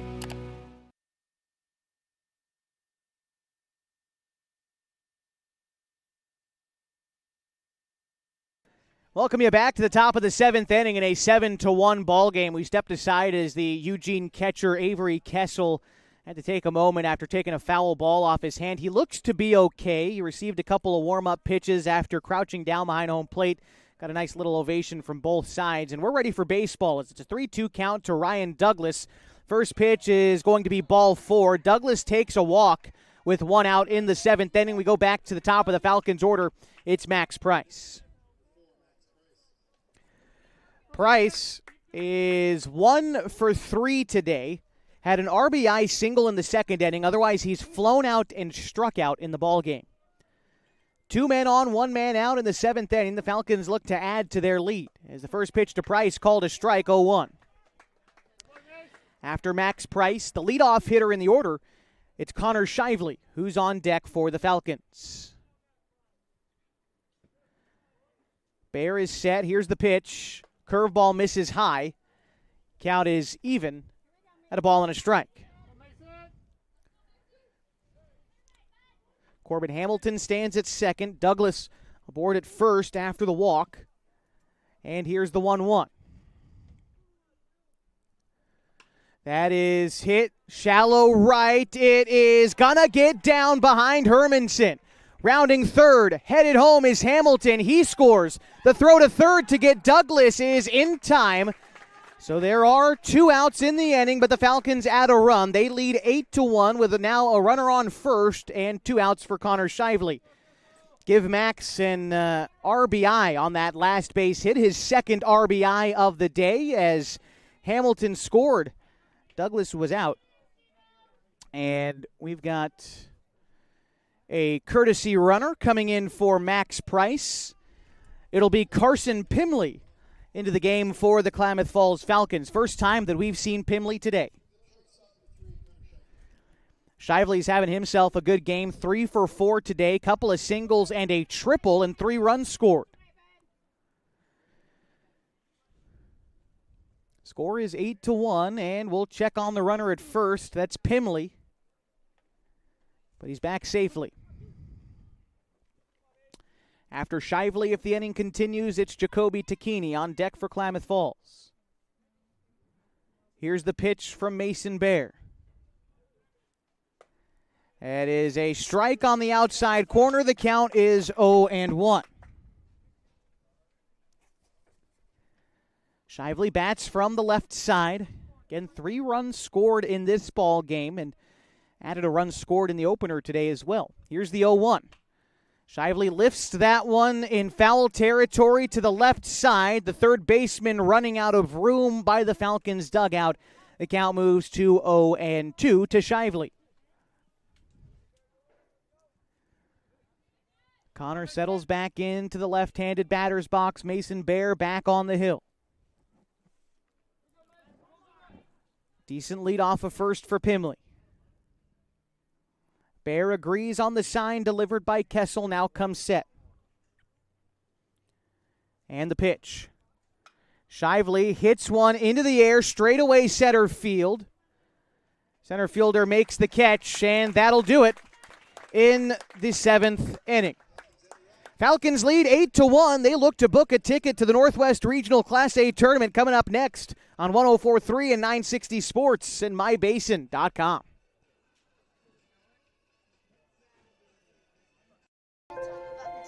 The innocence of youth. Is there anything any better? But soon they'll be in high school and facing all the same challenges you faced. How to make friends, how to fit in, how to be cool. We want our children to have everything they'll need to live fulfilling and productive lives. Make sure the kids in your family are among the more than 120,000 participants here in Oregon who take part in high school sports or activities. At mybasin.com, we bring you the power of local radio, the pace and reach of social media, the information of 24-hour news, and the excitement of local sports. We do this with a team of radio professionals that is second to none. Klamath Falls is a community that we love and a place that we are proud to call home. Klamath Falls deserves a media group that is as committed to you as you are to Klamath Falls. mybasin.com is your go-to place for news, sports, events, and everything going on at home in Klamath Falls. It's the bottom of the 7th inning, and the Klamath Falls Falcons are 3 outs away from becoming the 2025 Oregon Single-A state champions. Standing in between them and a state championship is Landon Vaughn, then Mason Bear, and Stephen Riley. Vaughn is 1 for 2 today. He singled in the 3rd and hit into an infield fly in the 4th. Max Price looking to go for his first complete game of the summer. But before we do, we'll have timeout called by the home plate umpire. Now it looks like we're ready to go. All right, here comes the first pitch. It's going to miss inside, a count of 1-0 to Max Price. Now it's going to be a check swing from Vaughn, but that one is in the zone. The count is even now at a ball and a strike. I was talking about this being the first time Price has pitched a complete game so far. If he's able to finish it, now, The deepest Price has gone in any other game this season is 5 innings pitched. So he's already surpassed that. That came on July 8th against North Jackson. Count is 3-1 right now to Landon Vaughn, the team's leading hitter for Eugene. That pitch is fouled off, and the count is now 3-2. Vaughn bats .467, gets on base 50% of the time for the Oles. Price is going to try to set him down with the 3-2. It's hit into the air to the right side. Glidden gets on his horse, but it stays foul, and the count remains full, 3-2. Again, Vaughn, then Bear is on deck. Vaughn, the young man from Cottage Grove High School, he'll be a junior next season for Cottage Grove. The 3-2 on the way from Price. That one misses in and a walk. And the Oles have a base runner. It's what they need most here in the bottom of the 7th inning as Craig Connor comes out of the dugout. Looks like the Falcons may be tapping in a new pitcher here in the bottom of the 7th inning. We'll find out for sure here in just a moment as Craig Connor gives Max a fist bump, and Hunter Glidden emerges from the dugout. We'll see if the Falcons have any other changes coming up or if they just opt for a straight swap. Nope, it looks like Glidden's coming out of the game. We're going to step aside as we sort it all out. And the Falcons lead 8-1 on 104.3 and 960 Sports and MyBasin.com.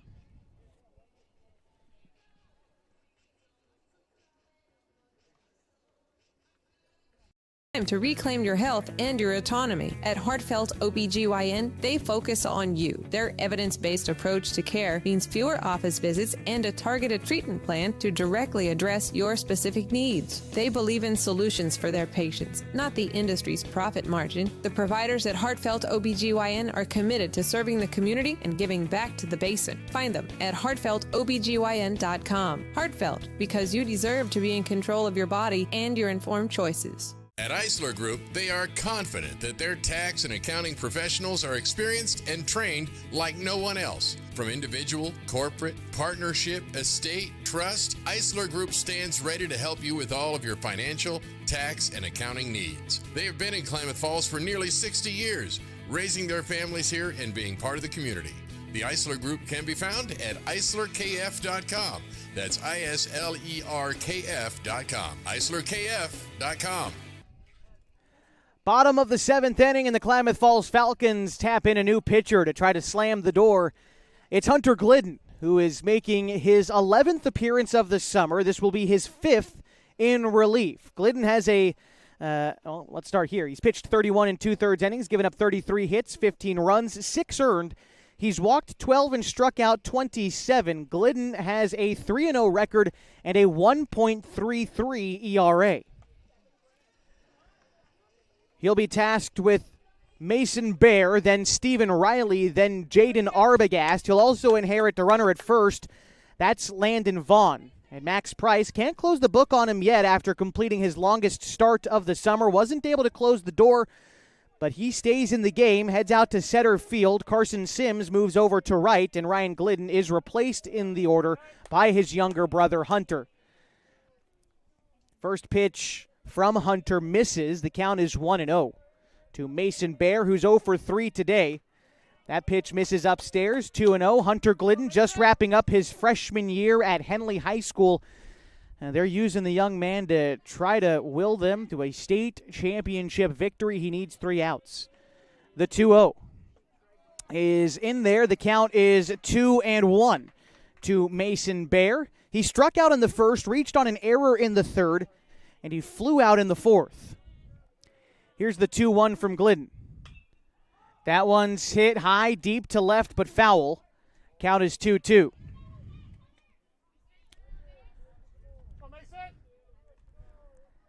Bear on the season is a .361 hitter for the Oles. Vaughn reached after the walk, but right now that's what they need is base runners. Here's the 2-2. Misses in 3-2. Temperature cooling a little bit in Eagle Point as we reach a conclusion tonight. Got up as high as 90 degrees today. Now it's 88 from northern Jackson County. The 3-2 pitch. Looked at for ball 4, and there's 2 on with nobody out. Back-to-back walks for the Falcons to start the 7th inning. That's precisely the opposite of what you want. And if you're Eugene, you're okay with it because you get guys on base. And if you can keep guys on base and keep the funnel going of getting guys on, over, and in, it's improbable, yes, but in baseball, nothing is impossible. The pitch to Riley is a strike on the inside corner, 0-1. Riley is 1 for 2 today. He grounded out in the first, singled in the 5th. Here's the pitch from Glidden. That one's hit foul the other way. The count moves to 0-2. To Riley, Jaden Arbogast is on deck.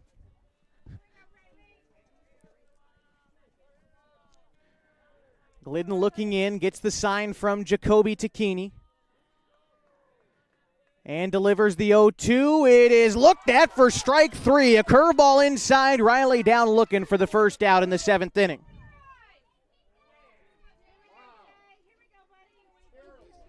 So bring up Jaden Arbogast. Arbogast 0 for 2 today. He grounded out in the first, flew out in the 3rd. He had a sacrifice in the 5th. First pitch from Glidden. Shows bunt on a sacrifice, but that one misses outside. The count is 1-0. Be surprised if they have Arbogast lay down a bunt here, but trying to move guys into scoring position, I suppose. We'll see if the bunt is still on for Arbogast as Glidden comes set. The pitch, Arbogast swinging away, launches one to left field. Douglas going back near the track, but he makes the catch for the second out.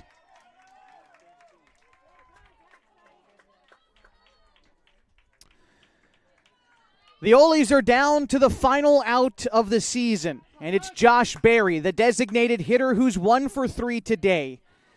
He struck out twice, but sandwiched in there is a single and a run scored in the 4th inning. He's trying to come up with the spark needed for a 2-out rally for the Olies, but the Falcons are trying to slam the door and earn a state championship. The pitch misses inside, 1-0. After Berry, if the game continues, it's Caleb Van Ordstrand. Colin Takini playing a little bit over to the left. Connor Shively playing short straight away. The 1-0 is a strike knee high over the plate, 1-1. Josh Berry bats .398 this summer for the Olies. He's their last hope. The right-handed batter from Junction City High School. Here's the pitch. It misses high and in, 2-1. Graduated in 2025. This would be his last year eligible for Single-A Legion baseball. Set is Glidden in the 2-1. Here he comes. Bounces to the plate, 3-1. Runner at first is Bear. At second, it's Vaughn. Glidden has fallen behind in the count, 3-1. Going to offer a challenge pitch to Berry here. Glidden set. Here it comes. That misses. And the bases are loaded today for Eugene for the 3rd time. Vaughn to 3rd. Bear to 2nd. Berry to 1st. It's been 3 walks to load the bases for the Falcons here in the bottom of the 7th. Caleb Van Ordstrand. Now the onus is on him to continue the ball game. The pitch. Strike 1. Outside corner. Van Ordstrand stares at it to fall behind. He struck out a couple of times today. He's also walked once. On deck, if the game continues, is Gavin Bush. Here's the 0-1. Glidden watches, he fires in strike 2, a fastball on the outside corner. And Glidden is ahead. Glidden comes set. The Olies down to their final strike. The pitch from Glidden is going to miss upstairs. We'll do it again. 1-2. Glidden looks in, gets the sign from Jacoby Takini. Glidden set. He kicks. He fires. He misses the zone for ball 2.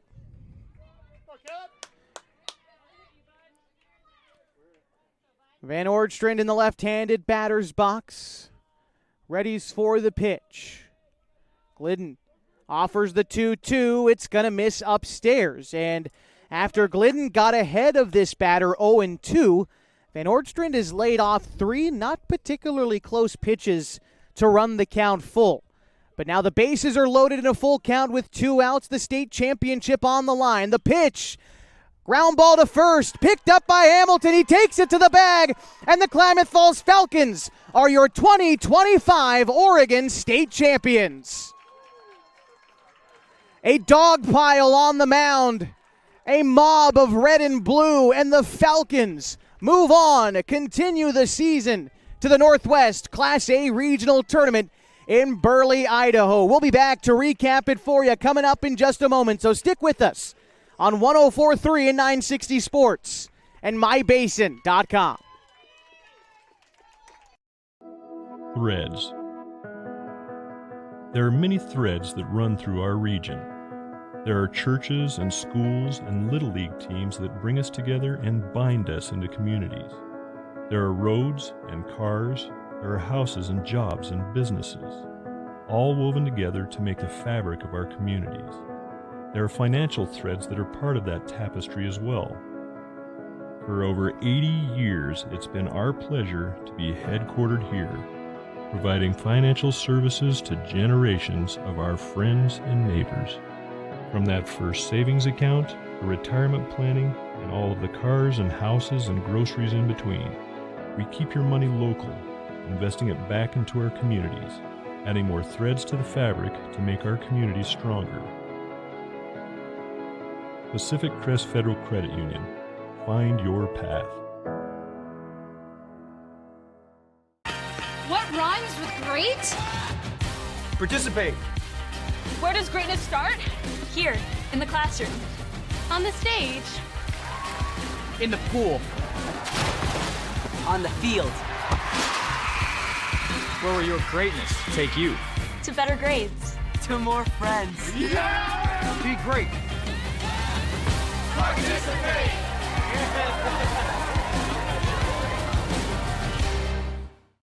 Introducing Smith Bates Marcom Solutions, your trusted partner in marketing and communication. We specialize in crafting compelling campaigns, eye-catching graphics, and impactful branding materials. Smith Bates is like working with dependable friends. They always help us build our professional image. Through the innovative strategies that the team at Smith Bates suggested, we've been able to give the brand at Calor the boost that it desperately needed. Unlock your potential with Smith Bates Marcom Solutions.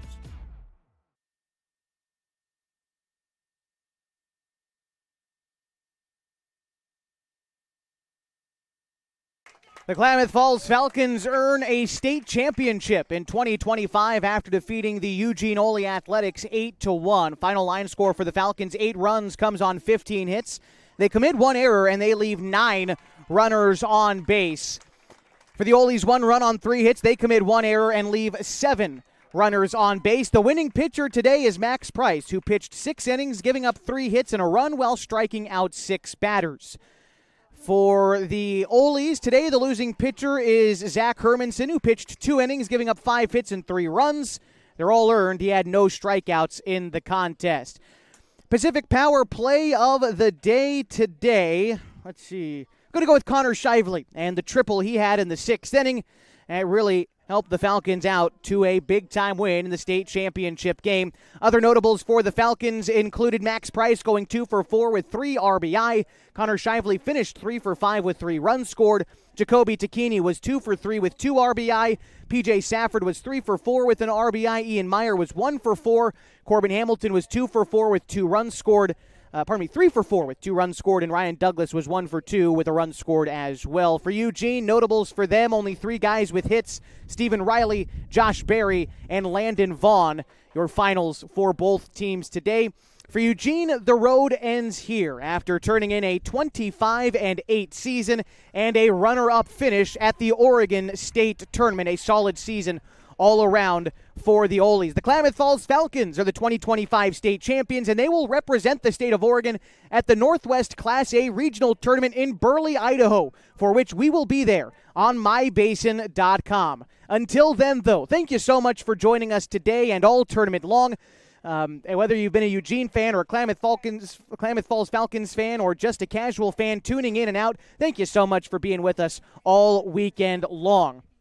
Thanks to both head coaches, Sean Teeters for the Falcons, along with KJ Strickland for the Olies, along with the tournament director here, Tyson Wolf, and everybody else involved with making this tournament possible. It's been a great experience for me as a broadcaster, and I'm sure for the boys down there on the field as well. Once again, the final score is 8-1. The Klamath Falls Falcons are the state champions. Thanks again for joining us today. My name is Josh Eldridge. Hope you have a great rest of your Sunday afternoon. So long and good night from the yard at Eagle Point High School.